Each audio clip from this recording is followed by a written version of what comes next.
Республика Коми. 416 тысяч квадратных километров на северо-востоке европейской части России. Столица Республики Коми – город Сыктывкар. На ее территории могли бы уместиться 10 европейских государств. Коми – необыкновенный северный край. На территории республики более 200 особо охраняемых природных территорий.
Прошло во время мероприятия уже, когда начнем, медиафайлы не переключать. Я сейчас включу заставку. Я вижу, вы загрузили презентацию Пермский государственный гуманитарно-педагогический университет. Спасибо. А потом, когда во время мероприятия, не переключайте, пожалуйста, слайды, чтобы не мешать другим выступающим. Спасибо. Я сейчас пока заставку включу, ваша презентация все работает. Спасибо.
Добрый день, уважаемые коллеги! Мы приветствуем участников второй международной научно-практической конференции «Модель развития кадрового потенциала по вопросам изучения русского языка, идеология, эффекты, перспективы методической и технологической поддержки». В Республике Коми это направление определяется, конечно же, государственной национальной политикой. И мы сегодня осознаем, что в процессе нашего с вами взаимодействия мы обращаемся к опыту представителей различных уровней и профессионального образования, и организаций, которые выстраивают именно государственную политику по поддержке русского языка как языка межгосударственного, межнационального общения. Республика Коми имеет опыт продвижения проектов по поддержке русского языка. На протяжении 3 лет данные проекты занимают очень важное место именно в профессиональном пространстве нашей республики. И сегодня вас приветствует Коми-Республиканский институт развития образования, на базе которого и проходит вторая международная конференция. Коллеги, у нас уже более 100 участников. Мы ведем трансляцию в прямом эфире. Это онлайн-конференция.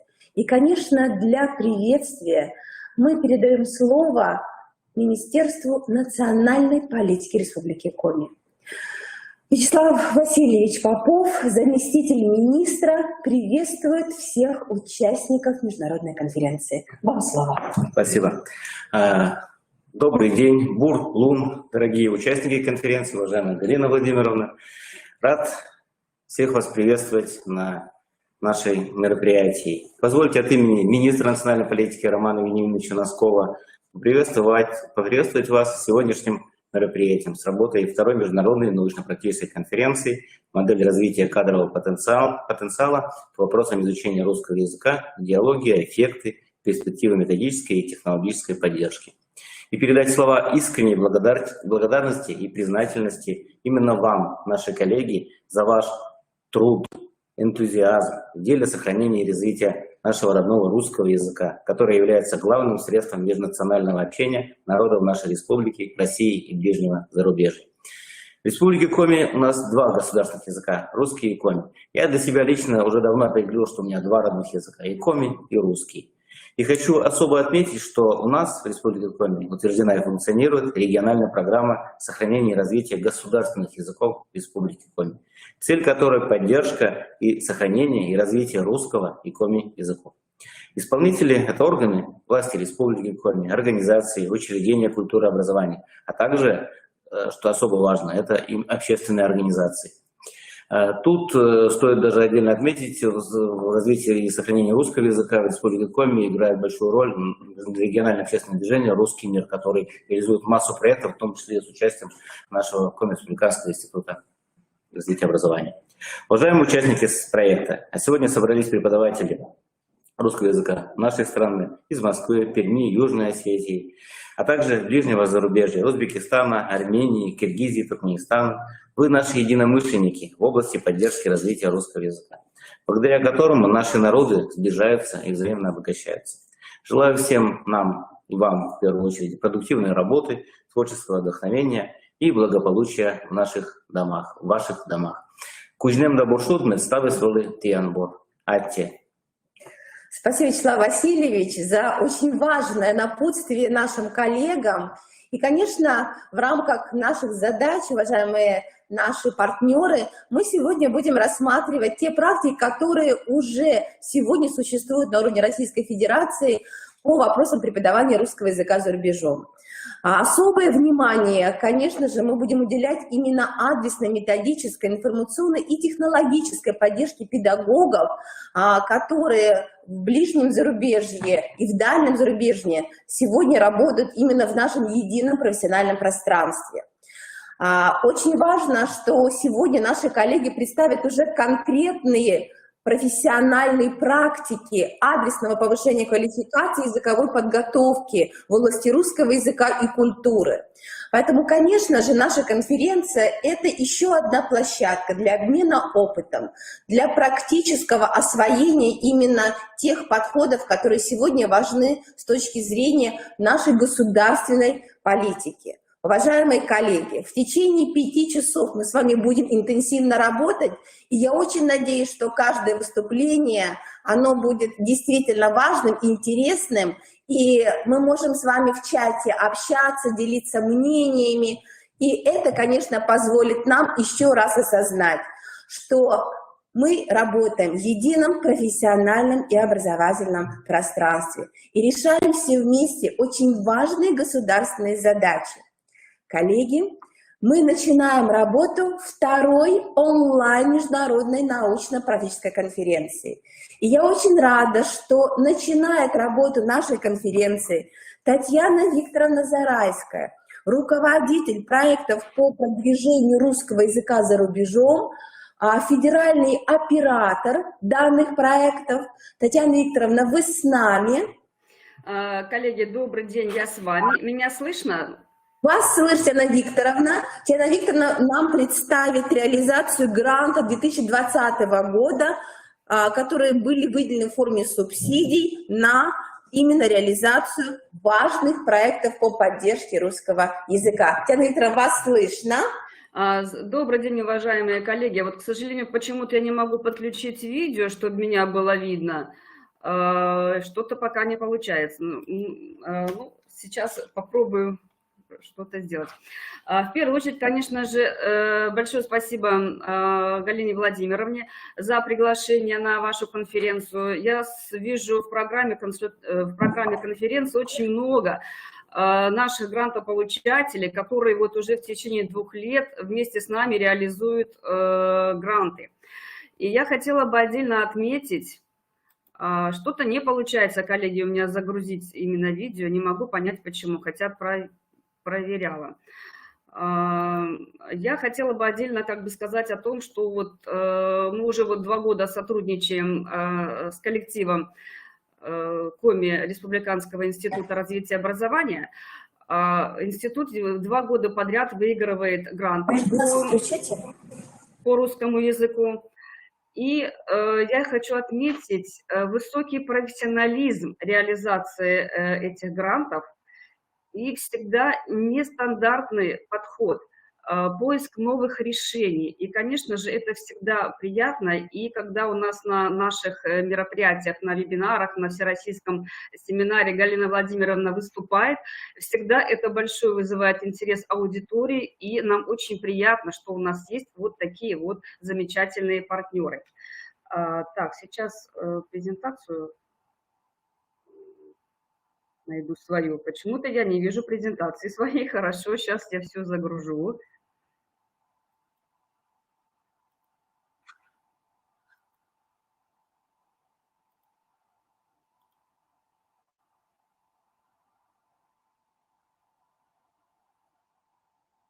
Так, презентация загружается.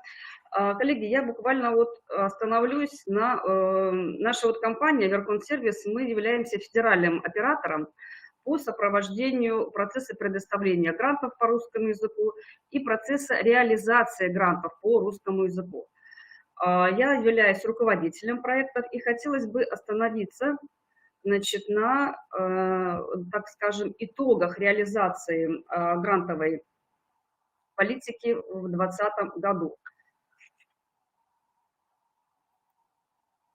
Одним из инструментов реализации государственной национальной политики, направленной на организацию эффективной системы продвижения русского языка, российского образования и культуры, является ведомственная целевая программа, которая утверждена распоряжением Министерства просвещения России от 16 мая 2019 года и называется научно-методическое и кадровое обеспечение обучения русскому языку и языкам народов Российской Федерации. И реализуется в рамках направления подпрограммы совершенствование управления системой образования государственной программы Российской Федерации развития образования, утвержденной постановлением правительства Российской Федерации от 26 декабря 2017 года за номером 1642. В рамках мероприятий 7 и 8 ведомственной целевой программы Министерство просвещения определило вот такие основные направления реализации этой программы. А именно, формирование и развитие сети центров открытого образования на русском языке и обучение русскому языку. Развитие и совершенствование кадрового потенциала, учебно-методической базы и технологической инфраструктуры центров. Формирование единого электронного образовательного пространства, объединяющего информационно-просветительские ресурсы по русскому языку. Создание и поддержка онлайн-школ на русском языке. Организация и проведение мероприятий просветительского, образовательного и научно-методического характера, направленных на популяризацию русского языка, российского образования и культуры. Проведение выставочных и презентационных мероприятий. Проведение аналитических и мониторинговых исследований по вопросам функционирования русского языка в России и мире. Создание системы онлайн-тренажеров и игр с целью изучения и совершенствования русского языка. И, конечно же, это организация и проведение мероприятий с привлечением иностранных участников. Собственно, для кого мы и популяризируем, да, занимаемся вот работой по популяризации русского языка, образования и культуры. Несколько слов о грантовой поддержке в 2020 году. Значит, на грантовую поддержку было выделено 251 миллион бюджетных средств. Это только в 2020 году. И предполагалось привлечение софинансирования организаций, которые будут участвовать в этом конкурсе, в размере почти 61 миллиона рублей. Был проведен конкурс, в котором приняли участники. Министерством просвещения был проведен конкурс на предоставление грантов в виде субсидий. Приняло участие 165 участников из разных регионов нашей страны, и определились 85 победителей. Мероприятия, два основных, так скажем, направления, крупных направлений, это развитие открытого образования на русском языке и обучение русскому языку, и проведение крупных социально значимых мероприятий, направленных на популяризацию русского языка. Вот что у нас получилось. Было реализовано 83 проекта. В рамках большого такого направления, как развитие открытого образования на русском языке и обучение русскому языку, было 42 проекта, финансовое обеспечение этих грантовых проектов 92 миллионов рублей с привлечением софинансирования исполнителей в размере 35 миллионов рублей. Во втором крупном направлении это проведение крупных социально значимых мероприятий, направленных на популяризацию русского языка. 41 проект и финансовое обеспечение 157 миллионов рублей с привлечением софинансированием исполнителя 31 миллион. Вы видите, уважаемые коллеги, на слайде распределение по лотам. Я лоты зачитывать все не буду, потому что их очень много. Их можно найти на сайте Министерства просвещения. Ну, а те, кто принимал участие в реализации грантовых проектов, конечно же, они все эти лоты знают. Здесь я хочу как бы остановиться на том, что все-таки мы с вами здесь видим, что то, что меры государственной поддержки, они достаточно объемные, финансовые вливания достаточно тоже такие, так скажем, существенные. Ну и, конечно, размах мероприятий, количество победителей и участников тоже говорит о том, что эти гранты в форме субсидий очень популярны. И вот такие вот итоги реализации проекта в 2020 году. 83 участника, все успешно реализовали свои проекты. И что мы получили в итоге? Значит, создано центров открытого образования на русском языке и обучения русскому языку 11 единиц. Проведено курсов открытого образования на русском языке по основным общеобразовательным программам, образовательным программам среднепрофессионального образования и дополнительным общеобразовательным программам. 624 курса. Ну, я думаю, что цифра, она впечатляющая и говорит сама за себя. То есть настолько сегодня эти курсы востребованы, что 624 курса, ну, учитывая, что срок реализации проектов был всего 2 месяца, и те, кто принимал участие в реализации проектов, они помнят, как это все было. Конечно, это, на мой взгляд, это очень существенный показатель. Ну и, конечно, численность обучающихся, прошедших вот онлайн-обучение, которые обучались вот на этих самых курсах, почти 22 тысячи человек. Это тоже, я считаю, что довольно-таки высокий показатель.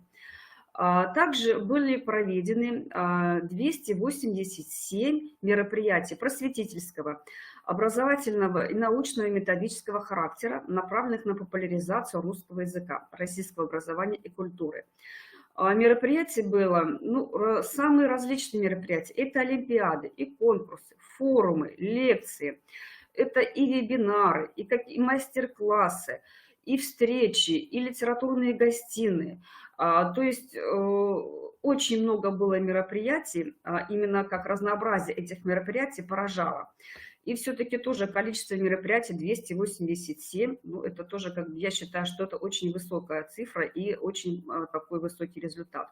Ну и, конечно же, количество участников, 54 тысячи иностранных участников мероприятий, это тоже один из таких показателей, который говорит нам о том, что есть и растет популярность русского языка, российского образования, культуры за рубежом, как в ближнем зарубежье, так и в далеком зарубежье, что люди интересуются, не только бывшие наши соотечественники, но и иностранная молодежь. Они интересуются русским языком, они ждут нас, что мы им расскажем, обучим, покажем. И, наверное, все-таки это имеет очень большое значение. Недаром принято решение, и в этом году тоже будет продолжаться продолжение этой программы. И Министерство просвещения, вот, наверное, где-то в течение месяца, ну, так мы думаем, что будут опять публикация конкурсной документации вот, на предоставление грантов в виде субсидий на мероприятия, направленные на популяризацию и продвижение русского языка. И, уважаемые коллеги, все, кто сегодня вот присутствует на нашей конференции, я приглашаю всех обязательно участвовать в этом. Вам большое, коллеги, спасибо за внимание. Я закончила. Вам большое, очень важное профессиональное выступление. Всегда понимаем, что именно благодаря вам лично и вашей команде сегодня все проекты, они имеют результаты. Поэтому, конечно же, задачи конференции, которые мы рассматриваем как приоритет с точки зрения и всех выступлений, они в полной мере сегодня через ваше выступление еще раз актуализированы. Татьяна Викторовна, спасибо вам, вашей команде. Мы очень надеемся, что и в следующем году данные проекты будут представлены, будут реализованы, и мы вновь нашим сообществом будем уже обсуждать результаты. Спасибо большое, Татьяна Викторовна. Спасибо. Уважаемые коллеги, мы продолжаем, и к нам присоединяется Московский педагогический государственный университет. Светлана Михайловна Колесникова. Светлана Михайловна, добрый день. Да, добрый день. Я подключила видеокамеру, микрофон. Меня слышно? Хорошо слышно. Нажмите, пожалуйста, только круглый значок, чтобы было видео. Вы сейчас без видео.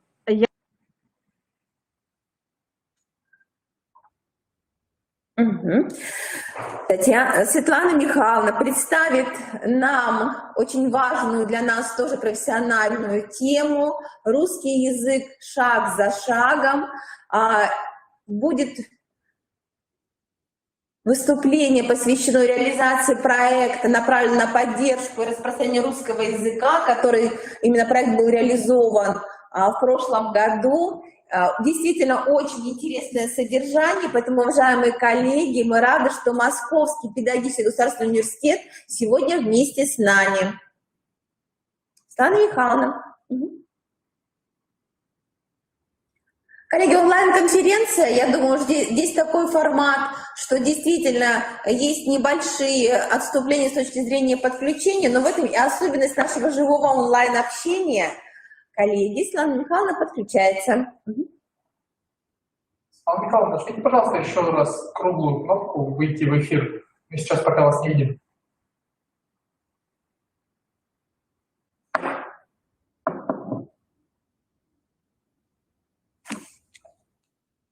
Светлана Михайловна.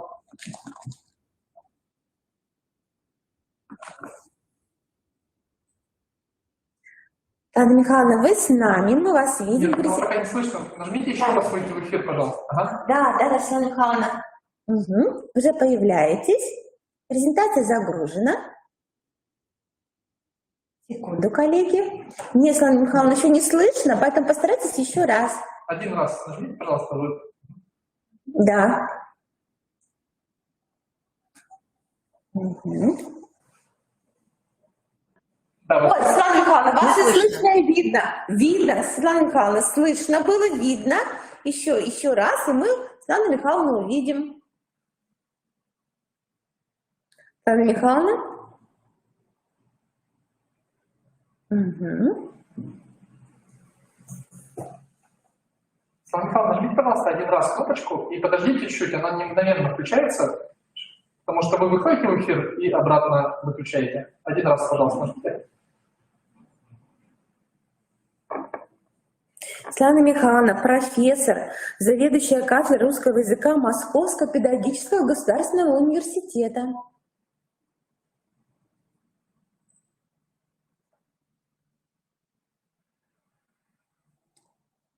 Светлана Михайловна, у вас все получалось. Я думаю, что мы еще раз попробуем вас увидеть.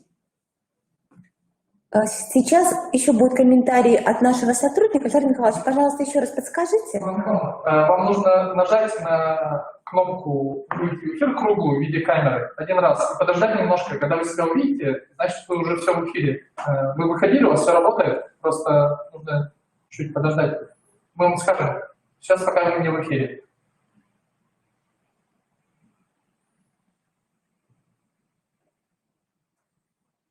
Светлана Михайловна, нажмите еще раз один раз кнопочку «Выйти в эфир». Ага, да, вот сейчас чуть-чуть. Подождемся чуть немножечко. Угу. Так, Светлана Михайловна, мы сейчас пока вас не слышим.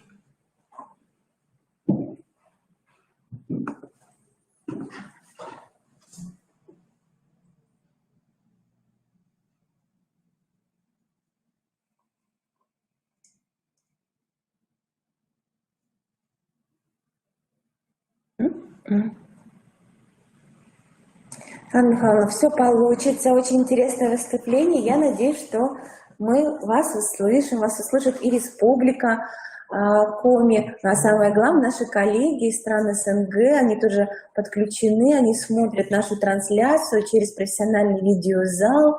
Поэтому, коллеги, я думаю, что все должно получиться. Да, сейчас позвоним Светлане Михайловне, уважаемые коллеги. А я предлагаю, у нас есть очное выступление.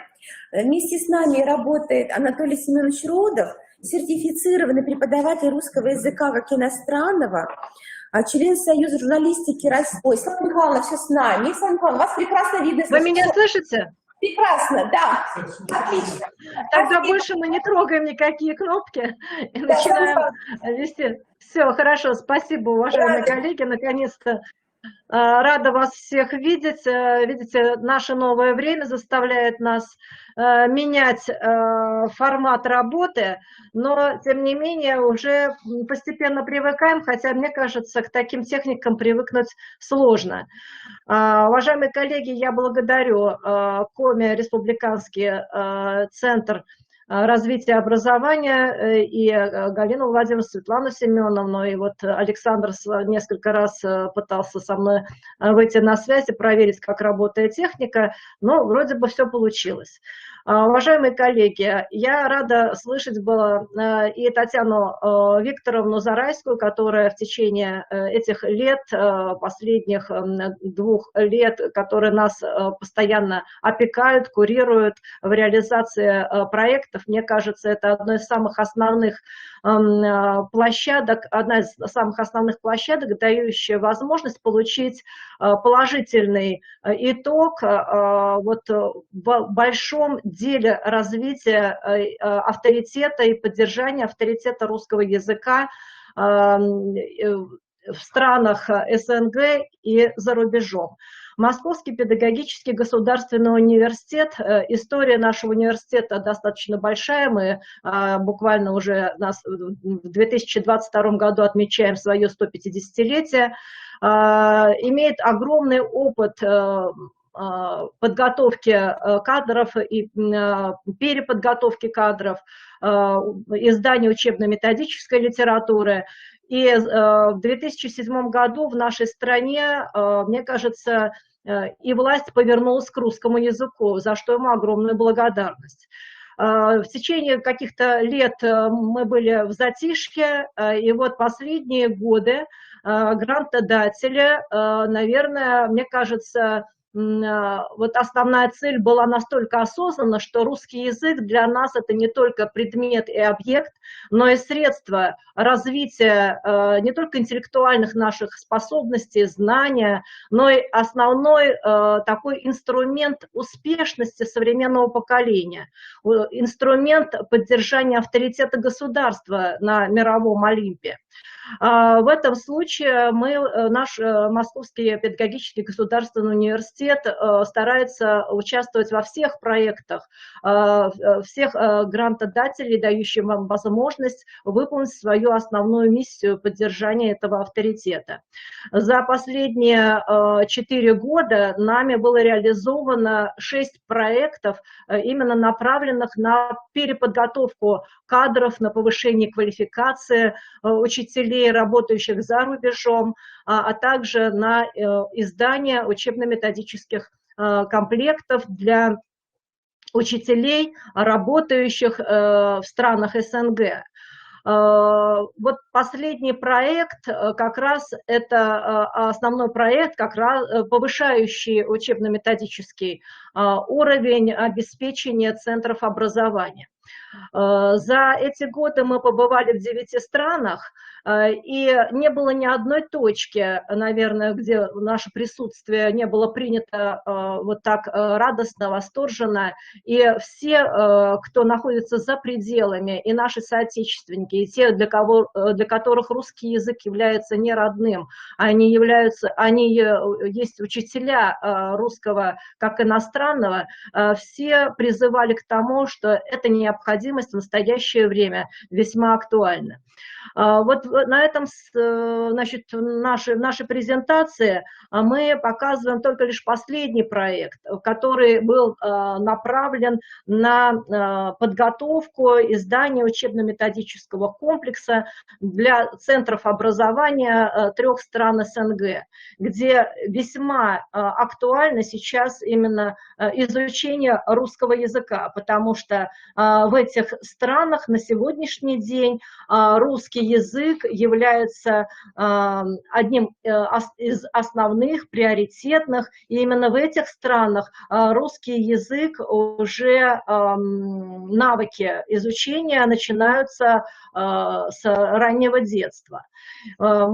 Реализация проекта была, конечно же, непростой, потому что она была такой краткосрочной, ускоренной, и за это время мы подготовили учебно-методический комплект, который как раз состоит из 8 компонентов.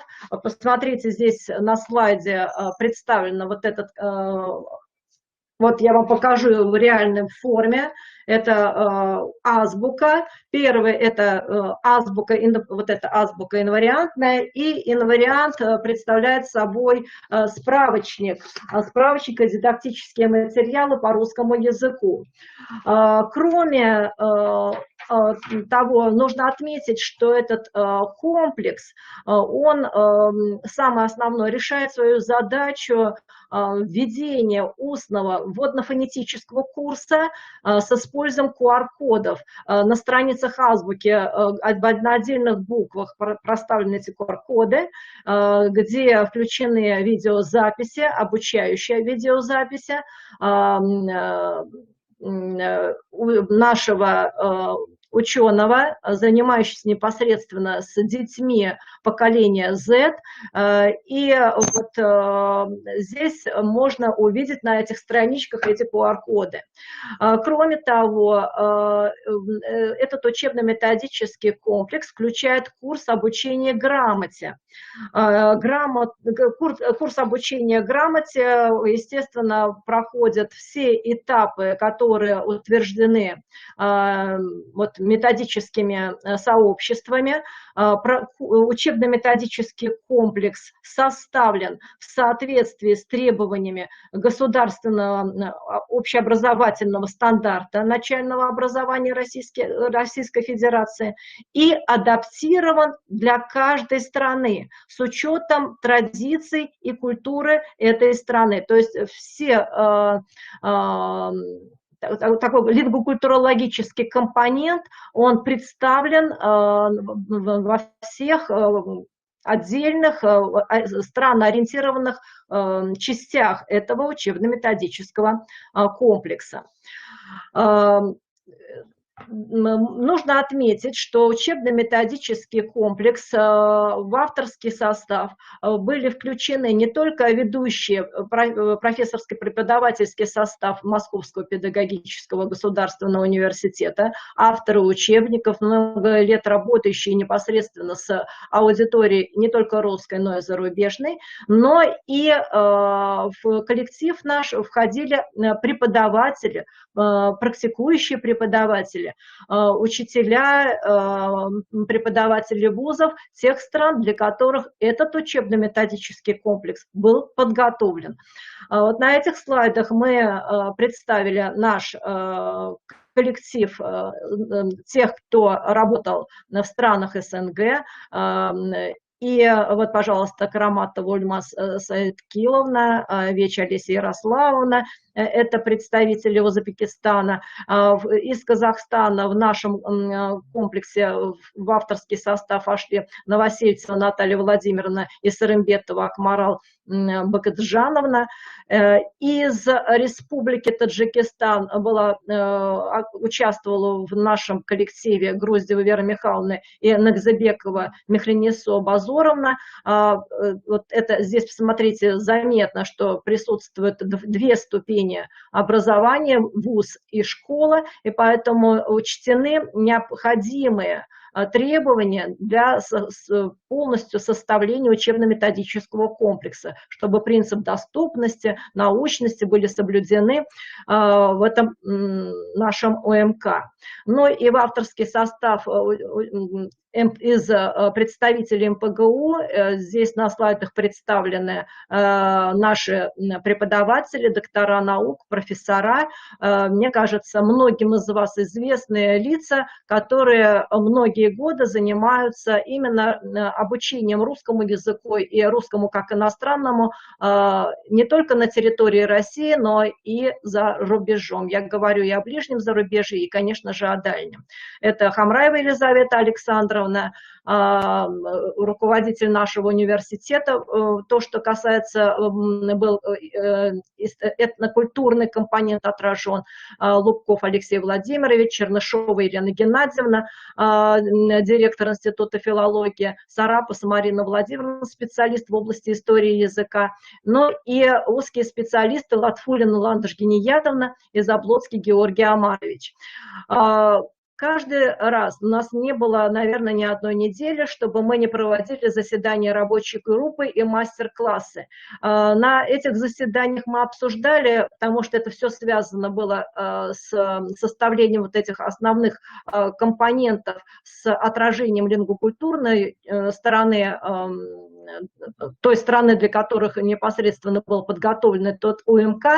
Ну и вот посмотрите, здесь есть даже, вот мы представили скрины съемок, которые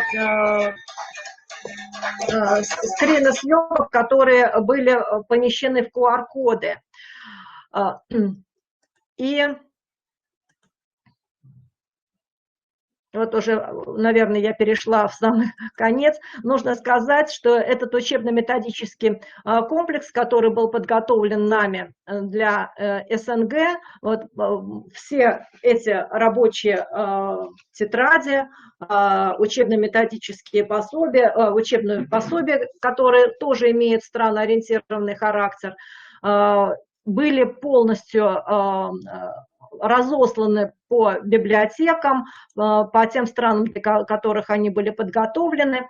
И вот видим, что основную цель, которую мы перед собой ставили, реализация именно этого проекта, разработать учебно-методический комплекс с полной системой дидактических материалов, необходимых для обучения русскому языку, как иностранному, в центрах открытого образования на русском языке, в начальных классах, в этих основных странах СНГ, Узбекистане, Казахстане, Таджикистане, для которых русский язык является основным и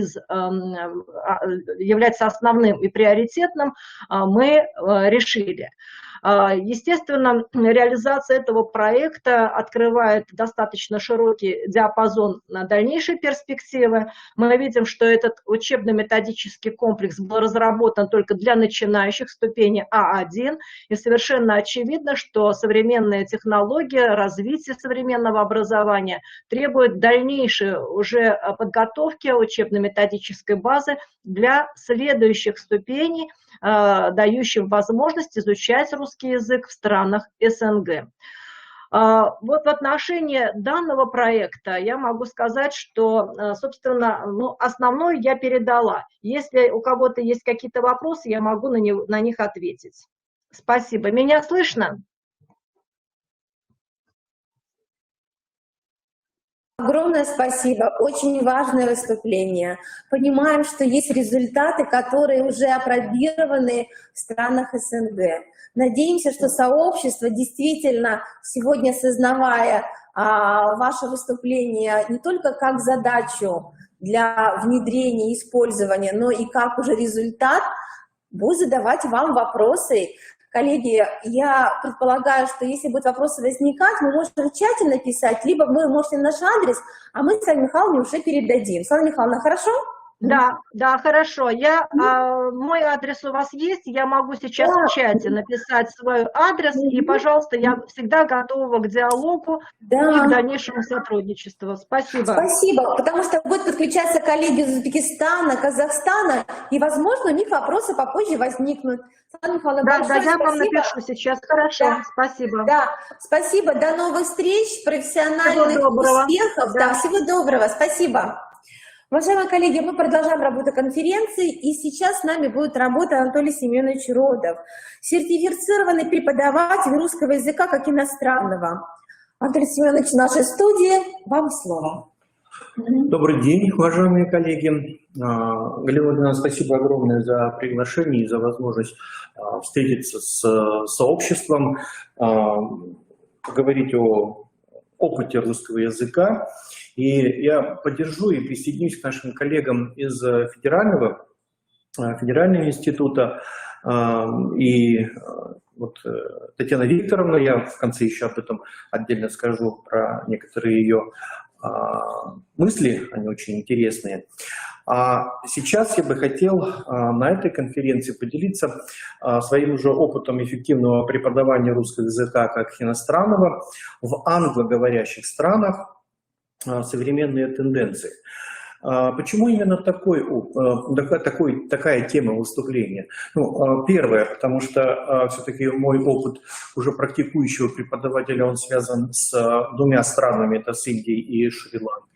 Это страны, где в основном англоязычные, английский язык используется, и я при преподавании русского языка тоже использую английский язык, потому об этом опыте в англоговорящих странах мы сегодня и будем говорить кратко. Отмечу, что современное культурное пространство настолько разнообразно, что сегодня утверждать, что язык в нем занимает исключительно доминирующее положение, наверное, будет ошибочно и некорректно. Ну, допустим, химики разговаривают или физики на языке формулы, и им не надо использовать ни русский, ни английский, ни какой другой язык, чтобы понять, что означает та или иная химическая или физическая формула. Ну, то же самое, математики могут совершенно спокойно обмениваться информацией на языке цифр и уравнений. Современный же уровень развития стран в современном мире таков, что межкультурный обмен возможен в самых разнообразных областях, и в первую очередь относится это к экономическим и научно-техническим приоритетам этих стран. Но в итоге межкультурного обмена люди все равно прибегают к языку. Языку, обозначив желаемым словом то или иное явление, событие или предмет. И я довольно подробно рассказываю об этом на своих лекциях по психолингвистике. Я думаю, что многие коллеги смогли посмотреть эти лекции из тех стран, в которых реализуется проект. Это и Армения, Узбекистан, Таджикистан. Потому там я более подробно об этом рассказываю. Но сегодня, вот, смотрите, далеко ходить не будем. Давайте вспомним совсем свежие примеры. Вот вы на слайде видите, ну, скажем, со всеми современностью. Думаю, что подавляющее большинство жителей нашей планеты, говорящих, кстати, на самых разных языках, смогут сказать, что такое ковид. Вот на слайде вы видите, да? Причем интересно порассуждать на эту тему. Мы отметим, что слово ковид в русском языке это слово уже стало нарицательным, хотя на самом деле это аббревиатура. И в некоторых случаях уже это слово аббревиатура используется как прилагательное. Используется как прилагательное, и, скажем, можно уже слышать и в масс-медиа, и в разговорной речи, скажем, ковидная больница, ковидное отделение. Это уже стало не только врачебной терминологией. Скажем, ну, по аналогии русский язык то же самое, выработал прилагательные с аббревиатурой, например, вузовская наука, ГОСТовские требования. Тоже аббревиатура, которая уже совершенно спокойно переделывается из существительного в функции существительной аббревиатуры в прилагательное. Скажем, в английском языке немного по-другому.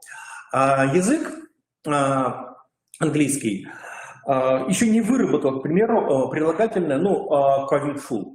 Можно посмотреть сейчас следующий слайд, и я прокомментирую. Скажем, существительное COVID выполняет функцию прилагательной только в словосочетаниях, например, COVID patients, COVID hospital. Но английский язык, надо сказать, уже в словарном варианте приобрел совершенно другое слово и зафиксировал его. COVID идет. Переводим ну, на русский как «корона идет». Человек, который сеет панику, не имея при этом понятия, как устроен коронавирус. Он игнорирует предписания врачей, пренебрегает правилами социального дистанцирования, закупается антисептиком на месяцы вперед. Did you see that COVID idiot with 300 rolls of toilet paper? Видел того корона идиота с 300 рулонами туалетной бумаги? Это зафиксировано уже в словаре, современное слово. Почему я столь подробно сегодня об этом говорю? Не потому, что ковид очень актуальная тема сейчас во всем мире. Причина одна. Методические подходы к изучению русского языка как иностранного. В своей практике я использую в основном эту методику, когда изучение лексики русского языка мы начинаем с интернационализмов. Сейчас в основном это английские, русифицированные слова, такие как интернет, менеджер, офис, бар, доктор, доллар. Для чего я это делаю? Да, чтобы изучающий русский язык ученик не пугался таких сложных русских слов, такие как объединение, содружество, пожалуйста. И вот в тех странах, о которых мы сегодня говорим, а это Узбекистан, Армения, вот тоже эта проблема есть, как начать изучать русский язык детям, которые никогда его не практиковали. Хорошо, если это семья, скажем, билингва, где разговаривают, допустим, и на русском языке родители, и на армянском, там, на русском и на узбекском. Но когда это не билингвы, ситуация не билингвы, то ребенку очень тяжело входить именно в ситуацию русского языка. И тогда на помощь приходят как раз для самого начала эти самые интернационализмы, которые на разных языках звучат по-другому. Я думаю, что в любом языке можно найти такие слова, которые будут обозначать одно и то же, близкие по звучанию, скажем, на русском языке, там, на армянском или на каком-то другом. Это уже творческий поиск любого преподавателя. Вот на самом первом этапе, еще до изучения русского алфавита, мне как преподавателю необходимо вызвать в ученике желание разговаривать. Иными словами, необходимо сформировать потребность. На своих уроках в первую очередь я объясняю следующее. Важно, чтобы вы говорили.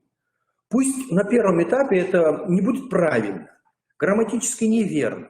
Впоследствии мы с вами всю грамматику поправим, но самое важное – желание говорить. Желание на русском языке объяснить, попросить, рассказать, и в ответ услышать, и увидеть, что тебя понимают, тебе отвечают. И в этом, на мой взгляд, самый важный акт языковой коммуникации. Я бы выделил два аспекта языковых коммуникаций в современном межкультурном пространстве. Первое – это неуправляемое. В условиях, когда идет расширение границ, я имею в виду культурных в первую очередь, а не территориальных, конечно же, развитие туризма, расширение межкультурных коммуникаций, когда русский язык идет произвольным образом через людей, которые владеют русским языком, русскоговорящих, а это не только россияне, русскоговорящих много сегодня в мире, и люди распространяют этот язык в других территориях, в других странах. Произвольно, там, где есть потребности в этом. И второе – это управляемый аспект или целенаправленное изучение русского языка как необходимого средства коммуникации. Об этом мы и поговорим подробнее. И здесь, на мой взгляд, необходимо вычленить два момента. Это проблема формы и содержания. Это главный вопрос. Сначала о форме.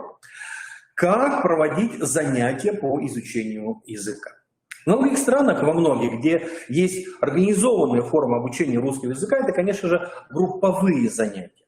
Это классы в школах, в университетах, в колледжах.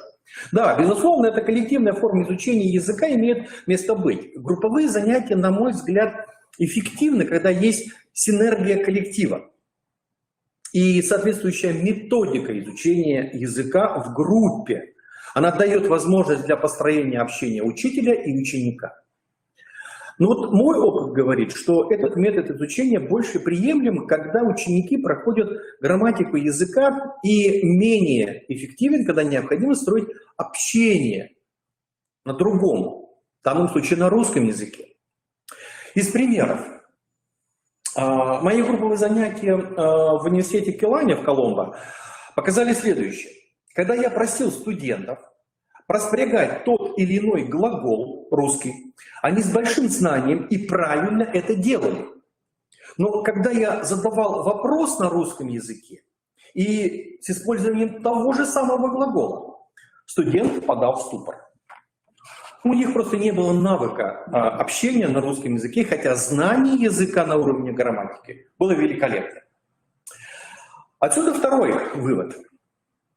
Можно ли эффективно научить разговаривать в отсутствии языковой атмосферы при групповых занятиях? Скорее всего, я отвечу отрицательно. При наличии огромного желания учить русский язык, а я как преподаватель должен дать своим студентам возможность разговаривать, общаться, обмениваться. Поэтому мои студенты знают, что они могут говорить со мной на любые темы, которые им интересны, не только на русском языке. Пусть сначала грамматически это будет неправильно, я уже повторяюсь, но у него есть интерес и желание, и это надо всячески поддерживать. Безусловно, нет однозначного рецепта. В группе или индивидуально. И то, и другое возможно, но лишь надо смотреть, как эти формы применять в зависимости той или иной языковой ситуации. В условиях всемирной пандемии, в которой мы все вынуждены оказались, пожалуй, самым важным вопросом для коммуникации стали технические возможности для обучения. Наличие программ для общения – это стало непременным условием. И здесь, опять же, вопрос – группа или индивидуально. Технические средства обучения, коммуникаторы, трансляторы, iMessenger, WhatsApp, Viber, Zoom, все эти средства показали, что в этих условиях можно учиться, и для этого есть большие возможности.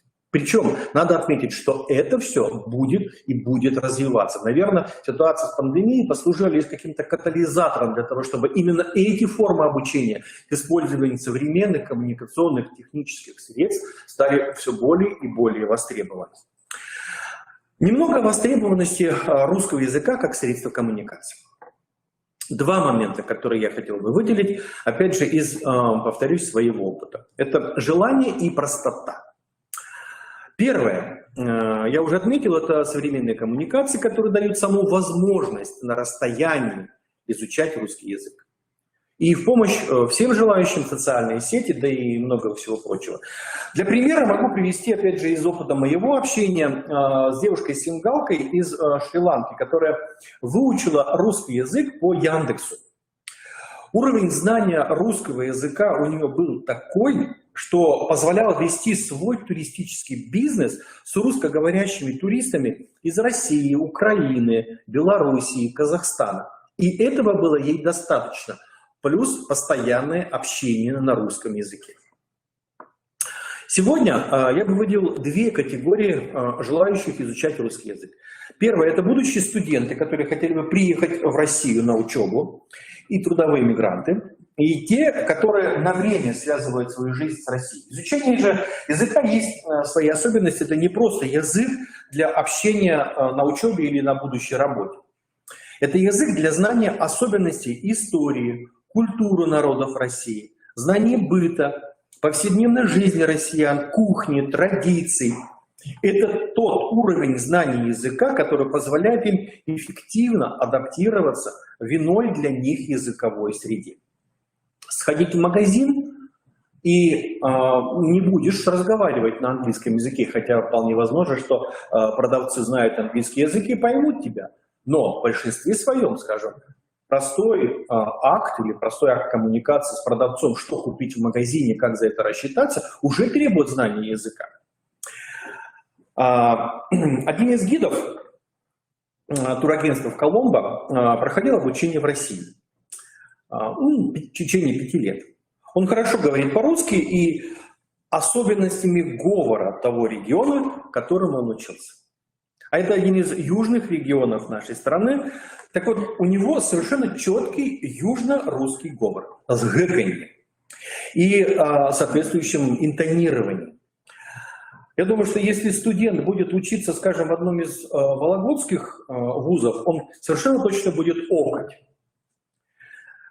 Вторая группа – это сотрудники туристического бизнеса, культуры, просто бизнеса и политики. Особенности изучения языка в этой группе таковы, что им не нужен большой пласт знаний о России, так называемая страноведческая информация. Необходимо знание о своей стране и особенностях своей страны, но на русском языке. Потому у них целевая группа общения – это русскоговорящие люди, которые приехали в их страну. В какой среде находится русский язык? Я бы отметил, что сегодня есть очень много стран, где русский язык находится именно в комфортной среде. Это не исключение. Но есть и сложности с русским языком. Если бы не было такой проблемы с изучением русского языка в мире, то, наверное, и на уровне политического руководства страны не стали бы обращать столь значимое внимание именно проблемам русского языка в странах, скажем, сопредельных или в других странах, где русский язык раньше был государственным. На мой взгляд, сегодня при преподавании русского языка в неродной атмосфере необходимы практикоориентированные технологии. В первую очередь это формирование лексической базы на уроках и практических занятиях. К примеру, из истории страны, о которой они рассказывают гостям. Лексическая база по культуре, этнографии, истории России – это необходимый формат погружения в культурную среду народа, изучаемого языка. Для примера, опять же, из своего опыта. С одним из студентов в Индии мы проходили тему числительных русского языка. Для примера я привел детское стихотворение «Считалку». Раз, два, три, четыре, пять, вышел зайчик погулять, вы прекрасно все знаете, потому что мы это все детям рассказываем в том возрасте, когда они уже воспринимают. В итоге, когда мы разобрали числительные, у моего студента был только один вопрос, и явно не про числительные. Он спросил, почему заяц такой бессмертный? Вот уровень понимания. Мы говорим про числительные, а он воспринимал содержание. И второй пример. Ну, скорее всего, это загадка для студентов-иностранцев на прилагательные и существительные русского языка. Русисты это хорошо знают. Косил, косой, косой, косой.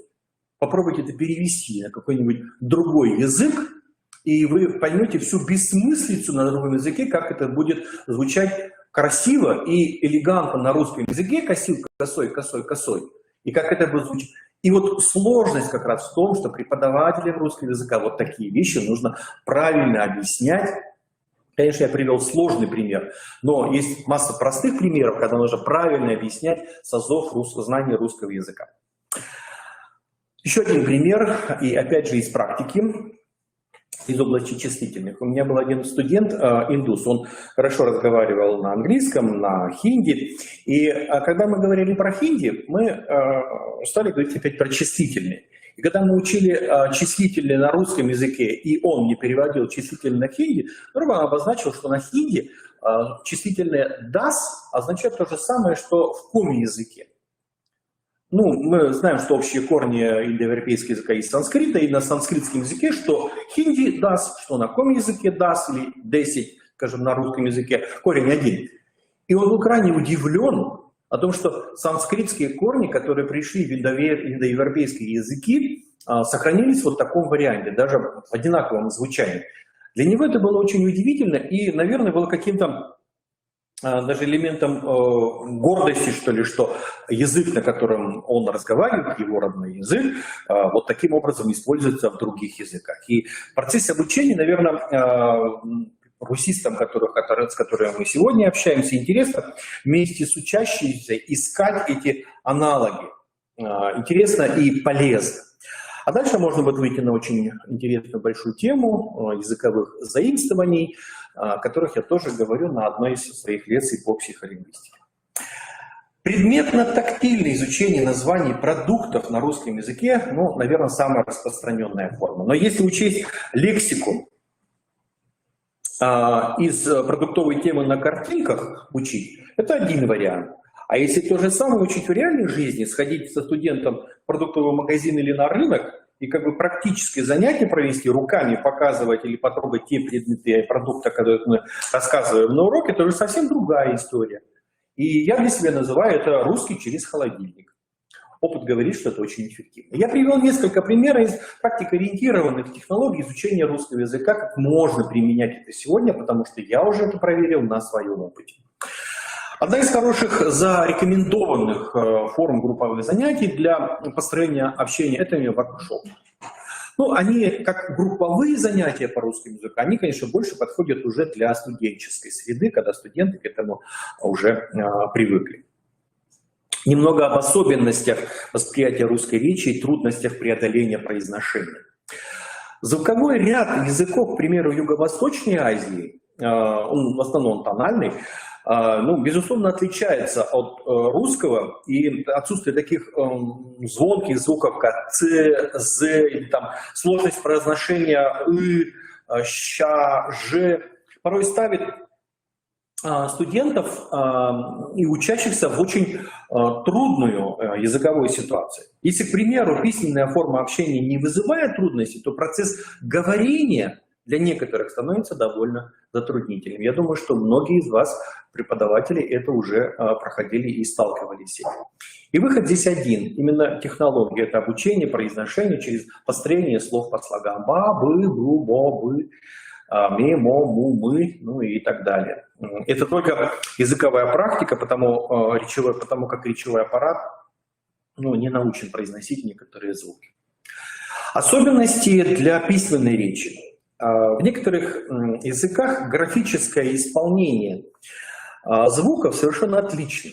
Пример, например, сингальский язык на сингальском языке. Или там же, может быть, тамильский, хинди. И научить писать на русском языке еще более, тем более прописью, это неимоверно трудно. Помню, один из моих учеников букву «Д» русскую не писал, а я бы сказал, он ее рисовал. Ну, рисовал в виде домика. Сначала крышу, потом фундамент, у него получалась буква «Д». Ну, вот так ему было удобно. И надо сказать, что слова с этой буквой, надо сказать, он писал вполне очень даже правильно. Я бы хотел сейчас присоединиться к мнению Татьяны Викторовны, которая в заключении, вот я в заключении уже заканчиваю, сказала, что в русскому языку в мире интерес огромный. Действительно, я могу подтвердить, что сегодня много желающих русский язык учить. И важно, конечно же, иметь сегодня те самые адаптированные технологии изучения русского языка в неродной атмосфере, когда это было бы эффективно для учеников и интересно для преподавателей.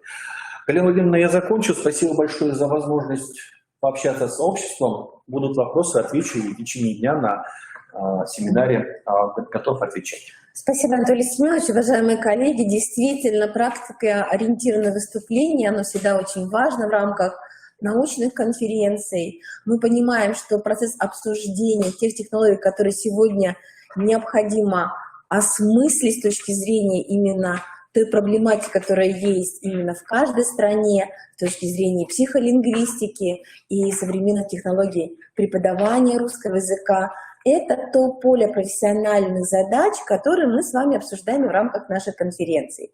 Анатолий Семенович всегда открыт для диалога, поэтому, конечно, вот то, что сегодня рассмотрено в центре именно такого практикоориентированного блока, это выступление Татьяны Викторовны, Светланы Михайловны и Анатолия Семеновича, это все то, что дает нам именно профессиональные задачи для будущих стратегий, именно научного осмысления, методологического осмысления вопросов преподавания русского языка. Поэтому, конечно, Анатолий Семенович, большое вам спасибо за то, что вы включились в научную конференцию, но конференция, она и научно-практическая, и я очень надеюсь, что коллеги могут задавать вам вопросы, выходить с вами на профессиональный диалог, потому что действительно вопросы, которые Анатолий Семенович подняли в своем выступлении, они актуальны для педагогов, которые работают в странах и в англоязычных, и в странах СНГ. Поэтому, коллеги, включайтесь в диалог, можно через наш чат, можно через наши контакты, но я думаю, что эту проблематику стоит и в дальнейшем нам рассматривать, обсуждать и в рамках и семинаров, и конференций. Анатолий Семенович, большое вам спасибо. Коллеги, мы продолжаем. К нам подключается Татьяна Тихоновна Черкашина. Татьяна Тихоновна, да, вместе с нами. Татьяна Тихоновна подготовила нам видеовыступление. И я, наверное, передаю, да, уже слово. Татьяна Тихоновна представит свое выступление. Мы будем рассуждать все вместе о речевом поведении преподавателя. Пожалуйста. Уважаемые участники второй научно-методической международной конференции, Разрешите приветствовать вас от лица Российского государственного университета имени Алексея Николаевича Косыгина «Технологии и дизайн искусства». Вашему вниманию будет предоставлен доклад под названием «Речевое поведение преподавателя». Преподавателям слово дано не для того, чтобы усыплять свою мысль, а чтобы будить чужую, сказал Ключевский. И с этими словами трудно не согласиться. Преподаватель РКИ для иностранных студентов – фигура значительная. На начальном этапе обучения его роль тем более важна и ответственна, потому что через него и посредством него начинается знакомство с Россией, с ее народом, культурой и, разумеется, языком. Готов ли преподаватель к выполнению подобной миссии и осознает ли он уровень ответственности за качество обучения? Умение говорить на языке, будучи его носителем, это еще не гарантия владения методикой обучения РКИ. Корифеи русистики, стоящие у ее истоков, Виталий Григорьевич Костомаров, Ольга Даниловна Митрофанова, Татьяна Михайловна Балыхина и многие другие, в полной мере осознавая роль преподавателя, вошедшего в иностранную аудиторию, замечают, огромное значение имеет, конечно, то, насколько подготовлен сам преподаватель. Не подлежит никакому сомнению, что развитие речи обучаемого следует начинать с развития речи педагога. Ольга Даниловна Митрофановна назначение преподавателя-русиста видела в его умении адаптировать свою речь применительно к индивидуальным возможностям группы. Культура языковой личности преподавателя-русиста детерминирована образовательной ситуацией общения, психолого-педагогическими особенностями его участников и, прежде всего, учащимися, их возрастом, национальностью, интеллектуальным уровнем, мотивацией и другими компонентами. Языковой средой, которая создается, творится самим преподавателем, как получившим право на речь, весьма непростой, как правило, многонациональной аудитории. И в этой связи актуализируются устойчивые, инвариантные, а также случайные, вариативные характеристики психолого-педагогического опыта преподавателя, уровень и качество имеющихся у него профессиональных знаний по предмету обучения. Представляется аксиоматичным, что преподаватель русского языка как иностранного должен безупречно владеть языком предмета по всем его теоретико-информационным аспектам. Русский язык для иностранных студентов является целью и средством обучения одновременно. Беспредельность русского языка, восприятие студентов начального этапа обучения ставит преподавателя в ситуацию жесткого отбора лексико-грамматических средств, достаточных с методической точки зрения для восприятия на конкретном уроке РКИ, с целью вывести учащихся в речь и подготовить их к освоению основных образовательных программ на русском языке в российских вузах. Рассмотрим урок по программе подготовки иностранных граждан к поступлению в вуз и проанализируем его образовательную эффективность, проследив, что следовало делать на уроке и на что потратил преподаватель 1,5 академических часа учебного времени, какой материал привлекал и почему считал, что именно использование этого дидактического материала является изюминкой анализируемого урока. Преподаватель строил урок по учебнику «Дорога в Россию. Часть 1». Его задача входила познакомить студентов с конкретными значениями дательного падежа. Для реализации данной дидактической задачи преподавателю следовало бы отработать лексико-грамматические модели. Первое. Дательный падеж при обозначении возраста человека, кому сколько лет. Дательный падеж при обозначении адресата, кому подарить и другие. Дательный падеж при обозначении адресата, кому подарить. Дательный падеж при обозначении необходимости, кому нужно и другие. А также закрепить ранее изученную лексику и грамматику, актуализировать ее освоение, отрабатывая умение вступать в диалог, поддерживать его, задавать и отвечать на вопросы и так далее. используя ранее изученные и новые грамматические модели. Урок длился 1,5 часа. Был потрачен на произношение звуков, букв, слов, скороговорок списком. Не было обязательных для урока РКИ видов речевой деятельности – аудирование, чтение, письма, говорение. Продуктивная речь студентов ограничилась отдельными предложениями. На начальном этапе обучения РКИ необходимо каждую новую модель с разными лексическими наполнениями произнести, прочитать или написать от 3 до 7 раз. Так преподаватель, семантизируя глагол «дарить», «подарить», говорит и пишет на доске «дар», «подарок», «дарить», «подарить». Далее он говорит: читаем, где ударение, подарок. Что это за слово? Почему эти слова вместе? У них общий корень. Дар – это особое состояние человека. Подарок – очень приятная вещь. От друга, от друзей. Дарить – какой вид? Что делать? А если совершенный вид? Все эти вопросы преподаватель задает тирадой, не давая студентам опомниться от такого каскада вопросов, сама отвечает на поставленные вопросы. Подарить. Еще какие глаголы этого падежа? Во-первых, преподаватель семантизирует слово «дар» недопустимым способом, дает не основное значение, а философское понятие. Подтверждает семантизацию странным примером. Джуна знает будущее, у нее особый дар. Кто такая Джуна? Причем здесь корень от глагола «дарить»? Зачем это иностранным студентам? Все это осталось за рамками комментариев преподавателя. На уроке РКИ любой вопрос, который слышит иностранный студент из уст преподавателя, это элемент аудирования, так как вопрос рассчитан на ответное понимание. Вопрос преподавателя, какая это буковка, закономерно ставит студента в тупик, потому что студент не знаком еще с уменьшительно-ласкательными суффиксами, и эта форма слова воспринимается им как новая лексическая единица. Команда преподавателя: убери листочки, у тебя слишком много ненужных листиков, не понято студентам и не может быть понято. Листики, листочки – слова с уменьшительно-ласкательными суффиксами и воспринимаются иностранцами как новые.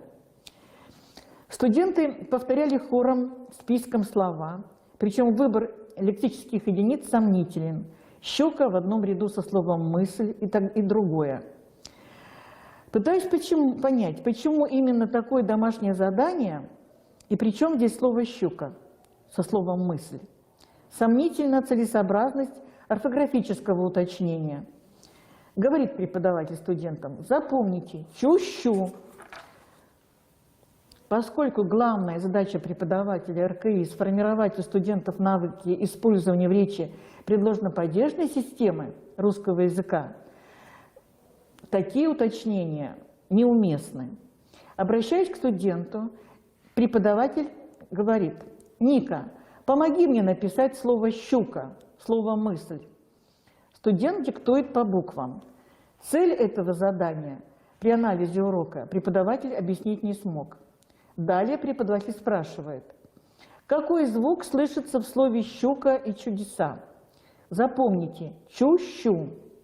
Какой звук студенты должны были услышать? В каком из этих слов, в каждом из этих слов не один звук. То есть речь преподавателя осложняет, затрудняет восприятие лексико-грамматического материала. Далее студентам преподаватель предложил прочитать скороговорки. Причем урок был явно перегружен неактуальной для учащихся начального этапа лексикой, и никак не связаны грамматически были эти скороговорки с темой урока. Зайкиного зайку зовут Зазнайка, ужа ужата, ужа и жата и так далее. Она называет звук «с», нет такого звука, есть звук «с», а буква «с». У осы не усы, не усищи, а усики. С-щи вместе предлагает повторить. Ударение аккуратно. Шла Саша по саше и сосала сушку. Дома повторять, повторять, говорит преподаватель. С какой целью? Повторение трудных звуков без опоры на образец бессмысленно. Ц. Две разноцветные курицы пьют водицу на улице. Заметим, что вводно-фонетический курс, который, безусловно, не обеспечивает полной автоматизации произносительных навыков, уже пройден. Поэтому на данном этапе обучения речь может идти о так называемом сопроводительном курсе фонетики, как фиксированной части обычного урока РКИ, который занимает от силы 5-15 минут. Фонетическая зарядка или фонетическая поддержка имеет цель закрепить произносительные навыки с опорой на известные приемы. Использование слов-помощников, использование благоприятной фонетической позиции, использование звуков-спутников, использование действий по аналогии, утрирование артикуляции и сознательное видоизменение типичного оттенка звука и другие. Ничего этого в речи преподавателя на уроке не было обнаружено. Методические ошибки, которые были отмечены на уроке, на каждом этапе уроков, и каждая эта методическая ошибка, разумеется, сопровождалась неграмотно построенной речевой деятельностью самого преподавателя. В ходе приветствия преподаватель задал вопросы. Какое сегодня число? Какого месяца? Помогите мне написать число. Студенты по буквам долго и с ошибками диктуют число. Поскольку они пока не знают родительного падежа прилагательного, поэтому вопросительное слово «какого» прозвучало фоном. Вопрос понят не был. Какой сегодня день? Выяснили, что сегодня четверг. Далее преподаватель, очевидно желая повторить название дней недели и время глагола «быть», что методически оправдано, пишет на доске и говорит: «Сегодня пятница, а вчера? Какой день был вчера? А завтра? Какой день будет завтра?» Студенты в полном недоумении. Только что выяснили, что сегодня четверг, вдруг сегодня пятница. В иностранной аудитории подобные пассажи преподавателей, речевые пассажи, конечно, недопустимы. Во время проверки домашнего задания входит опоздавший студент. Преподаватель спрашивает: «Джао, что-то случилось? Когда начинается урок?» Все вопросы звучат для студента фоном. Почему? Потому что неопределенное местоимение «что-то случилось» — это продвинутый этап обучения. Глаголы начала, продолжения, окончания действия еще не вводились. Продолжается проверка домашнего задания, и преподаватель в своем репертуаре. Какие буковки вы писали? Буковки.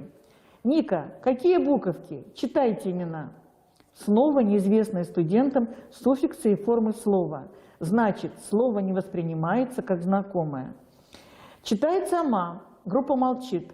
Эля, Юлия, Ярослава. Давайте вспомним, какие имена мы знаем. Студенты не понимают вопроса, потому что в вопросе есть слово «имена». Это существительное на «мя», и образование множественного числа этого слова им неизвестно. Преподаватель предлагает говорить хором. Хором произносят Оля, Ольга, Надя, Надежда и так далее. Учебник не предлагает такие упражнения. Произносите аккуратно. Что значит эта команда? Произносите аккуратно. Это как аккуратно?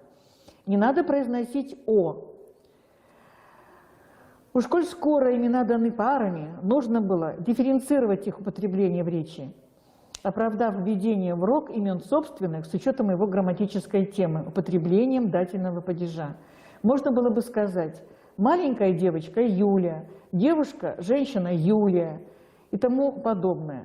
Показать соответствующие картинки, задать вопросы по картинке, разыграть их в диалогах. Кто это? Это девочка. Ее зовут Юля. У нее день рождения. Почему мама подарила Юле книгу? Что ей нравится делать? Что еще подарила Юле мама? Как зовут маму? Маму зовут Юлия. Как ты думаешь, Юля и Юлия – это дочь и мама? И другие вопросы. Здесь уместно было бы повторить известные студентам слова на примере антонимии. Маленький, маленькая, маленькая, маленькие, большой, большая, большое, большие. Однако ничего этого, к сожалению, сделано не было. Далее преподаватель остался верен себе и продолжил десемантизацию ранее изученных глаголов, потому что предложил студентам вспомнить модель употребления дательного падежа для обозначения возраста человека. Это новая для них грамматическая модель. Что студенты должны вспомнить? А ведь в речи преподавателя звучит известный студентам глагол «помнить», «вспомнить». Однако само использование знакомого глагола в данном контексте дезориентирует студентов. Они начинают сомневаться в правильности понимания значения этого слова. Далее преподаватель говорит буквально следующее. Если 1 год, 3-4 года, сколько лет Ивану? Далее студенты должны были употребить прошедшее и будущее время с дательным падежом. Но поскольку преподаватель не дал образца употребления данной конструкции, студенты с заданием не справились. Новое задание, новый пассаж речевой преподавателя. Каждый придумывает предложение, любой ваш друг. Делайте любое число. Преподаватель говорит обрывками фраз, не соблюдая падежные формы. Сейчас 20, будет 21, а прошедшее время. Все это на слух, без опоры на модель, картинку и прочее. Покажите пальцем в книжке, где суффикс. Слово «палец» студенты не знают. Сразу же после этих усилий, не увенчавшихся успехом, возвращается к фонетике. Хотя самое время поработать по учебному пособию Хаврониной «Русский язык в упражнениях», страница 149-151, чтобы отработать модель «Кому сколько лет». Студентов не следует перегружать лингвистическими терминами. Не следует без необходимости употреблять перевод слов на английский. Тем не менее, преподаватель говорит, произносит слово «приносить», «принести» по-английски. Студенты пока не знают это слово и спрашивают группу далее. «Принести что можно?» Нарушает порядок слов. В вопросительном предложении при наличии вопросительного слова оно должно стоять на первом месте. Не принести, что можно, а что можно принести. Так было бы правильно. Итак, подводя итоги работы студентов на уроке, преподаватель не сказал, чему научились студенты за 1,5 часа занятий, не сказал, кто и как работал, дает списком глаголы, многие из которых не входят в обязательный лексический минимум. Одним словом, нужно сказать, что нерациональная, методически необоснованная трата времени на произношение отдельных звуков и слов, не имеющих отношения к изучаемой теме, непрофессиональная, непродуманная речь преподавателя затрудняла восприятие нового лексико-грамматического материала, и поэтому разбросанность заданий, хаотично включаемых в урок, непониманием преподавателем цели урока, непродуманная, профессионально неграмотная речь преподавателя, незнание методических приемов работы в иностранной аудитории делает урок РКИ в данной конкретной группе, я бы сказала, непродуктивным и назвала бы его уроком РКИ со знаком минус. Русская речь на уроке звучала фоном вследствие того, что преподаватель перегружал свою речь неизвестными студентам и неправильными лингвистическими терминами, вводил незнакомые слова и грамматические формы, пытался методически безграмотно объяснять значение незнакомых слов, провоцируя языковую интерференцию.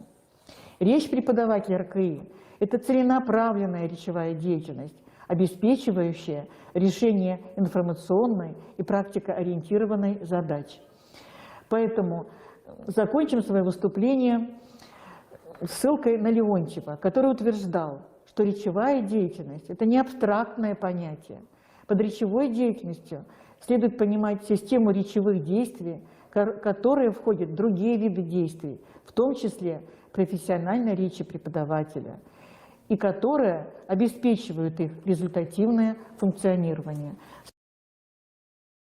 Уважаемые коллеги, с нами работала Татьяна Тихоновна Черкашина. Очень важная проблематика, которая сегодня рассматривается уже не в первом выступлении. Мы говорим о речевой культуре, о речевом поведении преподавателя. И, конечно, эта проблематика, она в настоящее время очень злободневная для научного сообщества. А сейчас, уважаемые коллеги, у нас онлайн-подключение. Майя Александровна, вы с нами?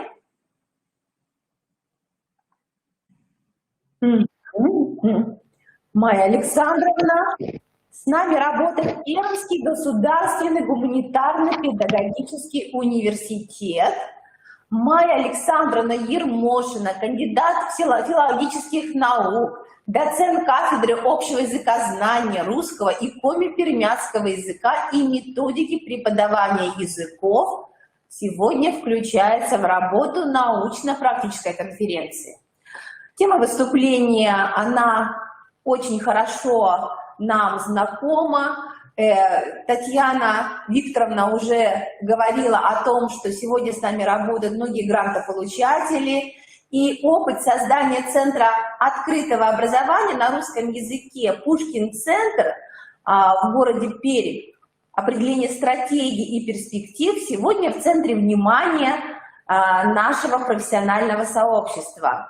Майя Александровна, мы видим вашу презентацию, и мы очень рады, что вы подключены к международной конференции. Взаимно. Да, мы просим вас начать свое выступление. Спасибо большое, дорогие коллеги. Давайте еще раз проверим связь. Хорошо ли меня слышно?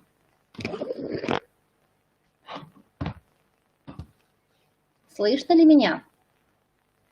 Спасибо. Спасибо. Галина Владимировна, спасибо за такое энергичное представление. Уважаемые коллеги, добрый день. Позвольте рассказать вам о результатах и планах деятельности Центра открытого образования на русском языке, который носит название «Пушкин-центр». Он был создан совсем недавно, в декабре 2020 года, при грантовой поддержке Министерства просвещения с целью популяризации и продвижения русского языка, литературы, истории и культуры России.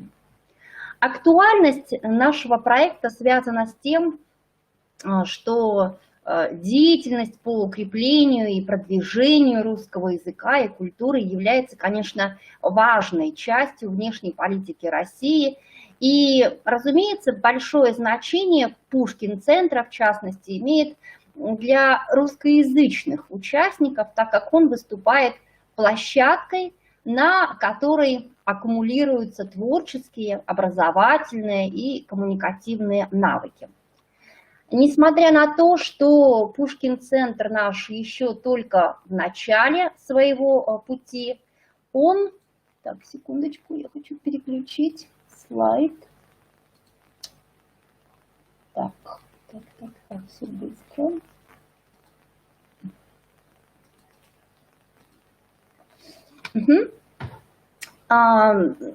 Но уже можно проследить его многофункциональность, которую мы представили в виде следующей схемы.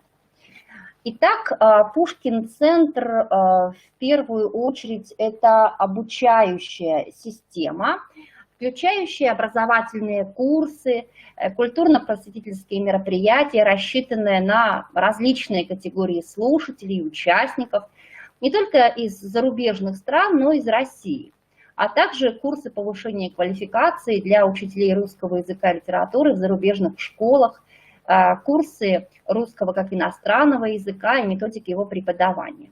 Ну, в частности, для этого 9 преподавателей нашего университета прошли обучение по соответствующей программе профессиональной переподготовки. На сегодня организовано и проведено 3 образовательных мероприятия, 3 образовательных курса и 6 информационно просветительских мероприятий для обучающихся Казахстана и Венгрии. Кроме того, Пушкин-центр – это пространство для представления русского языка за рубежом. За рубежом сейчас заключены 2 соглашения о сотрудничестве с нашими партнерами в Китае. В частности, открыт филиал Пушкин-центра в городе Цинин. Подготовлены проекты соглашений о взаимодействии в области продвижения русского языка с образовательными организациями республиками Казахстан, Китая и Северной Македонии. Конечно, мы заинтересованы во взаимной популяризации языков и поддерживаем, в частности, идею об открытии Конфуций-класса в рамках сотрудничества с Шаньдуньским политехническим университетом.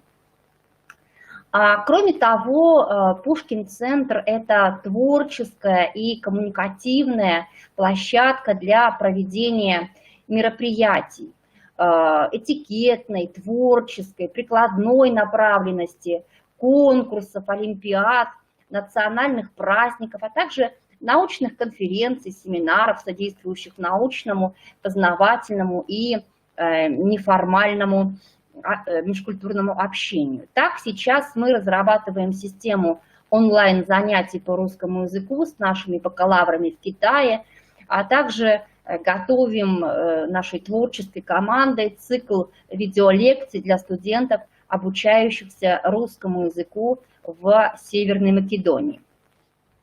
Дальше хочется отметить, что Пушкин-центр является и площадкой научно-методической работы.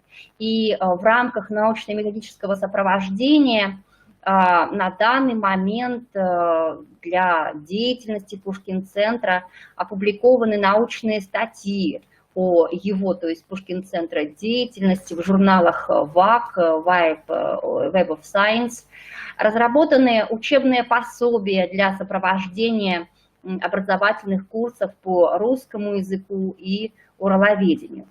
Важным для нас является и то, что проекты Пушкин-центра получают теоретическое и практическое освещение в курсовых и дипломных работах студентов, магистрантов филологического факультета, а преподаватели выступают с докладами на различного уровня конференциях.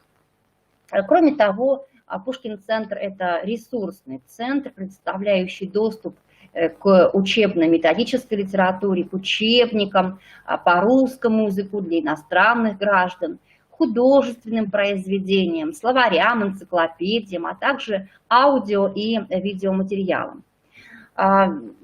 Известно, что в Перми большое количество иностранных студентов, желающих изучать русский язык, и ресурсы, предоставляемые Пушкин-центром, могут стать значимой частью поддержания интереса к русскому языку и культуре России, а также осуществлять учебно-методическое сопровождение иностранных студентов нашего университета, обучающихся в онлайн-формате. На настоящий момент мы можем констатировать, что разработано положение, концепция о Пушкин-центре, создан имидж-контент центра, подготовлено помещение, разработаны логотипы, сертификаты, создано и наполнено содержанием о деятельности Пушкин-центра интернет-страница на официальном сайте университета на русском языке. И теперь, пожалуй, самое интересное – это о наших перспективах и планах. Конечно, мы делаем все для того, чтобы продвигать наш Пушкин-центр за рубежом, и именно для нас важна разработка презентационных материалов, интернет-страница центра на иностранном языке, мы работаем над ее созданием, мы работаем над созданием моделей привлечения иностранных студентов и российских граждан. Конечно, мы заинтересованы в том, чтобы расширять международные связи с образовательными и научными организациями.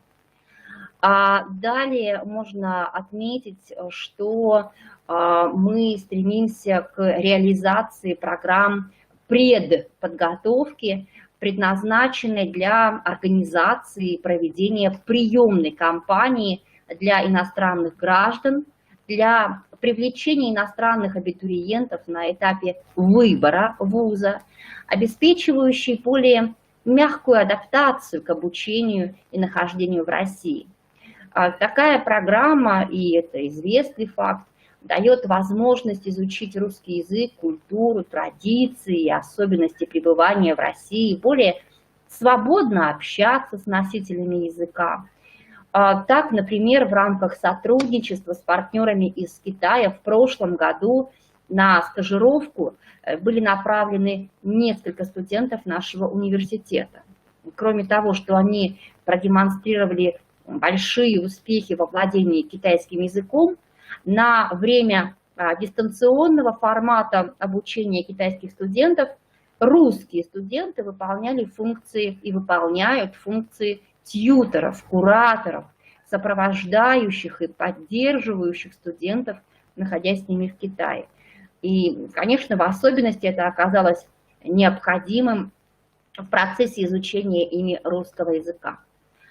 Таким образом, программа языковой предподготовки и адаптации может осуществляться в открытых филиалах Пушкин-центра за рубежом с целью привлечения иностранных студентов для обучения в нашем университете.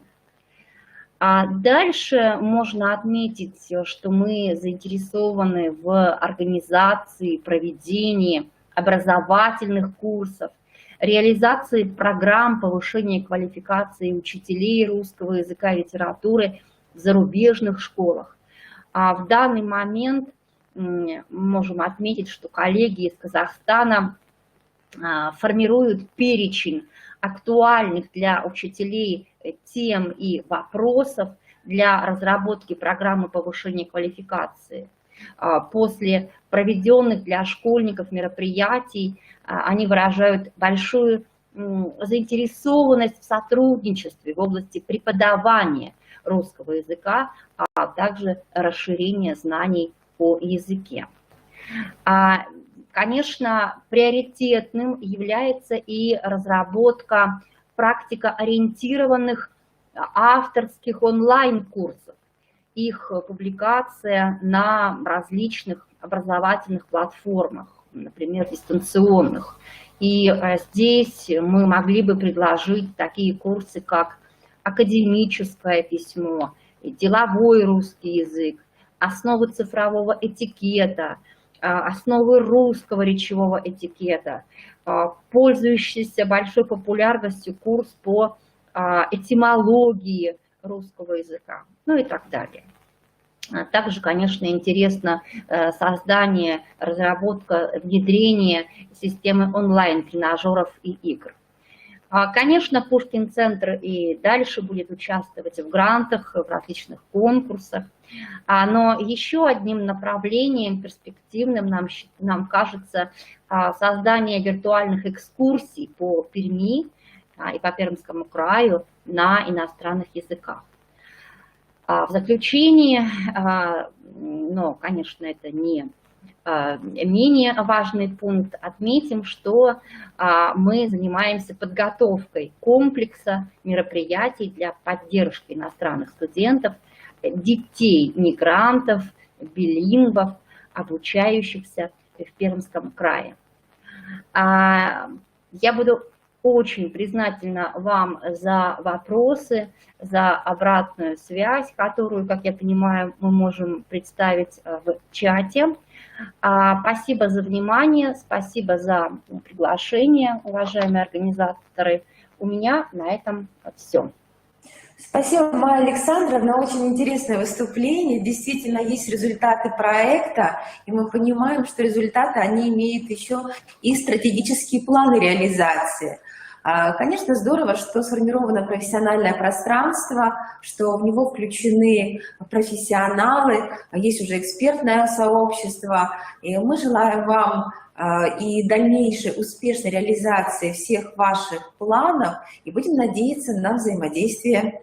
Обязательно. Спасибо большое. Спасибо большое. Коллеги, можете задавать вопросы, потому что именно наше общение, оно позволяет и нам уже рассматривать результаты наших проектов как проектов, которые интересны профессиональному сообществу. Коллеги, я позволю подключиться нашему институту. Мы сегодня будем говорить тоже о нашем проекте. В этом году мы уже подвели итоги трехгодичного цикла, и в этом цикле мы осознали, что все наши проекты, они были направлены на создание программ повышения квалификации. И в течение 3 лет наша была задача сформировать именно модель, научно-методическую модель, которая позволила бы в дальнейшем транслировать именно все наработки на уровень любой страны, в которой именно программа повышения квалификации для педагогов русского языка, они будут востребованы. Поэтому, уважаемые коллеги, сегодня я говорю тоже о наших уже результатах в рамках перспектив, которые будут направлены именно на совершенствование нашей модели. Итак, уважаемые коллеги, Коми Республиканский институт развития и образования сегодня включен в федеральную программу по развитию и совершенствованию кадрового потенциала Центров открытого образования на русском языке и обучению русскому языку. Мы понимали, что в рамках федерального проекта образования именно наш проект, который был разработан в нашей республике, он назывался «Экспорт образования», он сегодня объединяет профессиональное сообщество. И профессиональное сообщество, оно было нацелено на создание именно таких инструментов повышения квалификации, которые были построены на принципах открытости, доступности и уникальности программ повышения квалификации. В этой связи именно в 2020 году мы приняли решение, что мы создаем платформу электронного обучения, которая является платформой именно построенной на современных технологических решениях по повышению квалификации, и создаем программы повышения квалификации, которые сформированы на выявленных профессиональных потребностях и дефицитах наших коллег из Южной Осетии, Армении и Туркменистана. В рамках нашей модели, уважаемые коллеги, именно платформа электронного обучения стала для нас основой для формирования именно всех процедур, связанных именно с повышением квалификации.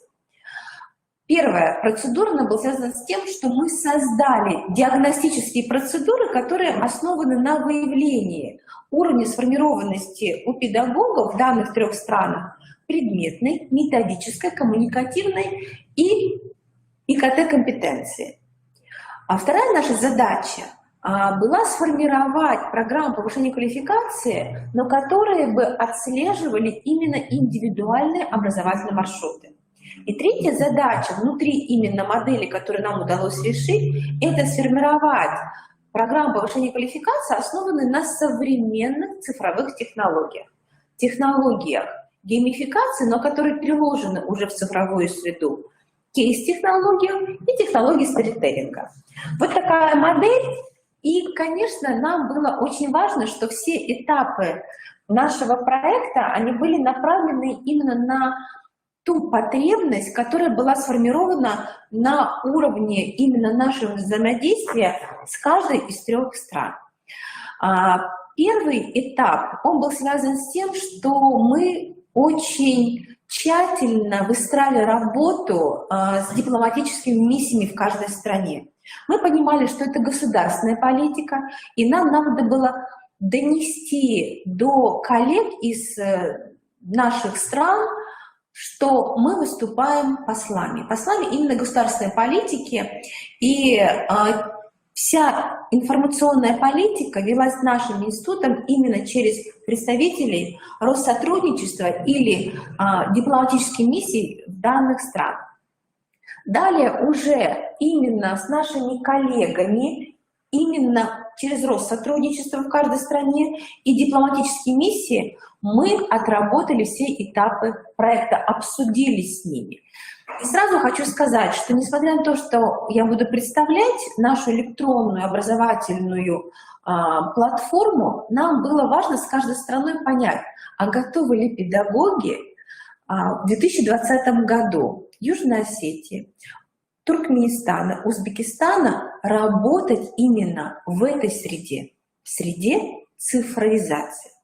И действительно, у каждой страны есть особенности, и мы подстроили каждый блок нашего проекта под именно особенности каждой страны. Где-то очень хорошо с интернет уже пространством, где-то это процесс, который требует еще осмысления. Поэтому нам было важно, что в каждой программе есть особенности. Есть и онлайн элементы, офлайн, и есть именно те видеообращения, которые были важны для того, чтобы выйти на контакт уже с педагогическим сообществом. Поэтому, конечно, с точки зрения целевой аудитории сразу хочу сказать, мы благодаря именно посольству Российской Федерации, опубликовав на официальных сайтах посольства нашу информацию, продемонстрировали, что сегодня Институт развития образования, который находится в Республике Коми, сформировал адаптированные программы повышения квалификации на основе тех профессиональных задач, которые были обсуждены на уровне посольства каждой страны. И я хочу привести пример, что в процессе формирования целевой аудитории мы очень много получали обратной связи именно через посольство и через те социальные сети, которые были доступны именно через посольство данных государств. Вот, например, 25 ноября уже было опубликовано сообщение на официальной платформе, это социальная сеть, которая находится в Туркменистане. Огромное спасибо преподавателям, которые ведут курсы и руководство этого института Республики Коми. Вот это молодцы. Российское посольство в этот раз заслужило теплых слов. Не ожидал такой гуманитарной оперативности.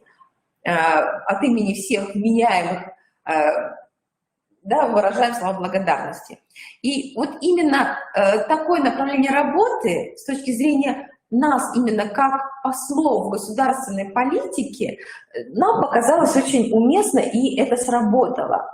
Поэтому с точки зрения платформы, когда мы начали уже представлять ее целевой аудитории, которая была сформирована именно через посольство, через Россотрудничество, через именно тех, кто был уполномочен в каждой стране формировать целевую аудиторию, мы уже вместе с данным сообществом, например, в Южной Осетии это был подобный институт развития образования, в Туркменистане это был педагогический университет и институт языков, там были научные сотрудники, которые работали вместе с нами. В Узбекистане это было несколько и официальных лицеев, школ, государственных лицеев и школ, и это были и частные компании, но которые имели эти полномочия.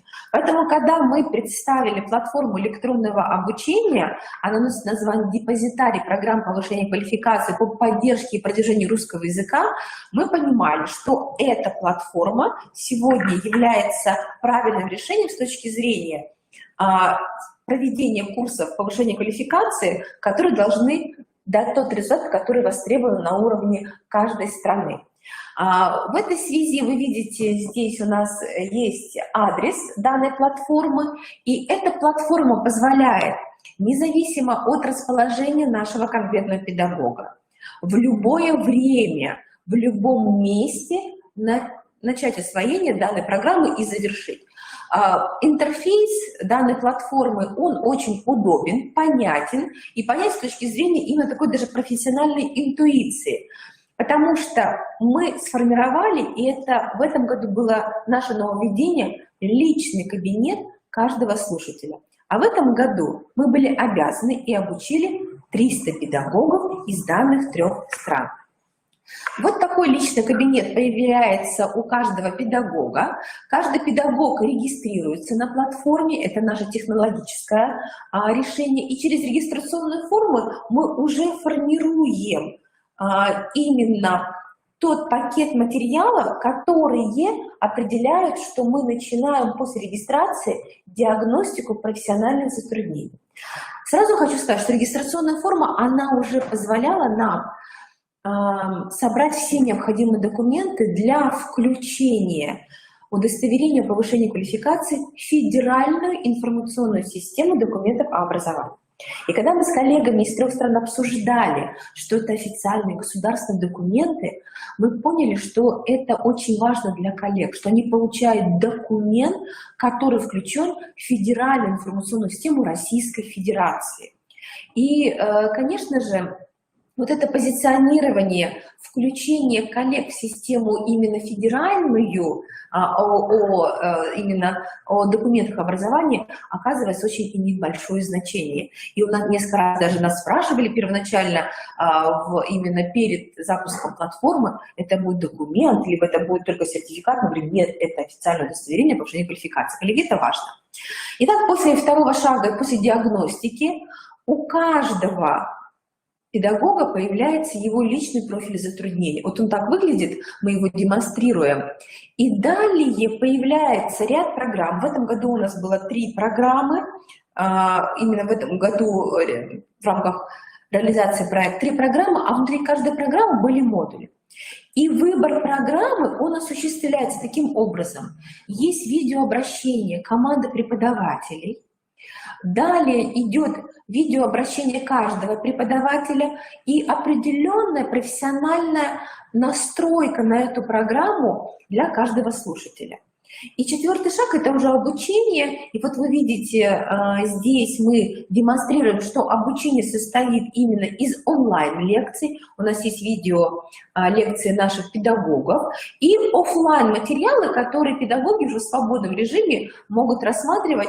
И так выстроено именно обучение. Таким образом, образовательный контент, он для нас стал очень важным профессиональным решением.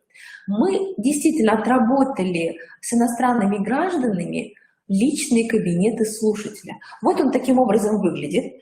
У слушателя есть набор его программ, модулей. И далее, посмотрите, он видит, каким образом каждый модуль связан с определенной компетенцией, ну, например, с коммуникативной компетентностью, каким образом через контрольно-измерительные материалы он совершенствует свою компетентность, и каким образом он видит и понимает, что результат изменился, он действительно пришел к другому результату.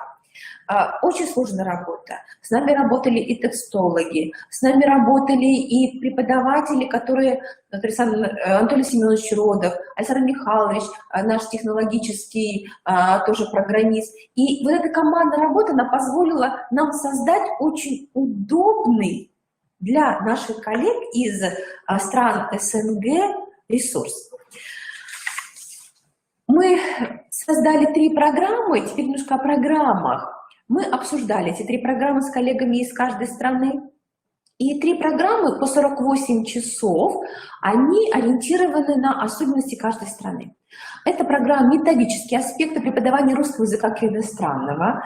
Например, в Армении, в Туркменистане эта программа имеет значение, а вот в Южной Осетии более востребованы были программы по совершенствованию предметных компетенций преподавателей Центров открытого образования и совершенствованию коммуникативной компетентности. Но сразу хочу сказать, что у нас действительно все 3 программы были востребованы, и у нас очень было много запросов, а можно ли пройти не одну, а 2, даже 3 программы, и мы такие возможности давали и после завершения проекта. Потому что действительно здесь уже мы видим, что мы работаем с конкретным педагогом, преподавателем и высшей школы, и даже с научными сотрудниками. Инновационные технологии тоже позволяют нам создать тот контент, который сегодня интересен для слушателя.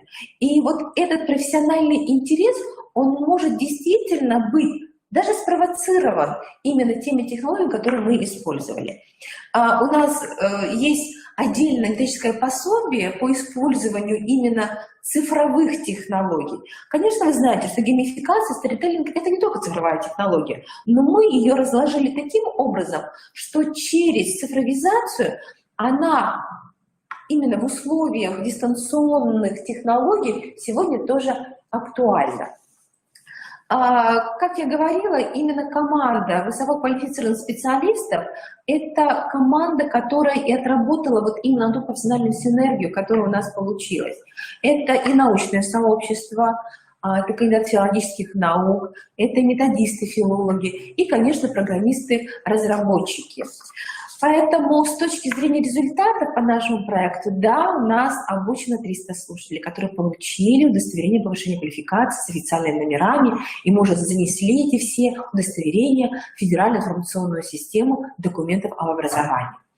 Но очень важно, что каждый педагог, он сегодня увидел, что в Российской Федерации выстроена система адресного повышения квалификации, которая основана на построении индивидуального образовательного маршрута, в основе которой профессиональный дефицит, потребность педагога, которая соотносится именно с компетенциями, и далее идет совершенствование каждой компетенции, есть результат. Перспективы проекта, они, конечно, для нас очень важны, потому что мы работаем дальше с профессиональным сообществом, мы понимаем, что и надеемся, что будет продолжение проекта уже в этом году благодаря и грантовой поддержке, потому что это требует и финансовых, и профессиональных затрат. Но что важно, что сегодня в рамках международной дистанционной конференции, она у нас в онлайн-режиме, мы вместе с коллегами из различных профессиональных сообществ и стран, которые принимали участие и в других проектах, рассматриваем именно и проблематику, и задачи, которые важны для научного и методического сообщества. Вот эта перспектива проекта, она для нас важна, потому что необходимость осмысления результатов, она всегда будет востребована. Ну и, конечно, цифровая образовательная платформа, она существует. Мы очень надеемся, что эта платформа, она будет пополняться другими курсами повышения квалификации. Есть очень много запросов именно на онлайн-обучение из данных стран. И это онлайн-обучение мы предполагаем уже по каким-то краткосрочным курсам, онлайн-семинарам. И по поводу ресурсных центров, мне очень нравится опыт, конечно, Перми. Будем надеяться, что в дальнейшем мы создадим ресурсный центр, может быть, именно цифровой ресурсный центр, где будут наши коллеги работать, расширять свои образовательные, профессиональные возможности. Итак, уважаемые коллеги, мы очень рады, что сегодня на уровне Республики Коми есть возможность формировать инновационные проекты, и мы очень рады, что результат проекта, он востребован. Мы будем дальше продолжать, у нас есть поддержка и на уровне нашей республики. Всегда наша международная деятельность, она рассматривается именно как результат именно государственной поддержки. Это, уважаемые коллеги, мы очень надеемся на наше совместное в дальнейшем и обсуждение, и на проведение различных научных семинаров по тематике поддержки и продвижения русского языка. Это все очень востребовано. Спасибо, коллеги. Мы завершаем наше выступление. И далее к нам подключаются наши коллеги, уже коллеги из Южной Осетии, которые вместе с нами продолжат обсуждение. И мы попросили Заиру Ильиничну, директора Института повышения квалификации работников образования Южной Осетии, о своей системе рассказать. У них очень интересная система, которая направлена на формирование тоже кадрового потенциала педагогов русского языка. И эта система, она сейчас и будет продемонстрирована. Здравствуйте, уважаемые слушатели конференции. Вас приветствует директор Института повышения квалификации работников образования Кабулова Заира Ильинична. Сегодня мы будем говорить о развитии кадрового потенциала работников образования по вопросам обучения русскому языку. Всем известно, что ключевой фигурой в образовательном пространстве является учитель. Именно через учителя осуществляется реформирование образования. Следует отметить, что в Республике Южная Осетия два государственных языка. Это осетинский язык и русский язык. Преподавание школьных предметов в большей части образовательных организаций Республики Южная Осетия проводится на русском языке. Итоговая аттестация для всех обучающихся без исключения проходит тоже на русском языке, кроме предмета осетинский язык и осетинская литература. От качества освоения русского языка зависит уровень знания других предметов. Согласитесь, невозможно освоить биологию, такие предметы, как биология, история, математика, не зная при этом русский язык. С какими трудностями сталкивается учитель словесности в условиях билингвизма? Всем известно, что современные школьники мало читают на бумажных носителях. Подростки привыкли к электронным носителям, где обилие коротких текстов, или к аудиокнигам. Это в какой-то мере затрудняет освоение литературных произведений на русском языке. Все чаще используются сборники с кратким изложением текстов, сочинений, рефератов. Вместе с этим наблюдается снижение мотивации школьников к учению. Эта проблема остается актуальной до сих пор. В начальную школу дети приходят с желанием учиться. Снижение мотивации чаще всего наблюдается у детей подросткового возраста. Задача учителя состоит в том, чтобы обучить детей способам овладения русской речью, не дать угаснуть интересу к предметам. На сегодня требуют от выпускника соответствия критериям творческой, социально ориентированной личности, которая имеет способности к самопознанию, самооценке, непрерывному личностному и профессиональному совершенствованию. Для достижения всего этого необходимо выполнение следующих задач. Первое. Формирование положительной мотивации к учебно-познавательной деятельности при изучении предметов гуманитарного цикла. Формирование толерантности в учебных взаимодействиях. Развитие коммуникативной компетенции у обучающихся. Создание благоприятного психологического климата в учебном коллективе. Чтобы реализовать поставленные задачи в учебном коллективе. Чтобы реализовать поставленные задачи, необходимо создать условия для развития мотивации школьников на каждом уроке, в том числе и на уроках русского языка и русской литературы. С этой целью мы чаще используем разнообразные формы и методы работы на уроках. Возможности каждому ученику стать активным участником образовательного процесса, дифференцированные и индивидуальные подходы к обучению детей, приемы развития коммуникабельных навыков, умения работать в сотрудничестве с сверстниками и самостоятельно. Система повышения учебной мотивации может быть представлена на уроках разнообразными формами и методами работы на уроках. Индивидуальным подходом, созданием благоприятного психологического климата. Разнообразные формы и методы работы связаны с современными технологиями и методиками преподавания русского языка в нашем изменяющемся мире. При Институте повышения квалификации системно ведется работа с педагогами по обучению использования современных методик, форм, видов, средств и новых технологий, в том числе и интерактивных. Регулярно при институте проводятся курсы повышения квалификации работников образования. И при этом иногда эти курсы проводятся по заявке определенных школ. То есть если школа чувствует, что пришла пора определенным педагогам пройти курсы повышения, они подают заявку, и мы обязательно организовываем эти курсы.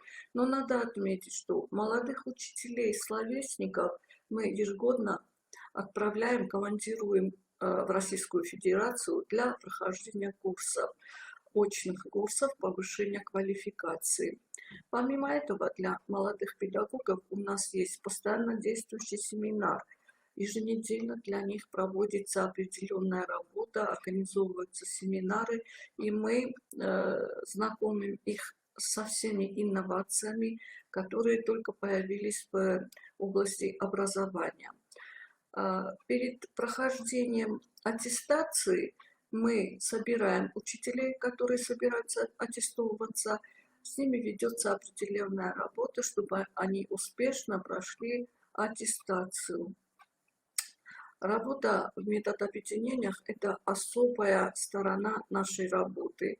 Каждый методист-словесник обязательно знает всех своих предметников, связывается с ними регулярно, контролирует их работу. С этой целью по окончании определенного периода собираются все преподаватели русского языка и литературы, и они обобщают, распространяют свой опыт работы.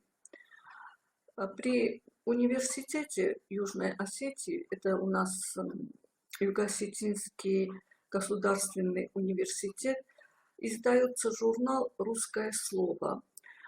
Каждый выход нового номера ознаменуется презентацией. Собираются ведущие преподаватели русского языка и литературы, и, соответственно, во время презентации делятся своим и опытом, и методическими разработками.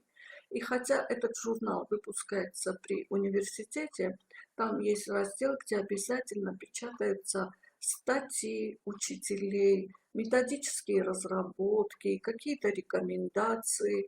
И поэтому все учителя-словесники, преподаватели русского языка и литературы являются членами Ассоциации преподавателей русского языка и литературы, президентом которого тоже является профессор Юго-Осетинского государственного университета Тудеева Залина Константиновна. Кстати, институт Коми АССР тоже подписали с ними соглашение, они вам знакомы. Помимо этого, в городе у нас открыты 2 центра, 2 кабинета «Русский мир». И когда бывают мероприятия, мы обязательно приглашаем туда представителей Российского посольства Южной Осетии, а также Россотрудничества, которые принимают активное участие в жизни этих кабинетов «Русский мир». Ежегодно очень широко у нас отмечается День русского языка. Это 6 июня, как вам известно, день рождения Пушкина Александра Сергеевича. И там бывает очень много приглашенных и корреспондентов из России, и любителей русского слова. Все преподаватели, словесники русского языка, конечно, бывают там и представляют определенные номера для проведения мероприятия. Это бывают и цитирование каких-нибудь высказываний великих людей, это и декламация, чтение, выразительное стихотворений, это исполнение русских народных песен, современных песен, а также оперные номера, постановки, сценки и так далее. Надо отметить, к этому мероприятию мы готовимся целый год, и согласно сценарию каждая школа знает, какую лепту внесет в это мероприятие. Активное участие принимают учителя в конкурсах, форумах, конференциях. Чаще всего они организуются Министерством образования Южной Осетии, и при поддержке нашего института повышения квалификации, соответственно, очень интересно проходят. Институт занимается еще и диагностикой по выявлению затруднений педагогической деятельностью. То есть после семинаров, после проведения каких-то открытых уроков на республиканском уровне, мы уже приглашаем к себе тех педагогов, которые, соответственно, должны как-то откорректировать свое проведение учебных занятий. Я так мягко выражусь, откорректировать. На самом деле с ней проходит очень хорошая такая работа плодотворная. Кроме этого, у нас организуются предметные недели в год 2 раза по русскому языку и по русской литературе. Что входит в рамки этих предметных недель? Обязательно педагоги, ведущие педагоги, проводят открытые уроки, на которые приглашаются остальные учителя. Проводятся мероприятия, проводятся какие-то еще, помимо мероприятий, маленькие конкурсы, маленькие викторины между школами. То есть мы собираем тоже желающих учеников и выявляем, допустим, учащиеся какой школы больше всего владеют, и учащиеся какой школы больше всего владеют, и грамотностью, и развитие речи поставлено на хорошем уровне. Помимо этого мы смотрим знание фразеологизмов, широких слоев лексики и так далее, и так далее. То есть спектр работы очень широкий по знанию русского языка и литературы. И у нас в институте очень хорошо поставлена работа по повышению квалификации работников образования, особенно предметников, словесности, преподавателей русского языка и русской литературы.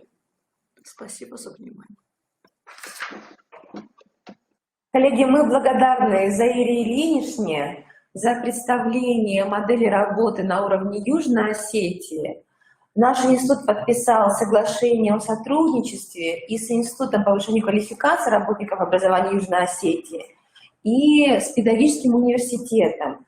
Поэтому мы очень надеемся, что именно такие профессиональные связи станут основанием для продолжения реализации и нашего проекта. И я очень надеюсь, что для наших коллег и из других субъектов это станет основанием для взаимодействия. Коллеги, еще один наш партнер, Ахмедов Алишер Хасанович, сегодня будет работать вместе с нами на конференции.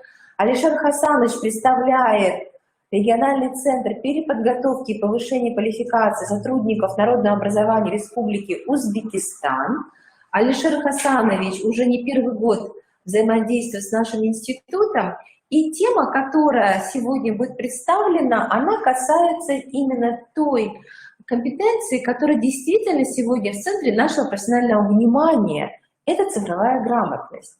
Поэтому, уважаемые коллеги, я прошу подключить Алишера Хасановича, он тоже с нами работает в записи, но, коллеги, мы можем в дальнейшем и вопросы задать, уже коллеги подключены, но вот решили, что именно видеозапись, она более безопасна с точки зрения онлайн-подключения.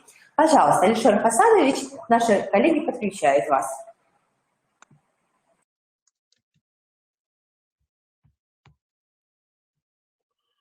Здравствуйте, уважаемые коллеги. Меня зовут Ахмедов Алишер Хасанович, старший преподаватель Ферганского регионального центра переподготовки и повышения квалификации сотрудников народного образования Республики Узбекистан. Моя тема – цифровая грамотность и базовые компетенции. Цифровая грамотность способствует успешному обучению. Обучающиеся легче получают доступ к информации по мере того, как растет объем баз данных, цифровых хранилищ, а это упрощает доступ по сравнению с работой с традиционными бумажными ресурсами обучения. Компонентом цифровой грамотности является и управленческая информация, представляемая обучающимся и используемая ими в частной жизни, когда они вступают в онлайн-сообщество и работают с различными сетями. С другой стороны, интегрированная и оценочная информация становится частью навыков, осваиваемых в классе, когда учитель выступает как эксперт по оценке информации, показывая обучающимся различия между надежными и бесполезными цифровыми ресурсами. Наиболее важные компоненты цифровой грамотности, общие для будущих пользователей компьютера и профессионалов в области информационно-коммуникативных технологий: доступ, управление, оценка, интеграция, создание и коммуникационный обмен информацией в индивидуальной или коллективной работе в сети, поддержка компьютерных технологий, веб-среда для обучения, работы и досуга. Эти навыки напрямую связаны с базовыми компетенциями. Следовательно, цифровая грамотность также насущна, как и традиционная грамотность, чтение и письмо, математические навыки и управление социальным поведением. Доступ к информации определяется как идентификация информационных источников, а также освоение способов сбора и получения информации, что является одним из базовых компонентов грамотности. Цифровая среда значительно увеличивает объем потенциальных источников знаний. Однако поиск информации в этой среде требует более изощренных навыков по управлению информацией. При использовании интернета не всегда возможно применить существующие традиционно-организационные или классификационные схемы для оценки содержания источника. Например, книги и журналы могут оцениваться по репутации их издателя, но большинство веб-сайтов не имеет указания на то, что они созданы уважаемым учреждением, заслуживающим доверия. Оценка информации играет здесь особую роль. Способность определить авторитетность или время создания источника информации, полученного онлайн, предполагает наличие навыков цифровой грамотности, которые человек может приобрести лишь в результате обучения и практического опыта. Таким образом, управление информацией стало насущной частью программ формирования цифровой грамотности, которые, в свою очередь, опираются на другие виды грамотности и обеспечивают обучающихся инструментарием для их развития. Интеграция – еще один навык, связанный с базовыми компетенциями. В случае цифровой грамотности этот навык предполагает интерпретацию и репрезентацию информации с использованием инструментов информационно-коммуникативных технологий. Самая трудная задача – научиться синтезировать, суммировать, сравнить и выявлять противоречия в информации, получаемой из разнообразных источников. Интеграция требует решения определенных технических задач. Зачастую разные типы данных должны обрабатываться одновременно. Следовательно, для процесса интеграции необходима и визуальная, и вербальная грамотность, чтобы сопоставлять и увязывать друг с другом тексты, таблицы и изображения. Учебные программы, сформированные с встраиванием информационно-коммуникативных технологий в конкретные учебные дисциплины, приобретают в этом контексте особую ценность и ориентированы на междисциплинарный подход. Создание новых знаний – ключевая задача всех основных видов грамотности. Аналогичным образом построение новой цифровой информации путем адаптации, применения компьютерных программ, дизайна, изобретения или разработки авторских материалов также составляет ядро цифровой грамотности. Владение информационно-коммуникативных технологий входит в число первейших технических навыков, способных поддерживать процесс творчества. ИКТ стимулирует формирование новых методов творчества и жанров в науке и искусстве. Коммуникации представляют собой важный компонент основных видов грамотности, который радикально изменился в цифровую эпоху. Информационно-коммуникативные технологии обеспечивают более быструю передачу информации и более убедительную ее презентацию для более широкой аудитории, чем могли предоставить любые прежние средства коммуникации.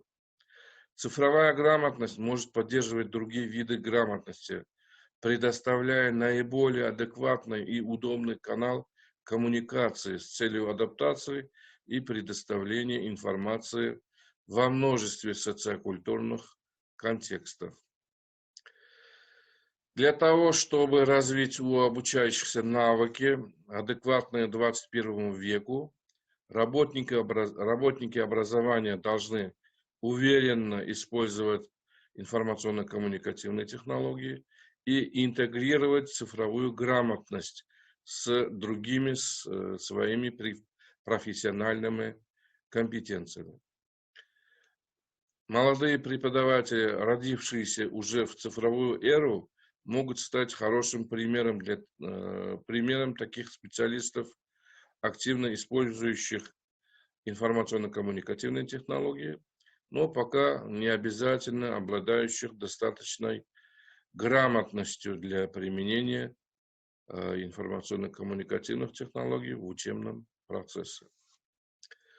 По вопросам ИКТ и цифровой грамотности в Узбекистане реализуются комплексные меры по активному развитию цифровой экономики, а также широкому внедрению современных информационно-коммуникационных технологий во все отрасли и сферы, прежде всего в государственное управление, образование, здравоохранение и сельское хозяйство. Благодарю за внимание. Алишер Хасанович, спасибо, что подключились к нашей конференции. Опыт Узбекистана важен. Знаем, что это то проблемное поле, которое находится в центре внимания вашего центра. И, конечно, мы сейчас имеем возможность подключить учителя из Узбекистана. Нилуфар Турсунбаевна Игамова сейчас уже нам видео предоставила для того, чтобы тоже снять какие-то проблемы с подключением. Коллеги, интенсивный курс русского языка для узбекской аудитории. Педагог, учитель русского языка и литературы, город Андижан. Здравствуйте, я учитель русского языка и литературы школы номер 30 с города Андижана, Республики Узбекистан, Игамова Нилуфар Турсунбаевна. Интенсивный курс русского языка для узбекской аудитории. Овладение языка как средство коммуникации – одну из востребованных задач современной лингвистики. Учитывая статус русского языка не только в Узбекистане, но и во всем мире, становится актуальной роль русского языка как иностранного в форме интенсивного курсового.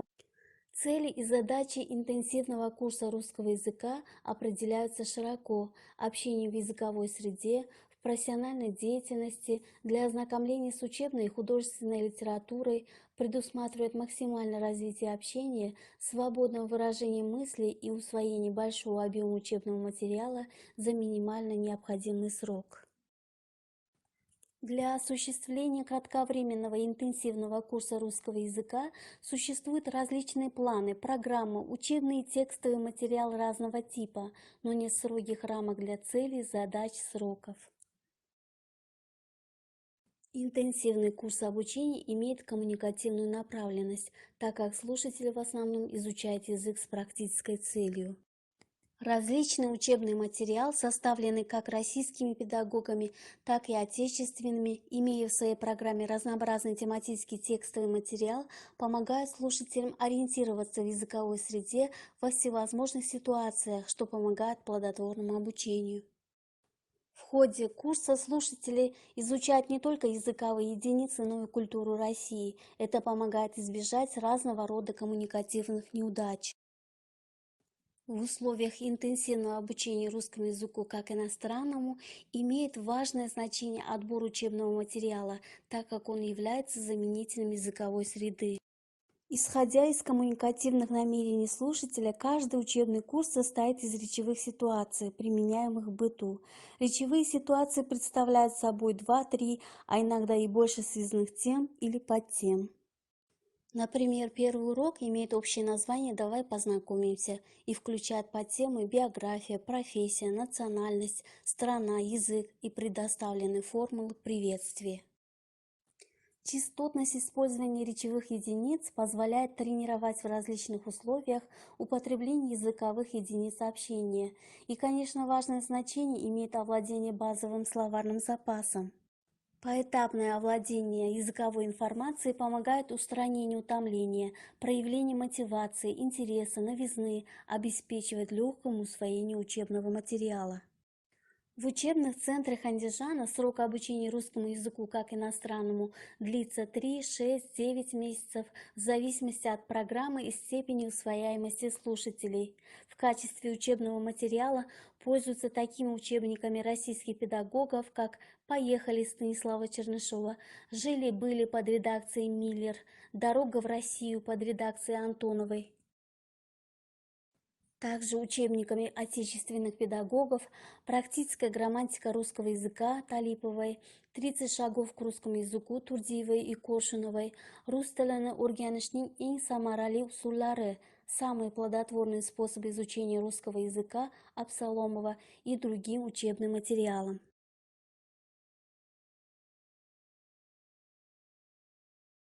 Также следует отметить в качестве новинки учебную программу Ульмаз Караматовой в виде учебников для взрослых, студентов и детей старшего школьного возраста «Рус тілінің o'rganamiz» «Изучаем русский язык» и детей младшего школьного возраста «Русский язык. Класс». Следует подчеркнуть, что ко всему вышеперечисленному учебному материалу прилагается аудиоматериал, что повышает уровень усвояемости. На сегодняшний день в сети интернет, в том числе в социальных сетях на каналах, размещено достаточное количество интерактивно-мультимедийных средств, текстовых материалов и программ по интенсивному курсу русского языка. В виде дистанционного обучения они предполагают самостоятельное изучение языка без обратной связи с преподавателем. В современном мире технологизация обучения, связь с внешним миром предполагает ускоренного владения знаний, поэтому перед слушателями возникает задача интенсивного изучения языка.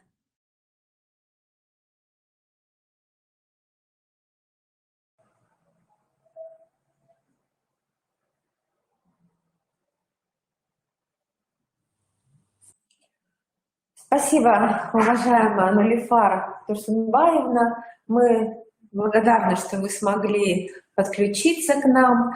Конечно, очень важно, уважаемые коллеги, что сегодня в первой части нашей международной конференции мы услышали выступления и представителей научного сообщества, и проблемные выступления преподавателей русского языка за рубежом. Конечно, мы понимаем, что осмысление проектов с точки зрения результатов их уже реализации на уровне зарубежных стран очень важно именно для грантополучателей. И мы грантополучатели тоже представили в наших выступлениях и проблемное поле, и тот результат, который необходимо нам в дальнейшем научно-методологически еще рассматривать и осмысливать. Мы завершаем первую часть нашей международной конференции. Предполагаем, что сейчас мы уйдем на небольшой перерыв, и вторая часть, она откроется выступлением Бориса Александровича Ланина. Медиасфера и коммуникативные изменения в русском языке. Выступление, оно рассчитано на глубокое профессиональное погружение. Борис Александрович, доктор филологических наук, очень известный эксперт в области русского языка, литературы. Он являлся приглашенным лектором во многих зарубежных университетах, поэтому очень надеемся, что интерес к выступлению Бориса Александровича будет высоким. Итак, коллеги, завершаем первую часть конференции. Всего доброго. В 13:00 мы будем продолжать, и к нам будет подключаться Борис Александрович. Коллеги, добрый день. Мы продолжаем работу научно-практической конференции. Мы рассматриваем модели развития кадрового потенциала по вопросам изучения русского языка, идеологии, эффекты, перспективы.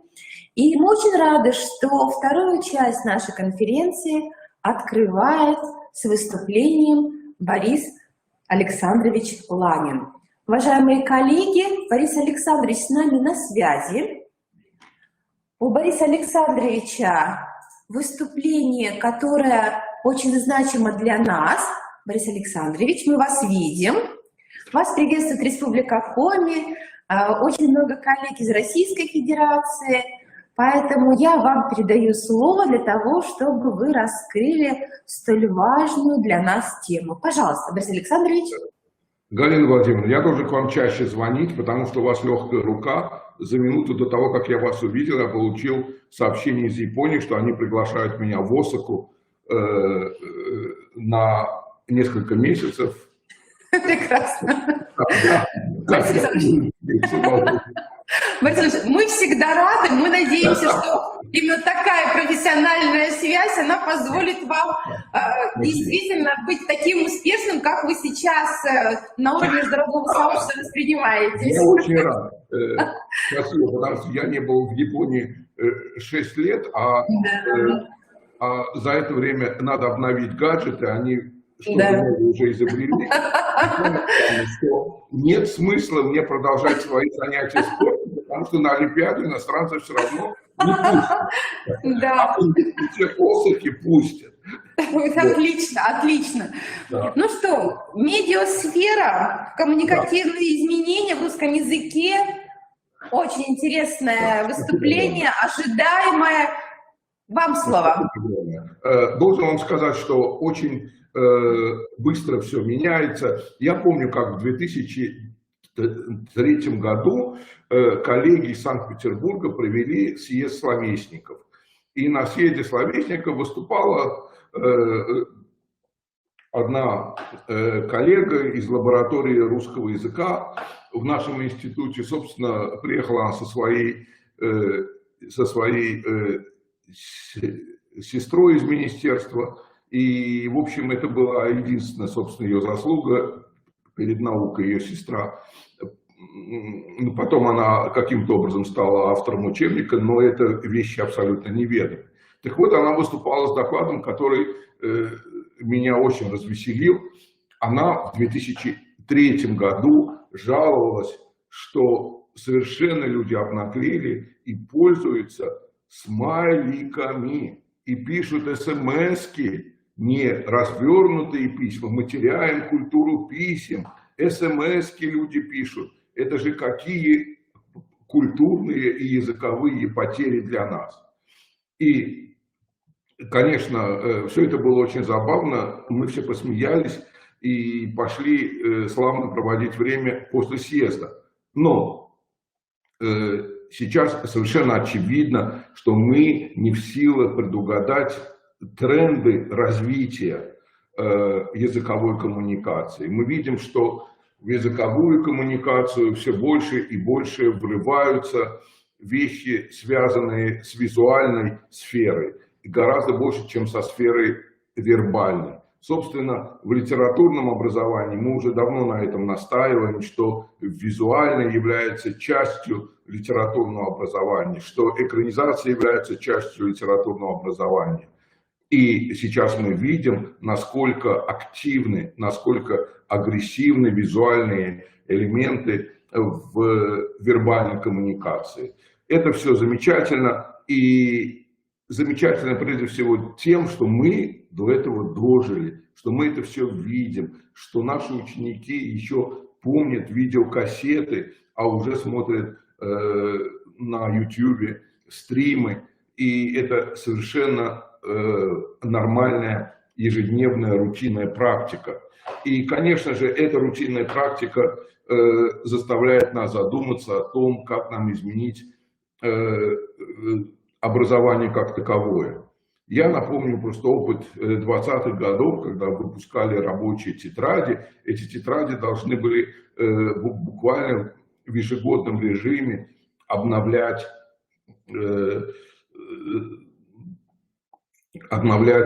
содержание образования. В 2017 году я был на конференции в городе Тарту, и там была исследовательница из Санкт-Петербурга Сенькина, Анна Сенькина. Если я не ошибаюсь, Анна, но точно помню, что Сенькина. И она вот показывала эти замечательные тетради, рассчитанные на неграмотных людей, потому что это были тетради из сферы ликбеза. То есть нужно было просто ликвидировать безграмотность. Но сейчас нам нужно в невероятно быстром режиме ликвидировать эту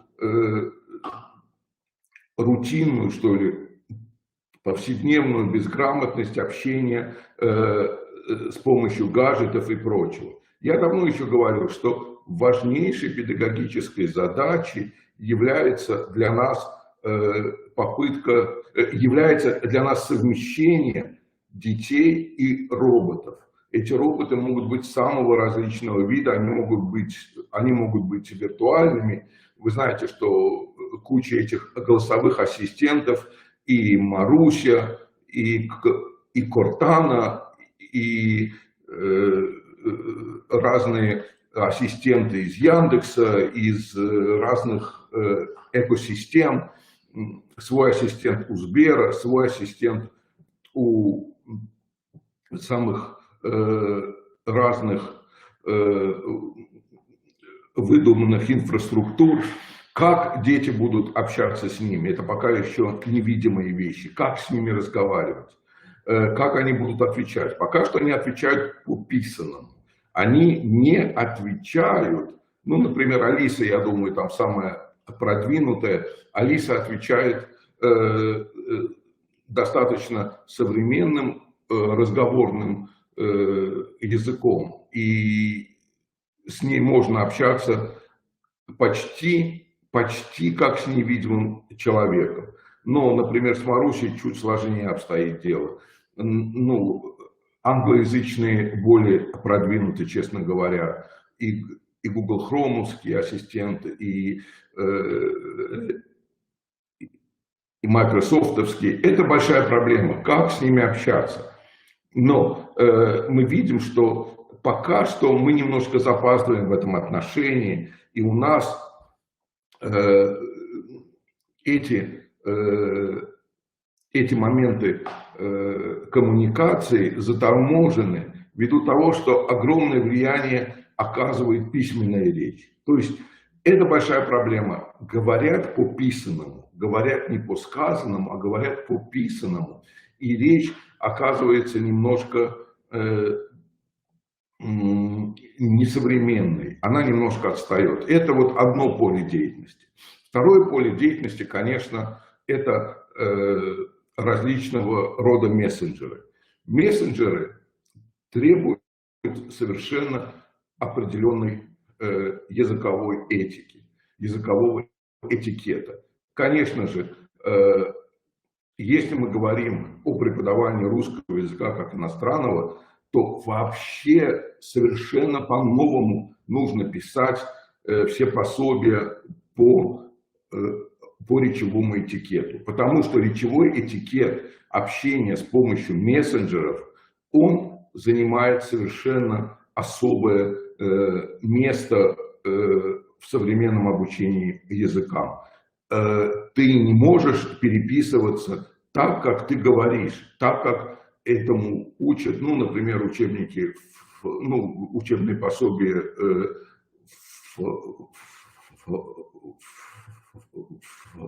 Романовской и так далее. Это совершенно иная сфера общения. Главная проблема там – это сокращение. Вообще, конечно, язык стремится к своей активной языковой экономии, стремится радикально сократить время для общения. И для нас это новый вызов.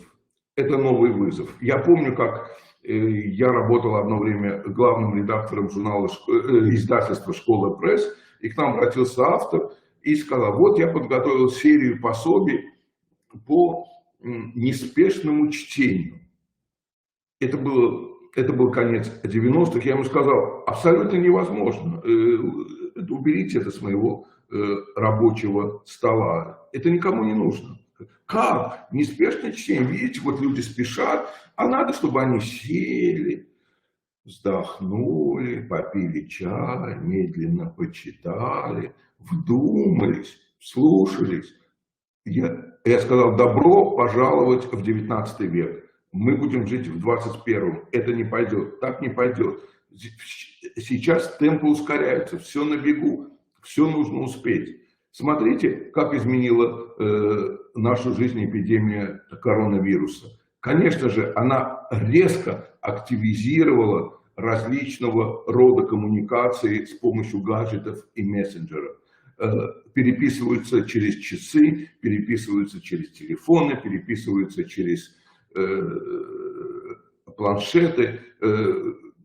Сесть за компьютер сейчас и использовать мессенджер на компьютере – это абсолютно равносильно эпистолярному общению в 19 веке.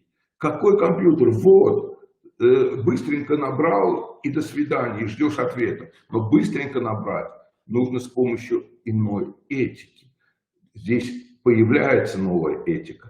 Быстро сообщить – это не значит быть современным, лояльным коммуникатором. Наша задача, помимо многих прочих, наша задача, кто-то царапался здесь у меня. Где модератор? Меня тут мучают какие-то люди. Кто-то влезает. Итак, помимо прочих задач языкового обучения, наша задача обучить этой новой этике коммуницирования. Потому что иначе человек останется иностранцем навсегда. Я помню еще советские времена, когда я жил не в России, жил на Кавказе. И, конечно, люди, которые говорили по-русски абсолютно без акцента, они вызывали определенную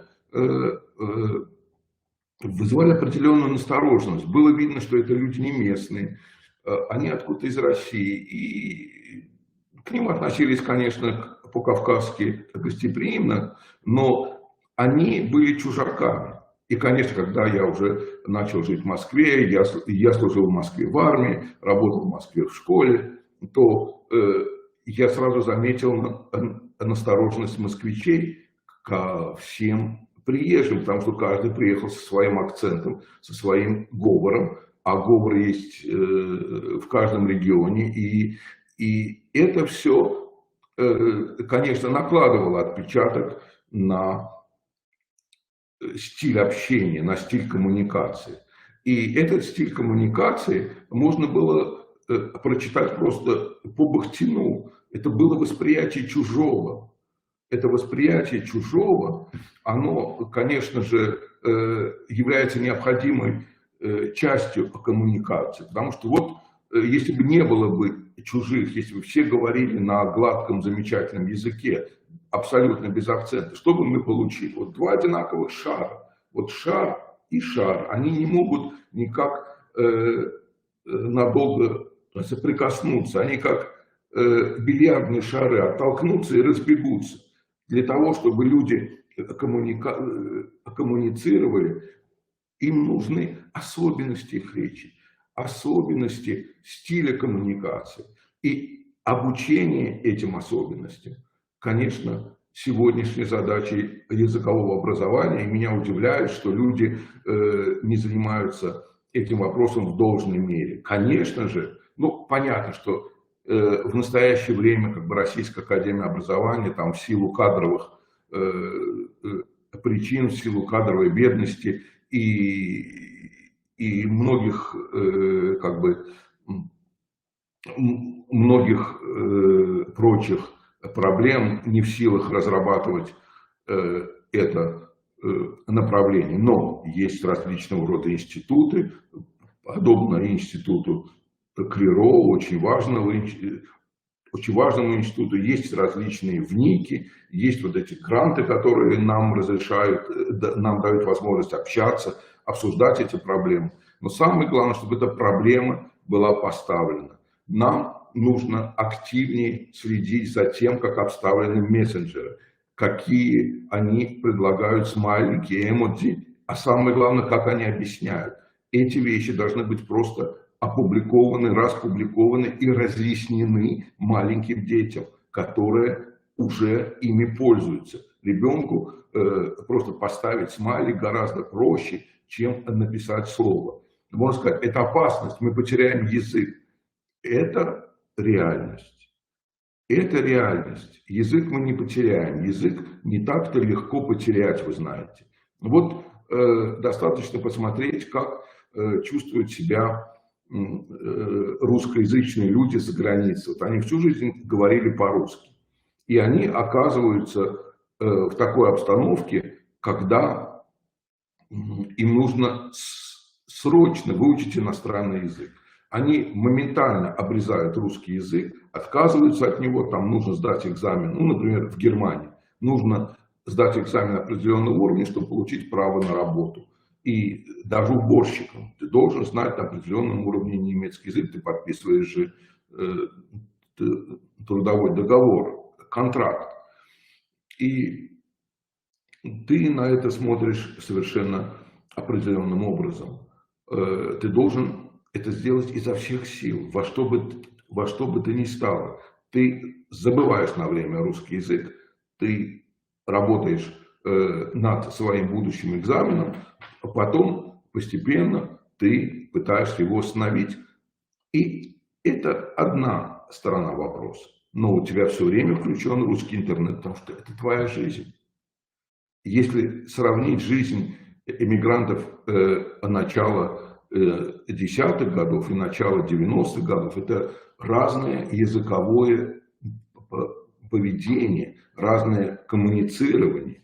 И сейчас мы видим, что невозможно просто отрезать себя от русского языка. Какой-то уровень русского языка поддерживается. Эти уровни поддержки русского языка могут быть совершенно различными. Некоторые лучше пишут, некоторые лучше говорят. Я встречал сотни людей, которые не умеют писать. Они нормально говорят по-русски, их можно понять, с ними можно переписываться, но они не знают русских букв, они пошлют тебе смайлик, и все. И ты можешь их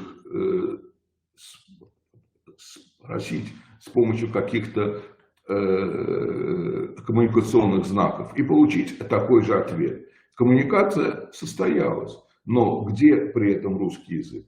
Русский язык переходит в свою устную форму устной речи. Это еще одна реальность. Есть люди, которые наоборот прекрасно переписываются, но они ужасно говорят, потому что переписка дает возможность воспользоваться им в случае каких-то затруднений различного рода переводчиками. И эти переводчики дают им еще какие-то дополнительные возможности. Речь получается достаточно грамотной, вполне понятной, но это письменная речь. А если будет звучать речь устная, то без этих костылей, без этих виртуальных помощников, без этих переводчиков из медиасферы будет очень сложно.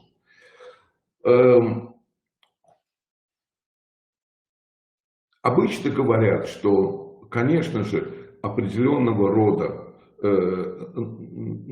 определенного рода стабилизирующую нормативную функцию несут тексты художественной литературы. Так, возможно, было до постмодернизма. Конечно же, когда Владимир Сорокин написал роман «Норма», который сейчас просто классический роман, он фактически с этой нормой прощался. Он показал, что норма – это ничто, норма – это мусор, норма – это отходы. Все, нормы больше нет. Весь роман, названный «Норма», был посвящен издевательствам над самим концептом нормы, над самим понятием нормы.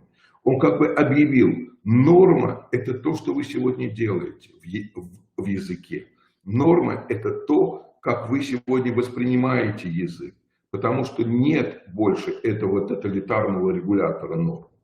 Помню, когда мы прежде работали, то мы могли звонить по какому-то телефону в Институт русского языка на Волхонке, и там всегда была дежурная, это обычно была женщина, которая отвечала, как правильно ставить ударение, ставить ли в этой фразе запятую и как пишется то или иное новое слово. Сейчас этой службы, насколько мне известно, нет.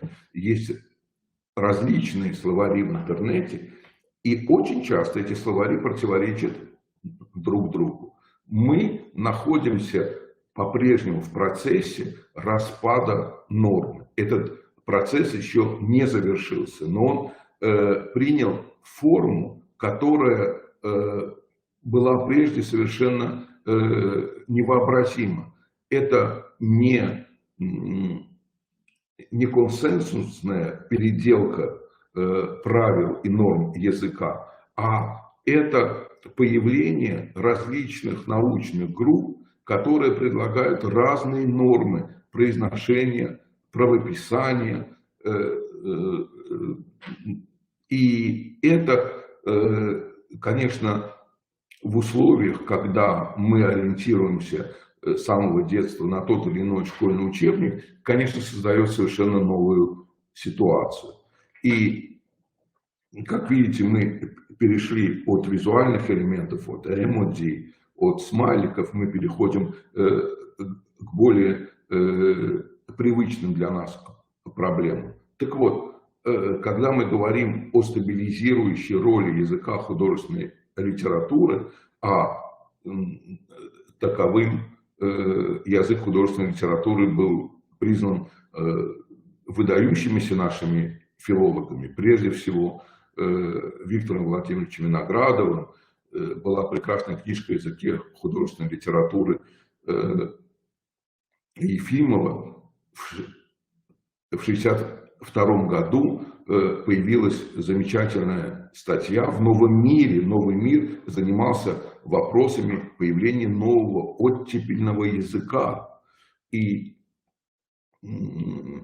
замечательную статью предложили молодые филологи, муж и жена, Александр Павлович и Мария Тамаровна Чудаковы. Они посвятили огромную статью в «Новом мире» парцеляции,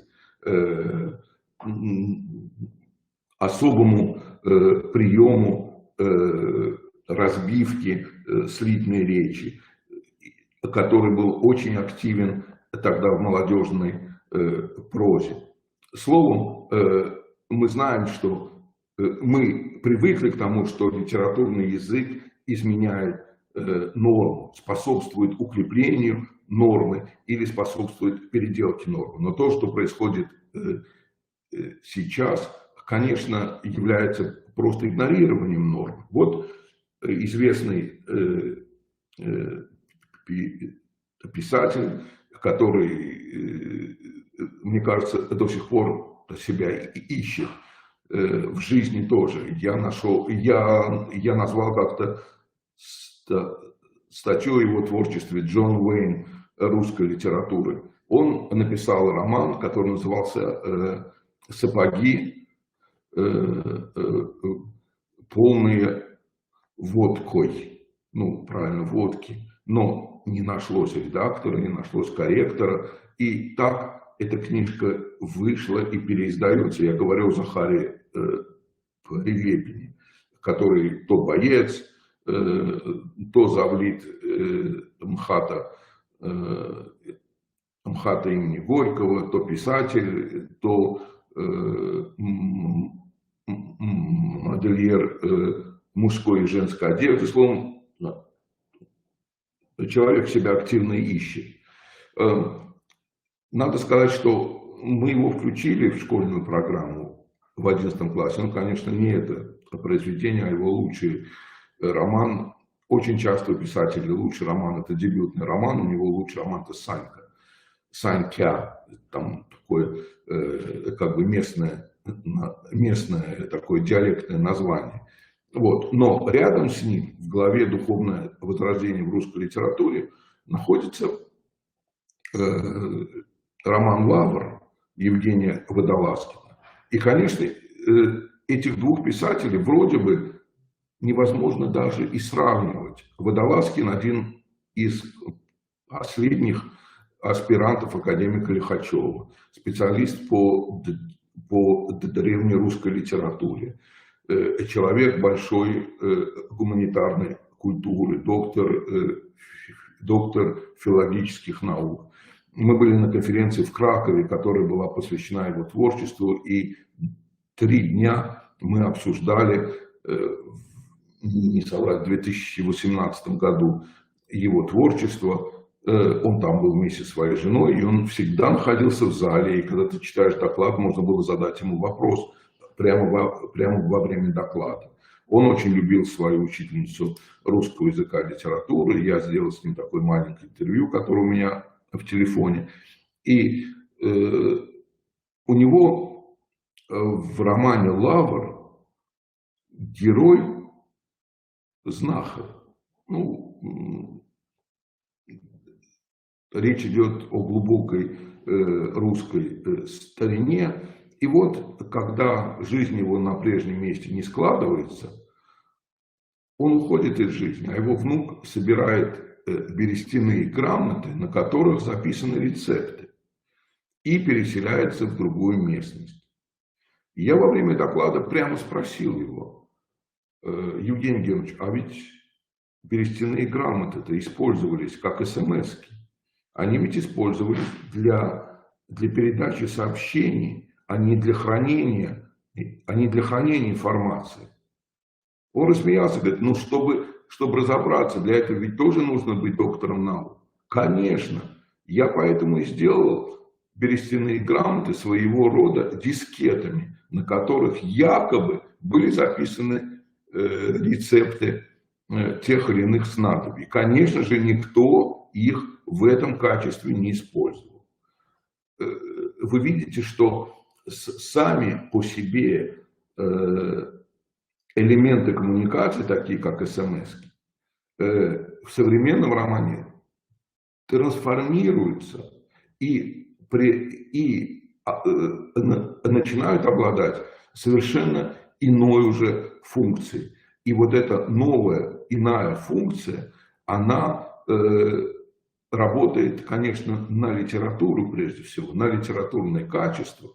Она устанавливает новые нормы коммуникации между автором и читателем, когда автор, человек образованный, сведущий в русской истории, ставит перед современным автором, ну, как бы по заданию несведущим и только проникающим вглубь истории, ставит перед ним такие квестовые задачи, и задача читателя уже в них разобраться. Теперь нужно обратить внимание еще на такую важную форму коммуникации, которая в значительной мере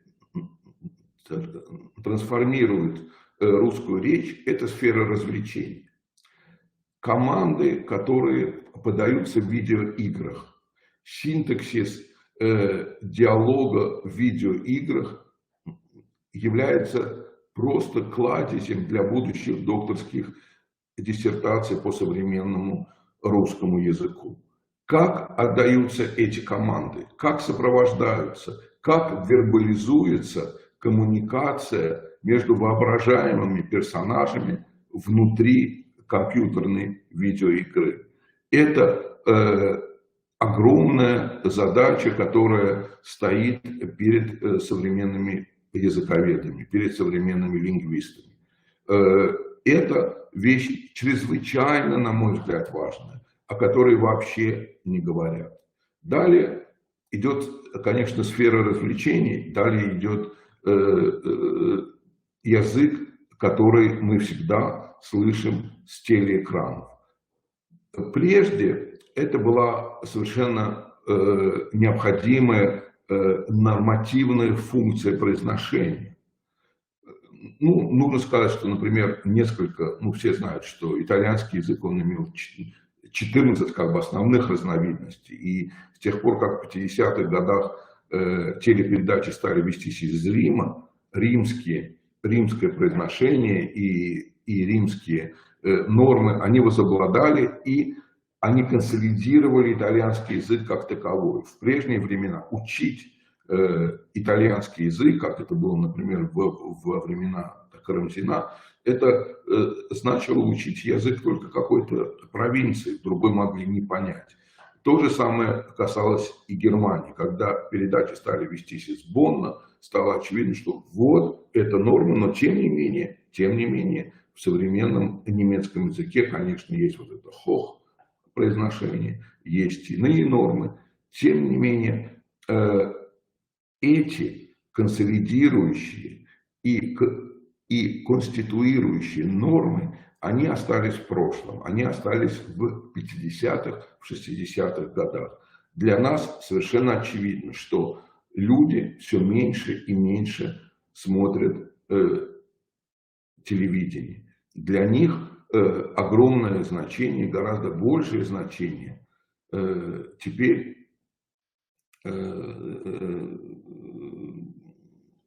имеет совершенно иные виртуальные способы коммуникации. Телевидение отходит на второй план, и, между нами говоря, это очень важно, и, пожалуй, что для языка это и хорошо. Смотрите, что происходит. Вот эти дискуссии, которые люди видят каждый день по телевидению на самые разные темы, они проходят в крайне агрессивном ключе. Ни о какой современной форме языковой дипломатии или даже языкового этикета и речи быть не может. Обязательно в ходе передачи стукнут того или иного эксперта из Украины или из Польши, обязательно высмеют того или иного эксперта из Америки или из Европы. И этот сценарий оказывается гораздо более важным, чем обучение целой нации искусству политических дебатов, искусству политического диалога. Да ладно, пусть не политического, а пусть просто диалога. Но тут мы видим, что мордобой, взаимное оскорбление, грубости и прочее под влиянием таких вполне успешных по своему заданию модераторов, как Скобеева, Баян, Норкин, Соловьев. Это сами эти передачи, которые идут от часа до нескольких часов, они действуют прям-таки разрушительно на современный языковой этикет. И это очень скверно, что нет соответствующего авторитетного и культурно определенного комментария к этим дебатам. Речь не идет о том, что они говорят и какие они позиции отстаивают. Я этого не касаюсь, я политики не касаюсь. Мне не нравится то, что ученики, а я положил жизнь на то, чтобы они говорили грамотно, чтобы они вежливо спорили. В наших учебниках по литературе есть рубрики «Обсудим вместе», которые следуют за каждой главой. Есть рубрика «Приглашаем к дискуссии». Мы учим одному, а влиятельное и всегда опережающее нас, увы, учителей телевидения, фактически безудержно пропагандирует совершенно иную форму и модель взаимодействия между людьми, которые по-разному смотрят на вещи. Это для меня является колоссальным культурным шоком и, в общем-то, языковым провалом. Я не знаю, будете ли вы согласны со мной, но я должен был высказать свою позицию на этот счет. Мы теряем культуру межчеловеческого общения после таких телепередач. Совершенно не тому эти передачи учат наших учеников, да, в общем-то, и тех людей, которые вроде бы считали, что они укреплены в своих знаниях, укреплены в своих способах коммуникации с другими людьми. А нет. Оказывается, все обстоит иначе. Что меня успокаивает в этой связи? Что, в общем-то, хотя в современной культуре, конечно, преобладает язык шансона, а многие из этих участников дебата говорят на языке шансона, тем не менее шансон остался языком нишевым. Это язык определенной ниши.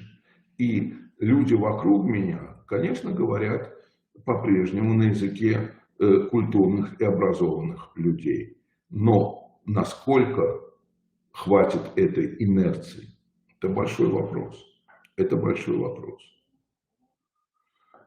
Вот это те соображения, которыми я хотел с вами поделиться в первую очередь. И подводя итог, конечно, нужно в первую очередь отметить особенности взаимодействия с виртуальными помощниками. Дети и роботы, на каком языке будет проходить их коммуникация. Какое место займут в нашем общении виртуальные символы, визуальные символы, эмоти, смайлики, как их преподавать, где взять реестр этих визуальных образов, чтобы учить детей, в каких случаях что употреблять. Смотрите, бедная речь, которая проявляется в виртуальном общении через мессенджеры, это речь, в которой коммуницирующие субъекты употребляют малое количество смайликов. На самом деле смайликов разработано несколько тысяч, и можно использовать всю палитру. Создает ли это богатство форм коммуникации? Можно только ставить вопросы. У меня пока что нет ответа. Как найти в нужный момент нужный смайлик? Как выделить их в состав своих любимых, избранных смайликов и так далее? Следующее. Язык современного телевидения. Язык дебатов на современном телевидении. Это проблема, которую я обозначил. Язык художественной литературы перестать роль консолидирующего, стабилизирующего субъекта. Такая специальность, такая профессия, как корректор, практически окончательно умерла. Мы зависим от того, от грамотности того разработчика, который загружает в программы-редакторы те или иные правила правописания. Наверное, люди помнят, что была в 90-е годы такая программа, которая называлась «Лексикон» под DOS. И специально фирма «Парагон», она находилась в Москве неподалеку от Пушкинской площади, она для «Лексикона» разрабатывала программы проверки правописания. И вдруг оказалось, что кто-то из разработчиков слово «западноевропейский», оно довольно часто встречается у филологов, у историков, когда о литературе пишет, то часто обращаешься к западноевропейским писателям, к западноевропейским литературам, пишется через дефис. А на самом-то деле пишется слитно. Но до появления следующей версии так и писали целый год через дефис. А исправить было некому. В 90-е годы корректоры испарились. А зачем они? Было ощущение, вот же корректор. Купил программку Парагона, она тебе исправит все ошибки. Но мы знаем, что программа не исправляет ошибки, она просто дает альтернативу. Она указывает на непривычно написанное слово. Оставить слово как есть или исправить, это все равно дело твое. Так что размытость орфографических и пунктуационных норм – это следующий вызов. Вызов, с которым, пожалуй, справляемся успешнее всего. Я думаю, что, в общем, тут-то беспокоиться не о чем. Проблема в другом. Проблема в появлении различных групп, которые претендуют на роль языкового регулятора. Различных групп ученых. Это люди квалифицированные, это люди по-своему бескорыстные, которые просто радеют за чистоту языка. Но видят они ее различным образом. Вы знаете, что был близок к проведению реформы русского языка Лопатин. Этого не случилось на законодательном уровне и прочее, прочее. Вот это еще один важный элемент в современном языковом и речевом употреблении.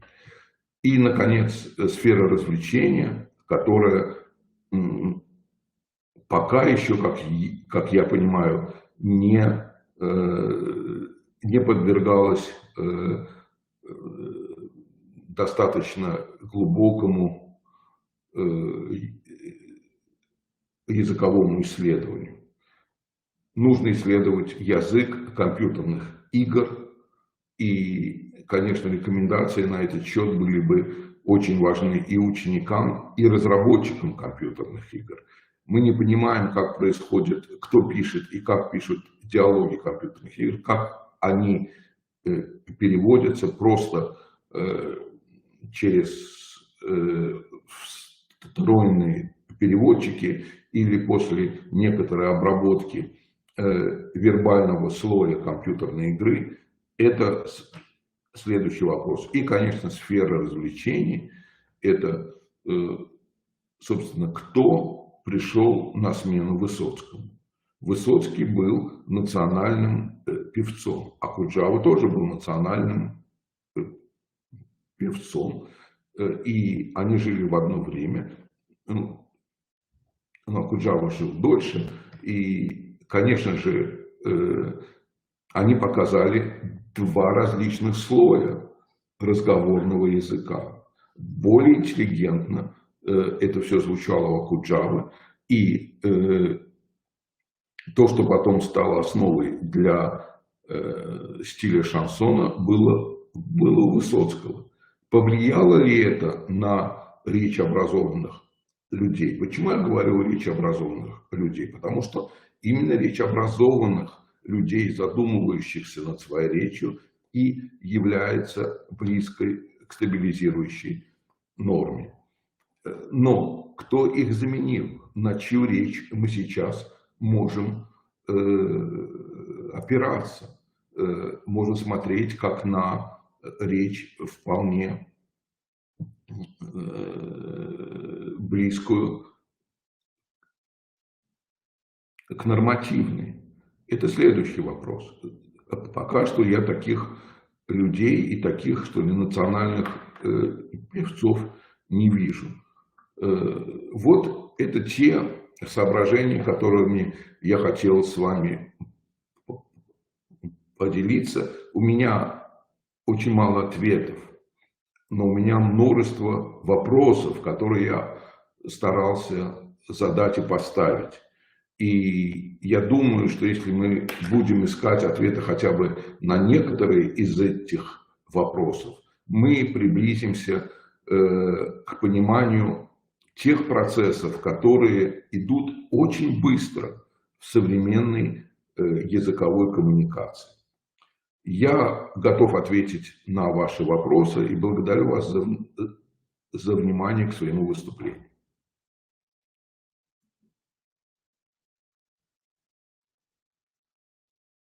Александрович, Борис Александрович, да, заставили задуматься.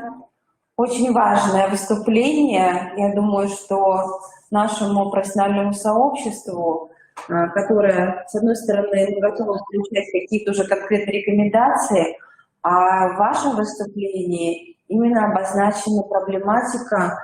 Я думаю, что это разговор не только для сегодняшней конференции, а надо обращаться на различных уровнях именно к этим проблемам.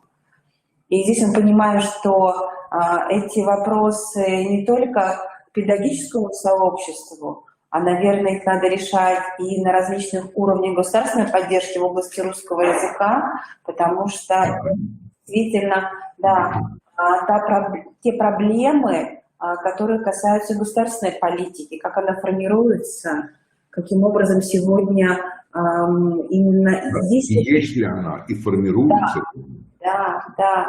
Да, спасибо. Понимаете, в чем дело? Языковые запреты, они не способствуют развитию языка. Язык развивается, и задача буквально всех государственных институций способствовать развитию этого языка. Ну, может быть, несколько экстравагантный будет пример, но я считаю, что вот этот такой очень важный и фундаментальный, пожалуй, единственный упор на запреты сказался очень скверным в современном русском языке. Ну, например, запрет использования мата. Все знают эти слова. Многие знают смысл этих слов, многие, кстати, не знают. Я читал огромную монографию Успенского «Кто субъект мата?», от чьего имени эти слова говорятся.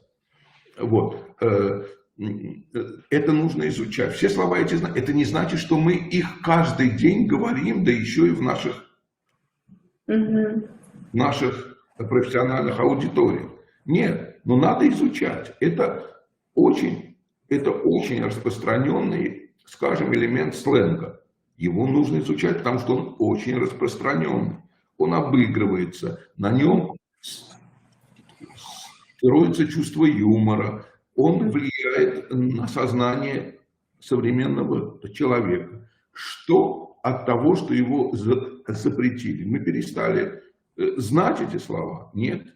Те, кто говорил только на этом языке, перестал говорить? Нет. А что получилось? Ну, видимо, мы стали меньше изучать. Что, кстати, я хочу привести только один пример на этот счет. Виктор Степанович Черномырдин. Близкие к нему люди говорили, что так как он все время работал с мужиками, с мужчинами, и все время руководил, где нужно было людей подгонять, он практически говорил на матерном языке. Неожиданно он становится медиаперсоной. Каждое его слово ловится. Он должен заговорить на другом языке. Он никогда не говорил на другом языке. Он никогда не действовал перед камерой. И появились женщины вокруг, и появились дети вокруг. И он всегда отвечал с некоторым люфтом, с некоторой задержкой. Он в голове как бы переводил, но он был очень одаренным во всех отношениях человеком, и ему удалось выдавать своего рода афоризмы, которые выглядели смешно, слышались смешно, но это был переведенный с матерного языка какой-то текст. Словом, нужно изучать. Запретами мы ничего не добьемся и ничего не узнаем. Да, спасибо. Для сообщества педагогического это очень важно. Это действительно, вот ваше выступление дает основания не только для размышлений, но и для каких-то, может быть, методических решений. У нас есть вопрос. Уважаемый Борис Александрович, спасибо за серьезный разговор. Скажите, пожалуйста, как вы считаете, должны ли современные фрагменты речи, отрывки из современных произведений входить в учебники по русскому языку для школьников как материал для лексического и грамматического разбора? И как организовать отбор таких произведений, фрагментов? Да, ну как организовать, это дело авторов. Пока что их нет. Я в начале нулевых годов хотел сделать такой учебник на материале произведений Виктора Пелевина. Очень современный всегда язык, он опережает. Я думаю, что ответ на этот вопрос можно дать, не задумываясь. Да, современные фрагменты речи, отрывки из произведений непременно должны входить. У нас огромная проблема школьного образования в том, что оно отстает от реальной жизни. Поэтому, когда мы, например, включили 16 новых произведений в наш учебник, это вызвало взрыв. Да, да. Просто не читали и не знали, а сейчас это норма. Конечно, это необходимо не просто для лексического и грамматического разбора, но для каких-то иных, новых, инновационных, пожалуйста, предложите форм работы с ними. Лексический, грамматический разбор достаточно традиционный, возможно, уже устаревшая форма. Вы должны работать с теми, кто хорошо знает литературу, и должны работать с теми, кто хорошо знает процессы, происходящие в современной сфере коммуникации. Вы смотрите, сколько появилось новых заимствованных слов в русском языке. Где перечень, где новый словарик, где словарик для ребенка. Это, есть уже свои нормы. Уже нельзя сказать это. Ты на Фейсбуке с ним задружился? Нет. Ты уже с ним зафрендился? И твердо. А зафрендился, это нельзя говорить, это для бабушек. Он уже зафрендился. И так далее. Это своя норма. Но эта норма устанавливается в нашем общении интеллигентных, образованных людей. А надо давать материал. Надо давать это в школу. Потому что это новая, совершенно новая сфера, на которую просто плюнули да забыли. И я очень рад вам, Галина Владимировна, что вы за такие вещи беретесь, что вы это организуете, что вы даете возможность ставить эти вопросы. Это очень важная вещь. Да, мы с вами даже общались. Язык живой язык – это самое важное. Но сегодня, да, мы действительно говорим о том, что литературный язык, он живет в нормативном поле, которое было в 20 веке, а литературный язык 21 века, он действительно должен быть нормирован, а вот отсутствие словарей различного уровня – это, конечно, проблема, и в том числе для школьного образования. Мы опираемся на словари 20 века. Конечно, позже говорим. Да, конечно. Это почти уже скоро будет более 100 лет, поэтому, конечно же. Ну что, уважаемые коллеги, Борис Александрович, всегда рады вашему присутствию Спасибо, на наших профессиональных мероприятиях, конференциях, семинарах. Мы очень надеемся, что будем в этом году с вами встречаться в онлайн-режиме точно, но на очную встречу будем надеяться, но это в наших профессиональных Ну, мечтах. когда я буду в Японии, разница во времени будет больше, поэтому Да. мы как-то договоримся на мою вечернюю встречу. Все, Спасибо, Борис Александрович, до встречи, всего доброго. До Очень было встречи, приятно. всего доброго. Да, всего доброго, до свидания. Коллеги, мы всегда рады, что Борис Александрович находит возможность из различных стран работать вместе с нами, работать, потому что действительно конференция — это те ресурсы, которые затрачены великим профессором, и вот эта работа вместе с нами, она позволяет и нам понимать, что мы сегодня в центре профессионального сообщества, мы этому очень рады. И вот именно такие фигуры, как Борис Александрович, они, конечно, дают нам возможность каким-то образом выстраивать и перспективы нашего взаимодействия. Я имею в виду педагогов Республики Коми и Российской Федерации. Это очень важно. Коллеги, к нам присоединяется Шадринский государственный педагогический университет. С нами готова работать Елена Ивановна Елизова. Елена Ивановна, вы с нами?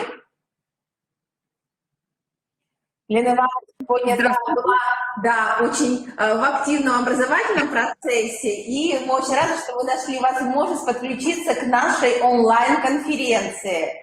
Коллеги, я хочу напомнить, что у нас онлайн-конференция, но будет запись, и вот мне сегодня уже говорят, что идут подключения постоянные, но не волнуйтесь, коллеги, если даже не сможете онлайн сейчас работать в течение всех наших 5 часов, у нас будет возможность офлайн еще посмотреть все выступления. И, конечно, Елена Ивановна, мы очень рады, что вы нашли такую возможность, и практика-ориентированное выступление очень важно для нашего сообщества. Речевая ситуация в системе упражнений по обучению русскому языку как иностранному. Елена Ивановна, вам слово, пожалуйста. Спасибо большое. Извините, я хотела бы узнать, меня хорошо слышно? Коллеги, меня хорошо слышно, да, спасибо большое. Я в первый раз работаю вот в режиме, да, такой платформы ProofMe, поэтому постараюсь сегодня, сделать все правильно. Спасибо большое, что подключили мою презентацию. Разрешите мне выразить огромную благодарность за приглашение к участию в работе конференции именно по развитию кадрового потенциала. И огромное спасибо за то, что вы понимаете меня, да, что вот у нас такие сегодня сложности случились, и я не смогла вовремя присутствовать. В начале своего выступления хотелось бы вот буквально несколько слов сказать, как в качестве комментария к докладу, к выступлению Бориса Александровича. Я с огромным интересом присоединилась вот уже в начале его выступления и прослушала буквально на одном дыхании. Как интересно можно говорить об этом. И мы знаем, да, так много проблем, фундаментальных проблем, которые стоят перед языком, перед нашим обществом.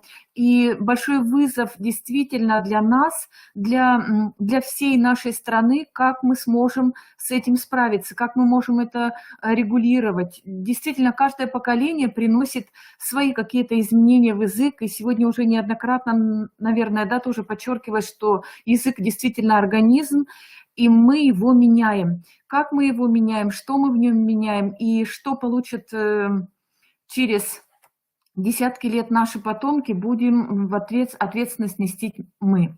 Да, сегодня мне хотелось бы действительно в прикладном ключе уже выступить и поговорить о речевой ситуации в системе упражнений по обучению РКИ. В начале конференции сегодня выступала Татьяна Викторовна Зарайская. Я коротко утром посмотрела презентацию, да, и видела, что речь шла, да, о наших вот проектах, в целом, в котором нам посчастливилось принять участие. У нас был создан Центр открытого образования по обучению русскому языку, обучение на русском языке. Наша страна, это была Кыргызстан. Мы с удовольствием сотрудничаем и с большой радостью можем отметить, что мы находим отклик у наших кыргызских коллег, в том числе преподавателей русского языка как иностранного.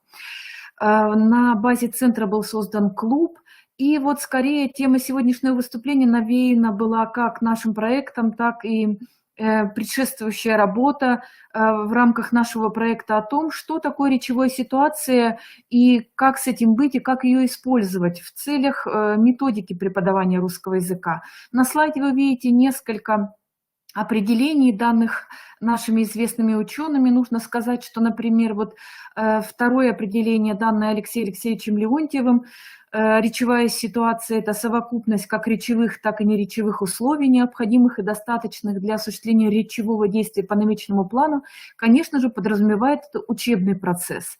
Но никто не говорит, что другие ситуации, они не подходят для учебного процесса. И здесь я небольшую оговорочку хотела бы вот внести уже по учебному процессу. Вообще, как мы его понимаем и что происходит, мы видим, существуют разные подходы. Некоторые из них доминируют в течение десятков лет, ряда лет, потом уходят, вновь становятся актуальными. Вот учебный процесс в целом, он ведь требует, то есть это система, и она требует в себе выделения какой-то системы, образующей единицы. Что может быть при обучении языкам? Являясь по первому диплому преподавателем иностранных языков, тоже могу поддержать вот Бориса Александровича о том, что да, люди, которые уезжают в Германию, среди моих выпускников много таких людей, которые уехали, как они поддерживают изучение своего родного языка. Некоторые нет, и всегда это болезненно воспринимается, например, мной, да, как преподавателем. И я считаю, что сохранить язык своих предков, наверное, это действительно уровень, достойный, который мы должны выдерживать и никогда не забывать тот язык, да, на котором говорили наши родители и наши деды. Так вот, возвращаясь к учебному процессу, мы видим, какая же единица здесь может быть выделена. Были долгие дискуссии, и все-таки вот понимание развития языковых способностей при обучении языку привело к выделению такой единицы, как учебное действие. Действительно, учебное действие что это? Это базовая категория, это методическая единица, она системообразующая, она универсальна, она подходит для любого участка педагогического процесса, в частности, да, вот учебного процесса обучения языку. Таким образом, учебное действие может нести в себе три этапа. Что это такое? Когда мы совершаем любое учебное действие, у нас происходит этап осмысления своего действия, потом уровень собственного действия, и третий этап – это уровень уже проверки результата выполненного действия. Так вот, основываясь на этой этапности учебного действия, мы можем сделать проекцию на весь учебный процесс и выделить, что учебный процесс может быть уровневым, он таковым и является, где первый уровень – это уровень ознакомления, второй уровень упражнений и третий уровень обратной связи. Сегодня в своем выступлении, конечно, я не претендую на охват всех уровней и, конечно, акцентирую внимание только на второй уровень, это уровень упражнений, поскольку, да, это задано в теме моего выступления в системе упражнений при обучении русскому языку как иностранному, но надо сказать не только как иностранному, но и как родному. Так вот, хотя тенденции в методике преподавания нам известны. Если мы ограничиваемся только одним уровнем, уровнем ознакомления или уровнем упражнений, то мы никогда не достигнем высоких образовательных результатов. Это тоже ясно. Тем не менее, подходы есть разные, технологии есть разные, но нельзя об этом забывать. Так случается, я думаю, в практике, в педагогической деятельности каждого из присутствующих сегодня на конференции наверняка такое было. Да, в моей тоже. Я работаю не только в ВУЗе, но еще в течение вот уже 6 лет немного работаю и в школе, поэтому вижу и до боли сложно, да, это признать, что педагоги при обучении и родному языку, и иностранному часто почему-то принимают во внимание только первый уровень, уровень ознакомления, но ведь его недостаточно и невозможно без уровня упражнений или уровня обратной связи опять достичь высокой цели, той, которую мы поставили в начале. Детям обычно я поясняю, то есть у нас есть даже шкала некоторая, что мы выполняем. В школе я преподаю английский язык, и с ребятами мы часто дискутируем и знаем, как это делать, да, и русский язык, и мы коррелируем свои знания и порой бывает тоже, да, горько это осознавать, что у нас и знания по родному языку не такие глубокие, как хотелось бы. Опереться на ту базу родного языка, на лингвистическую базу не всегда удается преподавателю иностранного языка. В том числе русского как иностранного мы опираемся на родной язык. Если нам удалось или посчастливилось владеть родным языком, например, да, наших учеников-иностранцев. Что здесь? Мы говорим, нужно осмыслить, да, сделать и проверить. Обязательно подумать, сделать, проверить. Если этого нет, у нас не будет успеха. Не будет успеха, значит, у нас языковая способность не будет развита. И здесь, конечно, хотелось бы еще раз высказать свою уверенность о том, что не бывает неспособных детей. Дело только в том, что у нас нет соблюдения вот этих уровней. Либо какой-то один из уровней в учебном процессе у нас выпал, либо мы не обращаем на него столь пристальное внимание, как требуется.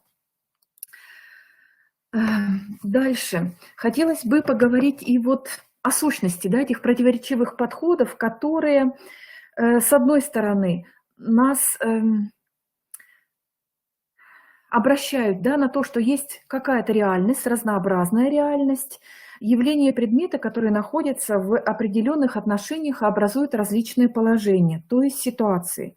А с другой стороны, люди, наделенные этими характеристиками, обладающие различными потребностями, находясь под влиянием собственных разнообразных мотивов, вступают во взаимодействие с окружающей средой. Таким образом, в процессе этого взаимодействия предметы и ситуации становятся отраженными в сознании людей, и это отражение происходит отнюдь не зеркальным способом. И мы видим здесь, что взаимодействие с окружающей средой выводит нас на так называемую теорию разумного глаза. Коротко, что это? Это значит, что мы видим не то, во что мы верим, а порой мы, вернее, и видим то, во что мы верим, и верим в то, да, что мы видим. То есть это может быть взаимно определяющим фактором и в учебном процессе тоже.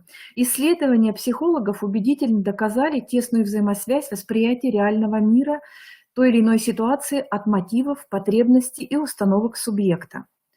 Согласно исследованию австрийского ученого-психолога Карла Брюнера, речевую ситуацию образуют внешние, говорящие, слушающие и предметы речи.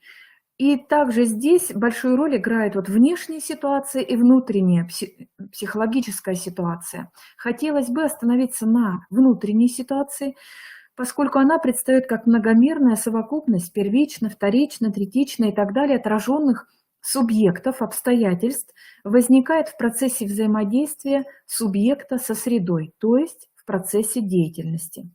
Во внутренней психологической ситуации переплетаются как языковые, так и образно-визуальные элементы, и это связано с работой различных функциональных блоков мозга.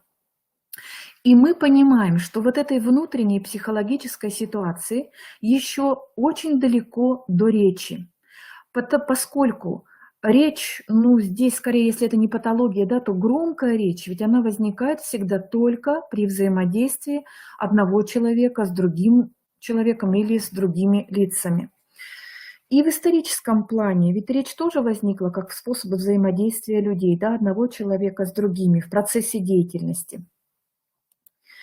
Естественно, что в речи появляется далеко не все, что составляет внутреннюю ситуацию говорящего. И здесь одним из решающих факторов будет то, насколько близкими оказываются внутренние ситуации участников общения. Во взаимоотношениях речи и ситуации прослеживается обратная зависимость. Чем более близкими оказываются внутренние ситуации говорящих, что это значит? Это значит, что в сознании собеседников имеется схожая совокупность отраженных обстоятельств. Тем не менее, требуется развертывание внешней речи. Речь становится понятной буквально с полуслова. Наверняка всем нам знакомы ситуации, когда мы являемся случайно свидетелями каких-то разговоров в общественном транспорте, да, либо еще где-то на улице. Мы понимаем из этих диалогов абсолютно немного, хотя разговор проходит на нашем родном языке. И весьма показательным в этом случае является наблюдение, сделанное Александром Лурия и Фаиной Юдович за развитием речи двух близнецов. Я думаю, это очень актуально для обучения русскому языку как иностранному или в принципе для обучения языку. Когда у близнецов отсутствует необходимость сказать что-либо друг другу. И в 1956 году был проведен эксперимент, когда таких близнецов поместили в разные детские коллективы, чтобы дать толчок их языковому развитию. Этот факт, на мой взгляд, объясняет трудность создания на уроках естественных речевых ситуаций. Ученики знают друг о друге почти все, их внутренние ситуации схожи, и им трудно обмениваться новой информацией. Очевидно, что для развернутого языкового оформления потребуется лишь информация, находящаяся за пределами этой общей части. Поэтому совершенно справедливое утверждение российского лингвиста Владимира Григорьевича Гака, что предварительное знание ситуации, так называемая пресуппозиция, играет важнейшую роль в организации высказывания. Предметом разговора становится только то, что неизвестно собеседнику, представляет для него интерес, что служит для удовлетворения его интеллектуальных потребностей. Все сказанное выше характеризует важнейшую, главнейшую характеристику речи, ее ситуативность, то есть способность отражать ту ситуацию и опираться на нее. Чем больше опора на ситуацию общения, тем меньше языковая выраженность. На основании анализа лингвистической литературы можно определить структуру речевой ситуации, в которую входят внутреннее состояние говорящего, его потребности и мотивы, внутреннее состояние слушающего, также с его потребностями и мотивами, предметы явления, о которых идет речь, материалы языка, на котором осуществляется речь, ну и, безусловно, обстановка общения, в которой эта речь осуществляется. В методических целях необходимо оперировать двумя понятиями, находящимися в определенных отношениях, и следует строго разграничивать понятия предметная ситуация, это ситуация действительности, и речевая ситуация, о которой сегодня мы говорим. Предметная ситуация представляет собой совокупность обстоятельств, образующих то или иное положение, без всякой связи, без указания, что, где, почему, зачем эта ситуация может появиться в речи. Ну, например, предложение. Мальчик бегал во дворе с собакой. Речевая ситуация предполагает прежде всего наличие, по крайней мере, двух говорящих, находящихся в определенных отношениях. Поэтому ее можно определить как совокупность обстоятельств, вызывающих необходимость обращения к речи в целях воздействия одного человека на другого, на слушающего, либо на слушающих в процессе деятельности. Примером такой ситуации является привлечение внимания к факту, к событию, скрытая просьба. То же самое предложение «мальчик бегает во дворе с собакой» можно представить в виде речевой ситуации. Девочка сидит у окна и говорит маме: «Мама, посмотри, мальчик бегает во дворе с собакой». Иначе говоря, выделяются два уровня ситуативности: уровень предметной ситуации и уровень речевой ситуации. В учебной деятельности при обучении языкам, русскому языку как иностранному, любому другому языку, как раз уровень предметной ситуации часто бывает доминирует, но это необходимо. Я еще скажу о том, что это важный этап, и его нужно суметь пройти. Поэтому до уровня речевой ситуации не всегда доходит время, возможности, временные ресурсы, например, при обучении языку, русскому языку как иностранному в том числе. Выделение предметной речевой ситуации дает нам возможность по-новому подойти к разделению этапов обучения речи. Именно мы говорим, обучение речи – это подготовительный этап и речевой этап. Задача подготовительного этапа состоит в выработке отдельных операций речевого механизма при наименовании предметных ситуаций в отрыве от задач речевого общения. А на речевом этапе тренировки это наименование должно являться следствием потребностей речевой коммуникации, заставляющих объективировать именно эту ситуацию действительности, а не иную. В учебном процессе также четко необходимо осознавать принадлежность упражнения к тому или иному этапу. И при этом выход любой языковой единицы продуктивного минимума во второй речевой этап обязателен. Возможно, как можно быстрее обеспечить переход от первого этапа ко второму, поскольку первый этап не может обеспечить психологической адекватности использования языковых единиц, и исследование не ведет к истинному владению этими языковыми единицами. На подготовительном этапе отсутствует важнейший параметр порождения речи. Это отбор содержания с точки зрения коммуникативного воздействия на слушающего. Поэтому на данном этапе учащийся овладевает лишь заготовками будущих речевых высказываний. Но это очень важно и необходимо, в которых потребуется не только правильное обозначение содержания, но и согласование этого содержания с потребностями общения, привязанности к коммуникативному намерению. Одним из критериев отнесенности того или иного упражнения к речевому должно служить наличие речевой ситуации, подлинной или условной, с ее компонентами: кто, почему, кому, что сказал. И главным определяющим стержнем, желаемым воздействием посредством речи оказать определенное воздействие на слушающего. Если вспомнить данные выше характеристики внутренней ситуации говорящего и сущность ситуативности речи, можно понять глубокое различие подготовительного этапа и речевого, и большую сложность последнего. Итак, с точки зрения выдвигаемого подхода, главным отличием подготовительного и речевого этапа в тренировке становится либо наличие, знак плюс, либо отсутствие этой речевой ситуации, которую мы понимаем как совокупность обстоятельств, вызывающую необходимость объективации языковыми средствами определенного содержания для воздействия одного человека на другого человека, либо других людей в процессе деятельности. Если говорящий выходит в речь по собственной потребности, необходимости и желанию, то это будет естественная речевая ситуация. Если по воле преподавателя, выполняя учебное задание, когда учащийся выступает в предложенных обстоятельствах с подсказанной мотивацией, то это будет ситуация условная, учебная.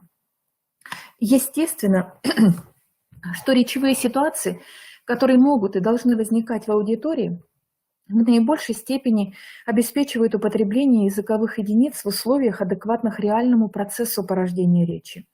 И, следовательно, создают благоприятную базу для приобретения речевых навыков, собственно, в неурочной речи. Но такие ситуации, к сожалению, не имеют широкого распространения в педагогическом процессе, особенно на начальном этапе. И это связано с очевидными трудностями их организации. Они должны строиться на материале, тесно связанном с интересами и жизненным опытом учащихся.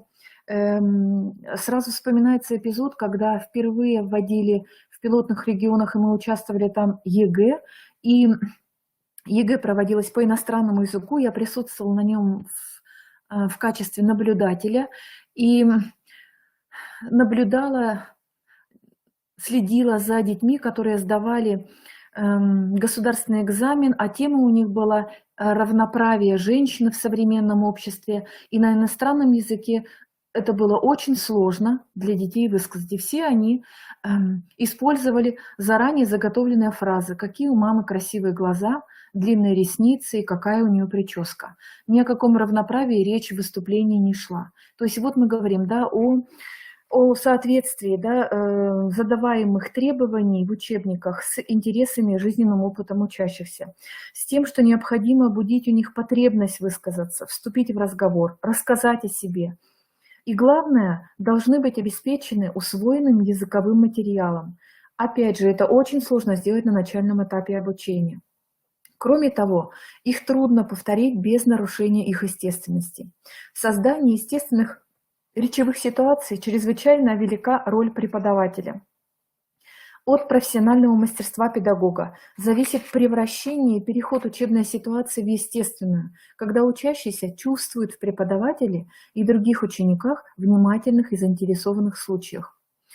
Мы знаем, что в обучении языку, иностранному языку, русскому языку как иностранному, часто мы пользуемся таким приемом, как пересказ текста. Это важный этап на подготовительном этапе. Важный, но мы знаем и другое, что остальные дети, которые также подготовили пересказ текста, они абсолютно не слышат. К сожалению, можно констатировать, что это умение слышать и слушать у детей, у современных детей ну, абсолютно не развита. Абсолютно не развита в той степени, в которой хотелось бы это видеть. И слышать, и понимать, да, и задействовать их память. Гораздо большую роль в педагогическом процессе играют условные речевые ситуации. Ситуации, в которых учащийся осуществляет речевое действие в форме выполнения учебной задачи, например, того же пересказа. Отсюда большая градация условных учебных речевых ситуаций, и зависит она как от степени заданности компонентов порождения, так и от сложности требуемой мыслительной деятельности. Есть разные предложения, например, в ходе учебного процесса менять, активизировать мыслительную деятельность учащихся, и вместо одного текста, который дан в учебнике, давать им разное, и тогда на занятии ученики могут рассказывать друг другу разные тексты, поэтому будут, да, и остальные одноклассники следить за тем, одногруппники, что происходит или что, какое содержание, кто, почему, да, зачем там какое-то действие совершает. Это так, но это требует определенных временных интеллектуальных затрат и ресурсов от педагога, поскольку обычно тексты учебника включают в себя, ну, 1, 2, 3, может быть, математическая речь, диалогическая речь, не более. Все остальные тексты преподаватель должен подбирать заранее. Конечно, он формирует свою методическую копилку, и она у него постоянно растет, развивается, обогащается, мы можем ей меняться. Но если мы будем говорить о молодом педагоге, то ему это достаточно сложно сделать.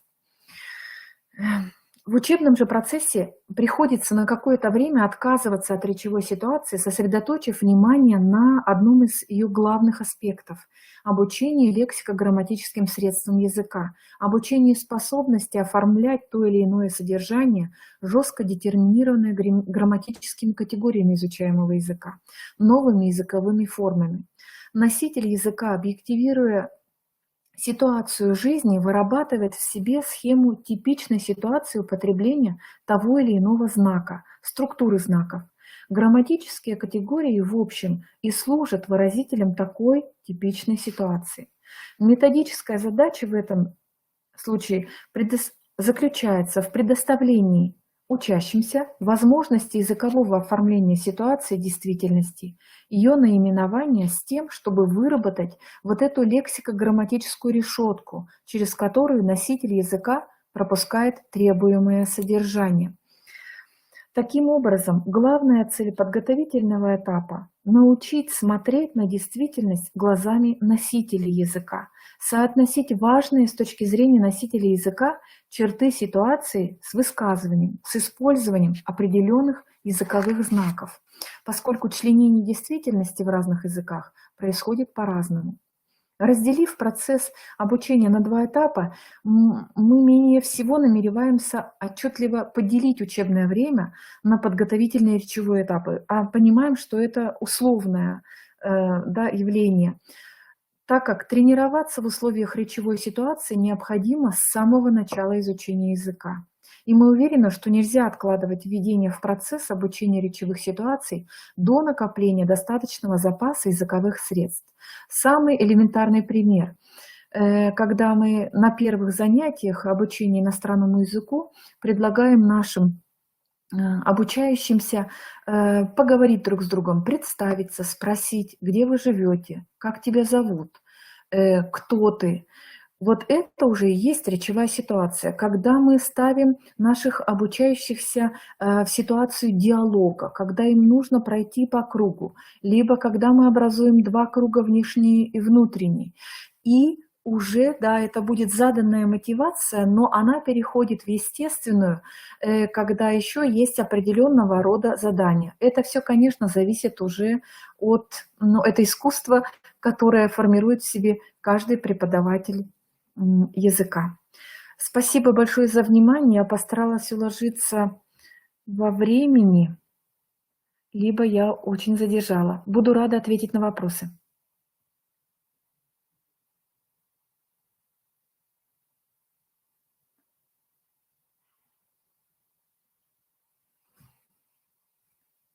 Спасибо. Мы очень рады, что вы так логично, подробно остановились именно на практических ситуациях, конечно, это важно нашему сообществу, которое принимает участие в конференции. Я надеюсь, что если будут вопросы онлайн, мы сейчас на них ответим. Лена Ивановна, если они поступят чуть позже, я думаю, что вы примете наши вопросы на рассмотрение.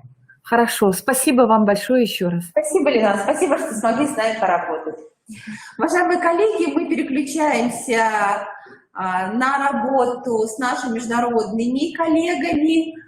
И Людмила Ромаисовна, Армения, наш давний партнер, учитель русского языка и литературы, руководитель общества «Россияне» в городе Капане, может сейчас с нами подключиться и рассмотреть очень важную тему. Людмила Ромаисовна рассмотрит вопросы изучения русского языка в армянских школах. Людмила Ромаисовна уже в течение 2 лет является активным участником наших международных семинаров, конференций. Людмила Ромаисовна, мы вас очень рады видеть.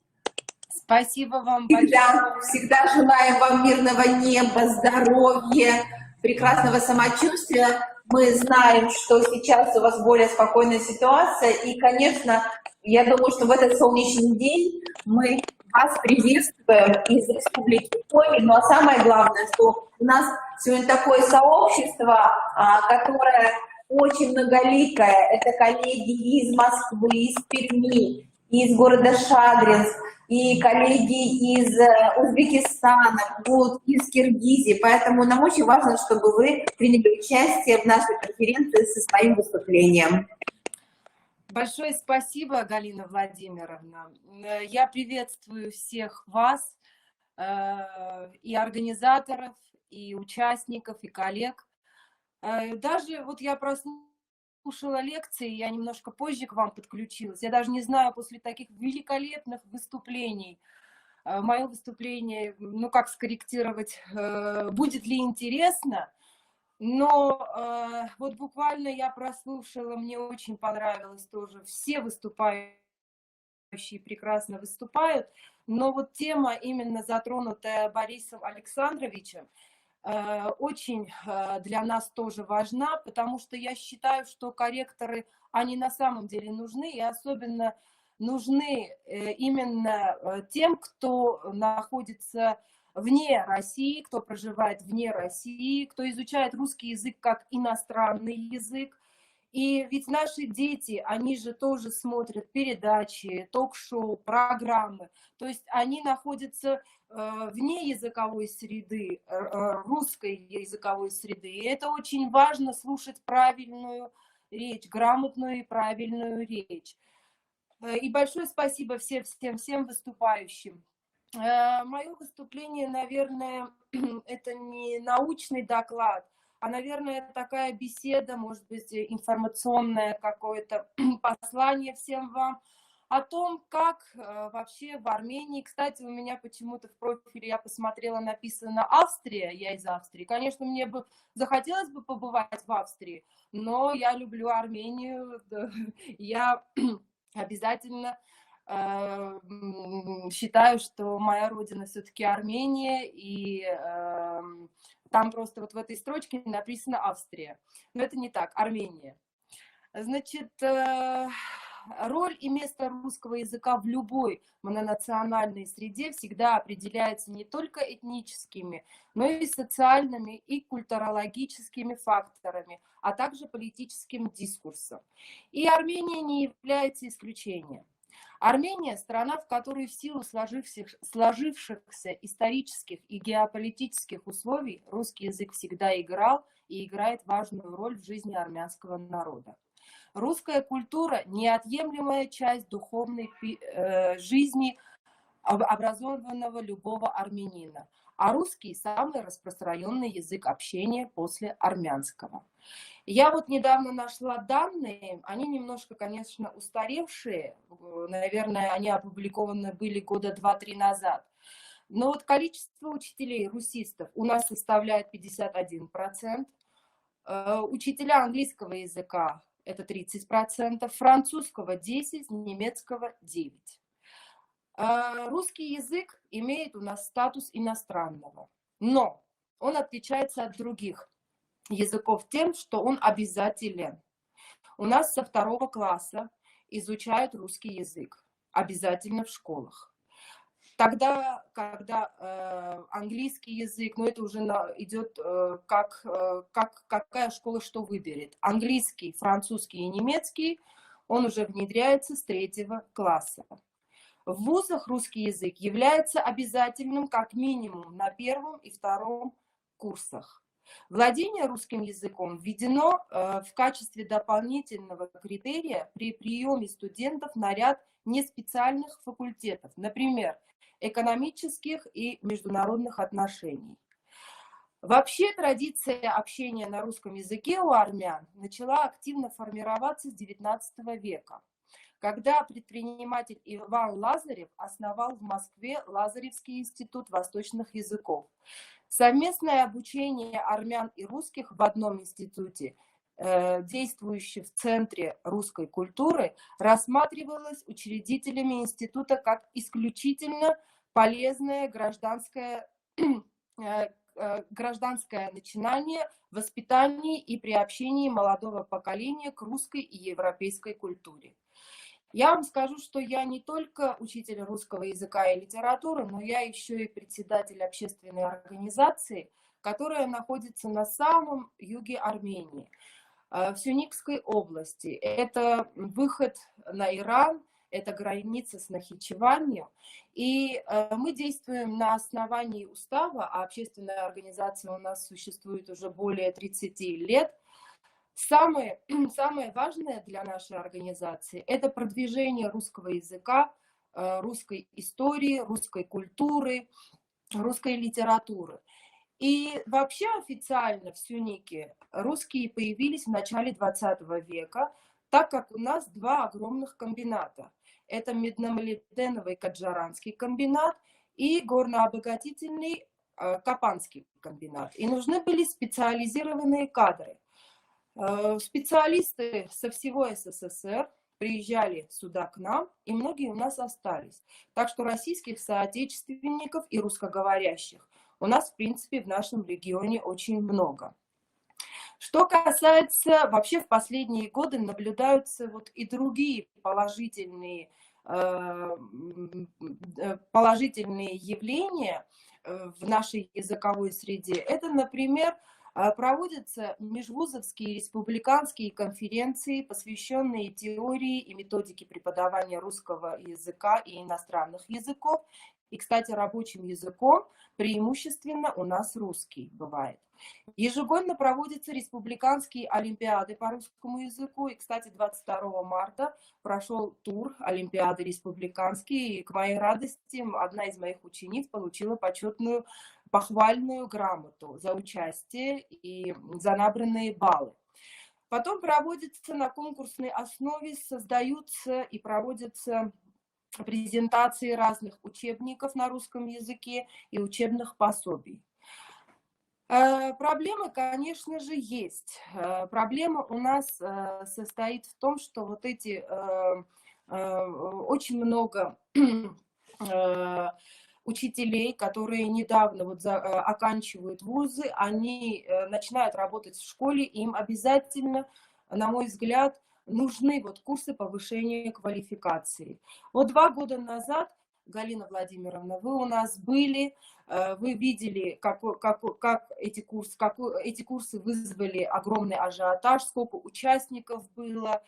Мы все нуждаемся, наверное, в живом общении, мы нуждаемся в различных семинарах, и особенно те учителя, которые только начинают работать в школах, мне кажется, они обязательно должны хотя бы раз в год или раз в полгода проходить курсы повышения квалификации. Но активно у нас сейчас и работает посольство, и особенно Российский центр науки и культуры, который проводит огромное количество мероприятий. Россия уже много лет выделяет квоты для армянских учеников, для абитуриентов, которые поступают в российские вузы, и потом, заканчивая их, они возвращаются обязательно к себе на родину. Что касается, я знаю, сейчас у нас здесь на связи есть и моя коллега, очень хорошая знакомая, подруга, родной человек Агасарян Грета Арутюновна. Она учитель русского языка и литературы в Лернадзорской сельской школе основной. Я скажу, что для меня это образцово-показательная школа. Вот если вы к нам приедете, мы обязательно туда поедем. Мы проводим очень много мероприятий вместе с Гретой Арутюновной. И, знаете, любое мероприятие, любой конкурс, любая викторина очень воодушевляет учеников. Вот мы живем в 21 веке, в веке таких каких-то инновационных технологий, в веке техники, но все равно ничего не заменит простого человеческого общения. И год назад мы перешли, вот из-за COVID-19, так получилось, мы впервые перешли на дистанционное обучение. Я понимаю, я все знаю, что в Европе это дистанционка, так сказать, практикуется, да и в России, и в Армении, и тоже, может быть, в Ереване. Очень активно это все практикуется. Но мы впервые столкнулись с тем, что мы перешли на дистанционное обучение и не знали как, на какой платформе, каким методом, как это организовать. Вот очень бы хотелось, если ваш институт сможет тоже организовать подобные курсы, приехать или дистанционно. Мы бы с большим удовольствием, это девочки меня просили обязательно, учителя, об этом сказать, чтобы организовать какие-либо вот такие курсы, именно посвященные дистанционному образованию. Мы, конечно, кое-чему уже научились, но хотелось бы еще более подробно, более конструктивно об этом узнать. И вообще роль русского языка, особенно в свете вот в этих последних событий у нас армяно-азербайджанского конфликта, я считаю, что язык станет еще популярнее, потому что у нас в регионе, а именно в Кафане даже, находятся российские миротворцы. И интерес к русскому языку, вот я наблюдаю последние месяцы, он очень сильно возрос, как у детей, так и у родителей. И я армянка, но для меня Россия очень важна и нужна, потому что общественная моя организация была создана, конечно, не мной, а моей мамой Агаханян Гавриловой Галиной Борисовной, которая была ветераном Великой Отечественной войны, ленинградской блокадницей. И как правильно было раньше, вот в советское время, расставлены вот эти приоритеты и вообще какая была правильная политика в том плане, что, окончив Ленинградский государственный институт, а сейчас он университет имени Герцена, по распределению кадры распределялись по всей территории СССР. И мама у меня попадает в Ереван, после этого в Сюник, и попадает в самое отдаленное село Шервинанс. И не только русисты, но и учителя по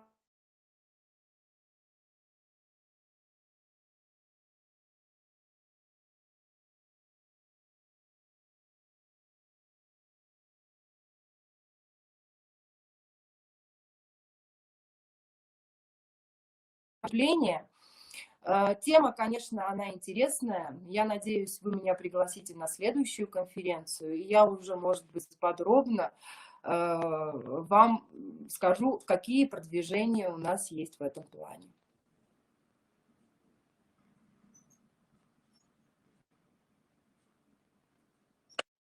Нам важно, каким образом вы доносите до нашего сообщества, до российского сообщества тему продвижения русского языка. Вы действительно на уровне Армения сегодня один из лидеров сообщества, которое формирует именно положительное отношение к русскому языку, к Российской Федерации. Я знаю, какую вы работу проводите на уровне своего не только города, района и всей Армении. Я помню, вы говорили, это очень значимо, какие благодарности вы получаете ведь от Российской Федерации. И, уважаемые коллеги, вот именно через Людмилу Ромаисовну можно не только устанавливать контакты, но можно выстраивать совместные проекты, которые очень нужны и Армении, педагогам Армении, и нашей Российской Федерации. Я помню, как мы с вами вместе работали, это было, да, 2 года назад, и я хочу сказать, что это действительно удивительная, солнечная страна, и благодаря вам, Людмила Ромаисовна, мы понимаем, что межкультурная коммуникация – это уже не понятие, а это действительно то, что выстраивается именно в процессе личного общения. Но ваши выступления всегда очень ценны, ваши предложения, ваши выводы, они сегодня всегда в центре нашего профессионального внимания. И то, что вы обозначили уже перспективу нашего взаимодействия, это принимается именно как уже профессиональная задача. Спасибо вам за то, что вы находите профессиональную возможность подключаться к столь важным мероприятиям для Российской Федерации и для коллег, которые работают сегодня на конференции. Спасибо большое. Спасибо большое. Спасибо. Спасибо.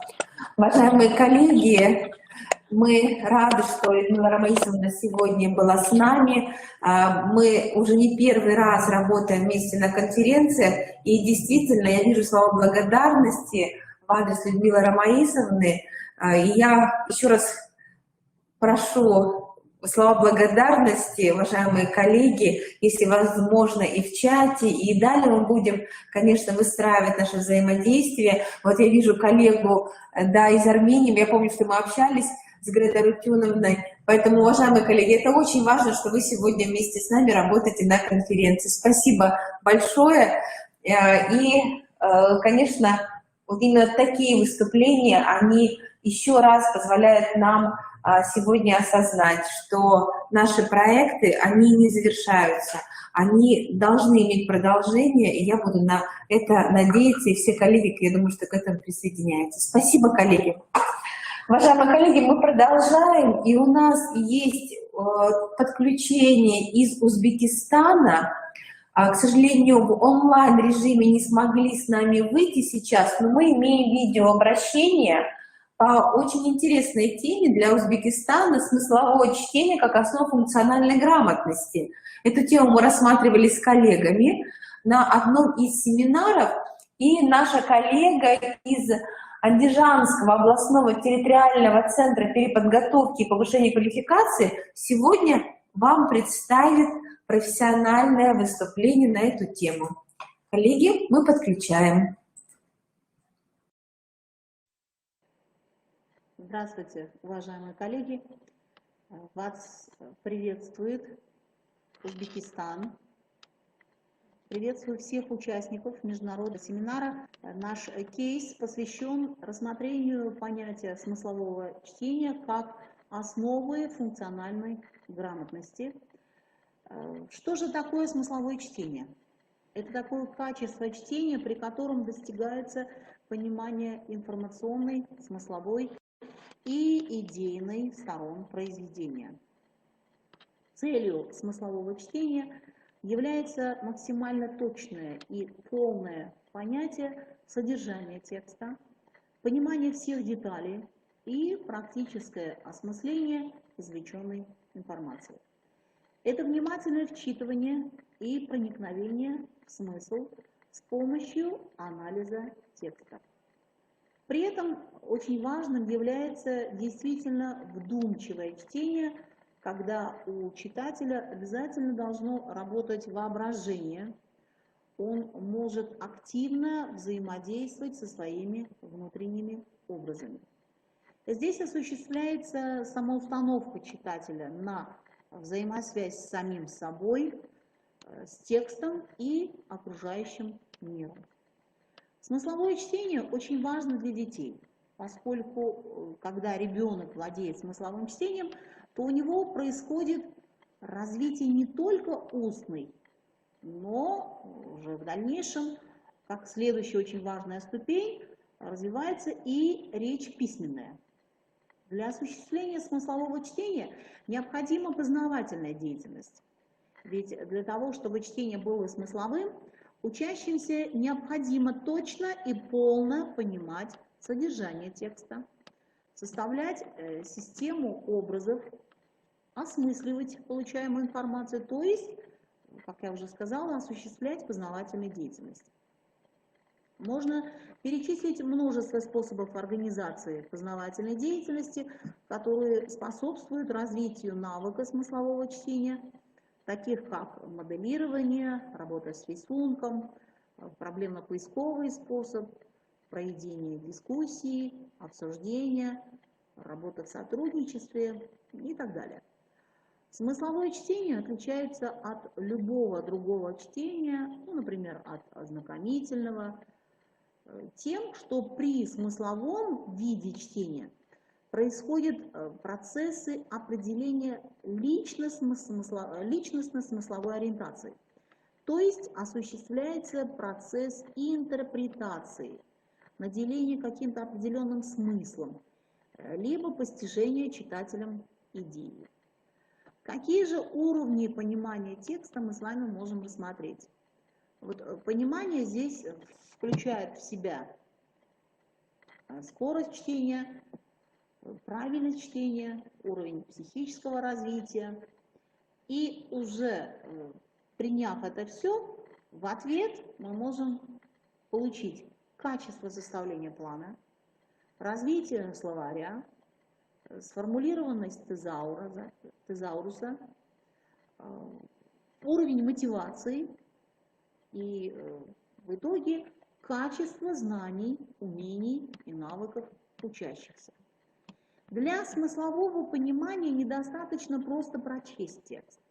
Необходимо дать оценку информации и откликнуться на содержание. Мы работаем в системе повышения квалификации учителей системы общего среднего образования, и на курсах мы рассматриваем различные комбинации приемов, которые можно использовать для восприятия графически оформленной текстовой информации и ее переработки в личностно-смысловые установки в соответствии с коммуникативно-познавательной задачей. Ну, чаще всего у нас учителя используют такие методы и технологии, как insert, таблица ЗХУ, то есть знаю, хочу узнать и узнал, бортовой журнал, Синклейн, ромашка Блума, стратегию толстые и тонкие вопросы, значит, детонантный граф, Т-схема и другие. При этом осуществляется процесс обучения стратегии чтения, включающий в себя приобретение следующих навыков. Во-первых, различение типов содержания сообщения. Тут приводятся факты, мнения, суждения, оценки. Во-вторых, идет распознавание иерархии смыслов в рамках текста. Здесь уже рассматривается основная идея, тема и ее составляющие. И следующий аспект – это уже собственное понимание, который включает процесс рефлексивного восприятия культурного смысла информации. При этом идет формирование критического мышления. Критическое мышление означает процесс соотнесения внешней информации с уже имеющимися у человека знаниями. Выработка решений о том, можно принять или дополнить, или отвергнуть новую информацию. Что можно принять, что дополнить или что отвергнуть. При этом возникают ситуации, когда приходится корректировать собственные суждения или даже отказываться от них, если наблюдается противоречие по отношению к новым знаниям. Технологии развития критического мышления, как и стратегии развития смыслового чтения, направлены на формирование вдумчивого читателя, который уже умеет анализировать, сравнивать, сопоставлять и оценивать знакомую или новую информацию. Сегодня, когда одним из главных критериев успеха становится доступ к информации, умение эффективно ее переработать, мы, педагоги, особенно нуждаемся в развитии тех или иных качеств, которые еще вчера казались естественными или не требовали специального внимания. Именно сейчас умение быстро обучаться и переобучаться в любом возрасте, развитие потенциальных способностей или расширение уже имеющихся способностей, а также формирование навыков смыслового чтения могут стать залогом успеха каждого учителя. Здесь главная задача состоит в том, чтобы выделить соответствующие учебные действия и создать условия для их освоения учащимися и определить средства деятельности. Свое выступление я хотела бы закончить словами Алишера Наваи. Познание – богатство, откуда и часть искуснейший вор не сумеет украсть. Желаю всем обладать такими познаниями. Берегите себя и своих близких. Спасибо за внимание. Спасибо за внимание. Спасибо. У нас еще есть одно подключение, но мне передают информацию, что тоже мы сейчас будем использовать видеоматериалы. В этом году мы пригласили наших коллег из города Ашхабад. В 2020 году мы установили с Туркменистаном партнерские отношения, и действительно мы понимаем, что на научной конференции Ольга Арамовна Саддыхян, заместитель директора и преподаватель русского языка как иностранного образовательного центра Далчин, может нам представить свое отношение, свое мнение именно по значимости изучения русского языка в школах Туркменистана. Мы попросили именно эту тему рассмотреть, но сразу хочу сказать, что в Туркменистане действительно потребность в повышении квалификации педагогов именно и русского языка, и русского как иностранного, она очень актуальная. Коллеги, мы подключаем Ольгу Арамовну.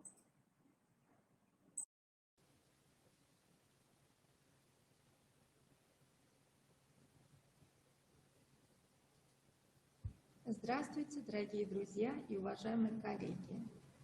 Я очень рада, что меня пригласили выступить на конференции. Меня зовут Ольга Арамовна, Садыхян Ольга Арамовна, и я преподаю русский язык как иностранный.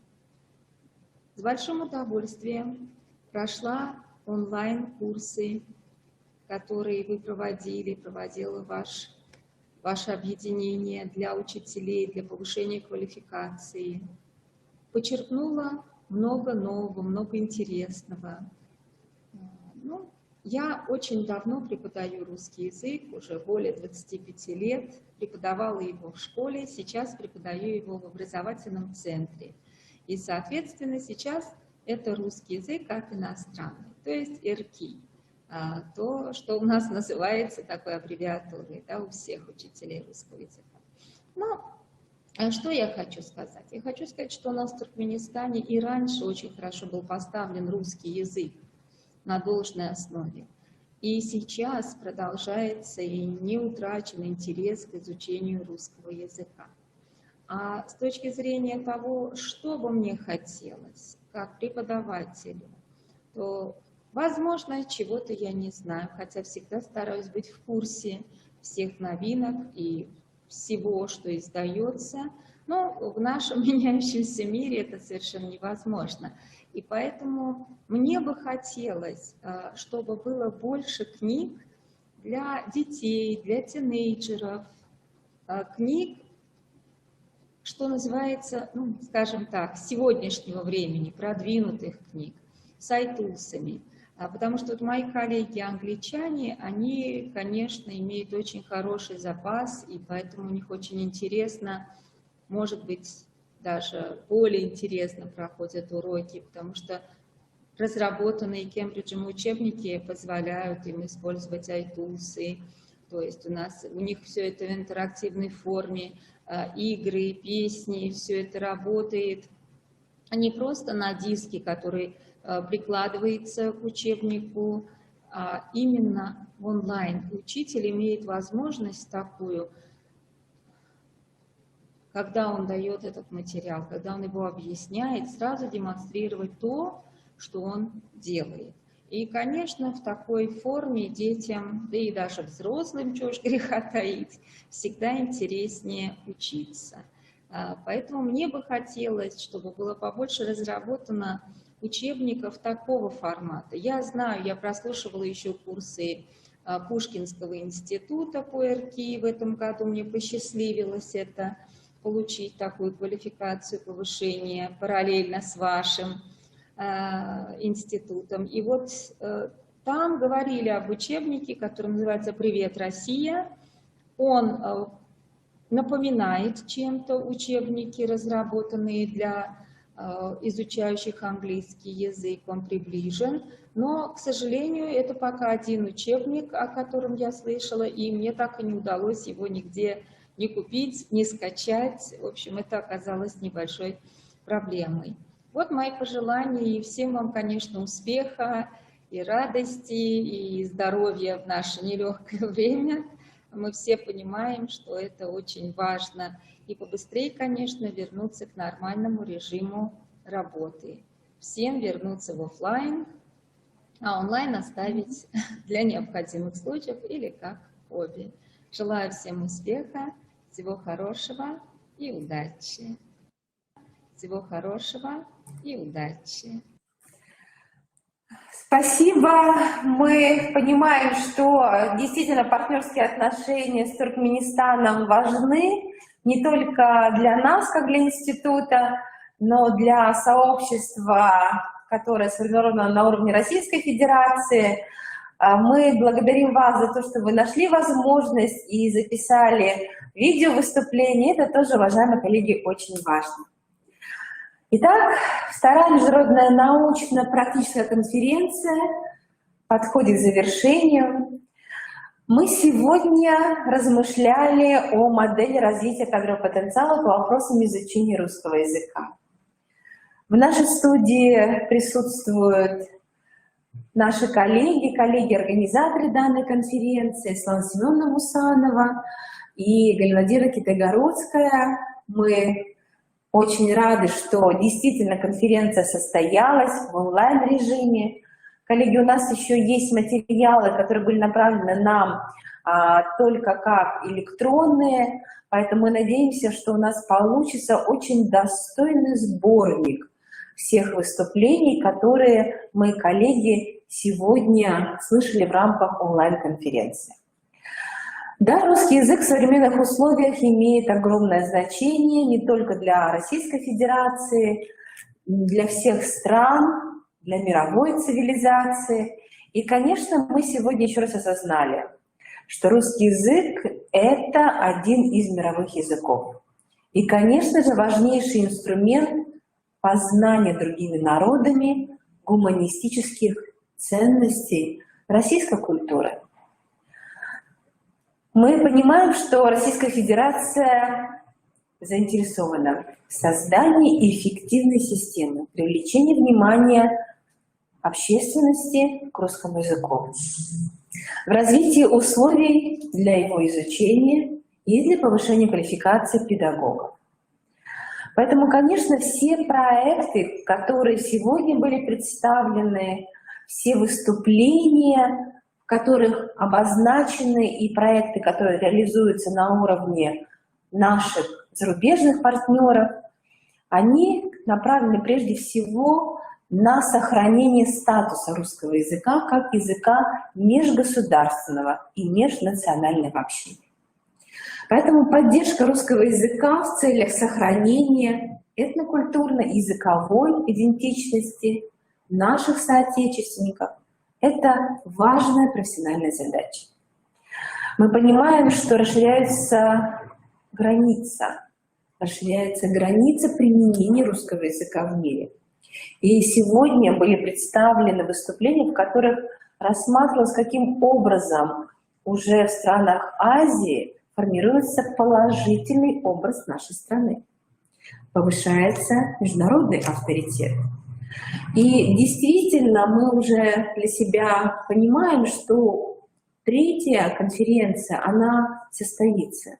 Потому что к нам уже присоединяются коллеги, сегодня они были слушателями нашей конференции, и наши партнеры из Америки, и коллеги из Германии. И мы надеемся, что уже в рамках третьей конференции мы позволим себе пригласить наших партнеров, которые работают с нами в рамках других проектов, но готовы подключиться и к проекту по кадровому потенциалу именно по вопросам изучения русского языка. Конечно, очень важно, что в Российской Федерации сформировано профессиональное сообщество.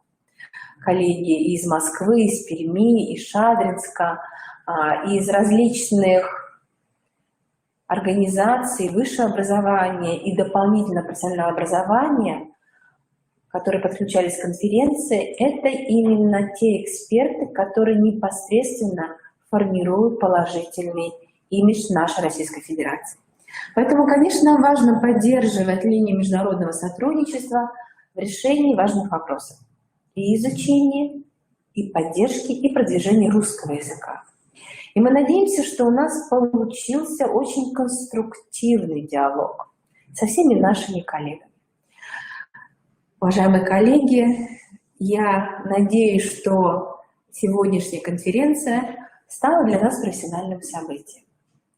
Мы надеемся, что сборник по итогам конференции станет тоже важным результатом, который будет для нас являться именно сборником, в рамках именно которого мы можем еще раз обратиться уже к текстам наших выступлений. И наши размышления сегодня, наши выводы станут основанием для решения тех проблем, которые мы поднимали. Коллеги, мы вас благодарим. И Светлана Семеновна, как непосредственно тоже участник нашего оргкомитета, я думаю, что передаст слова благодарности всем коллегам. Уважаемые коллеги, в продолжении слов Галины Владимировны, действительно хочется выразить всем вам большую-большую благодарность за тот профессиональный интерес, который проявили вы к нашему мероприятию, за то, что вы нашли свое профессиональное время и подключились к мероприятию, либо же сделали видеозапись. На этапе подготовки к организации, проведения данного мероприятия мне было очень приятно с вами общаться. Спасибо за то, что вы откликнулись. Мы очень надеемся, что данное мероприятие стало первым толчком для нашего дальнейшего взаимодействия, сотрудничества. И мы будем благодарны, если вы будете приглашать также нас к участию в ваших мероприятиях. И мы будем также благодарны за расширение границ нашего знакомства и обсуждение актуальных вопросов продвижения русского языка. Спасибо всем. Спасибо, уважаемые коллеги. Мы очень надеемся, что наше взаимодействие будет продолжено.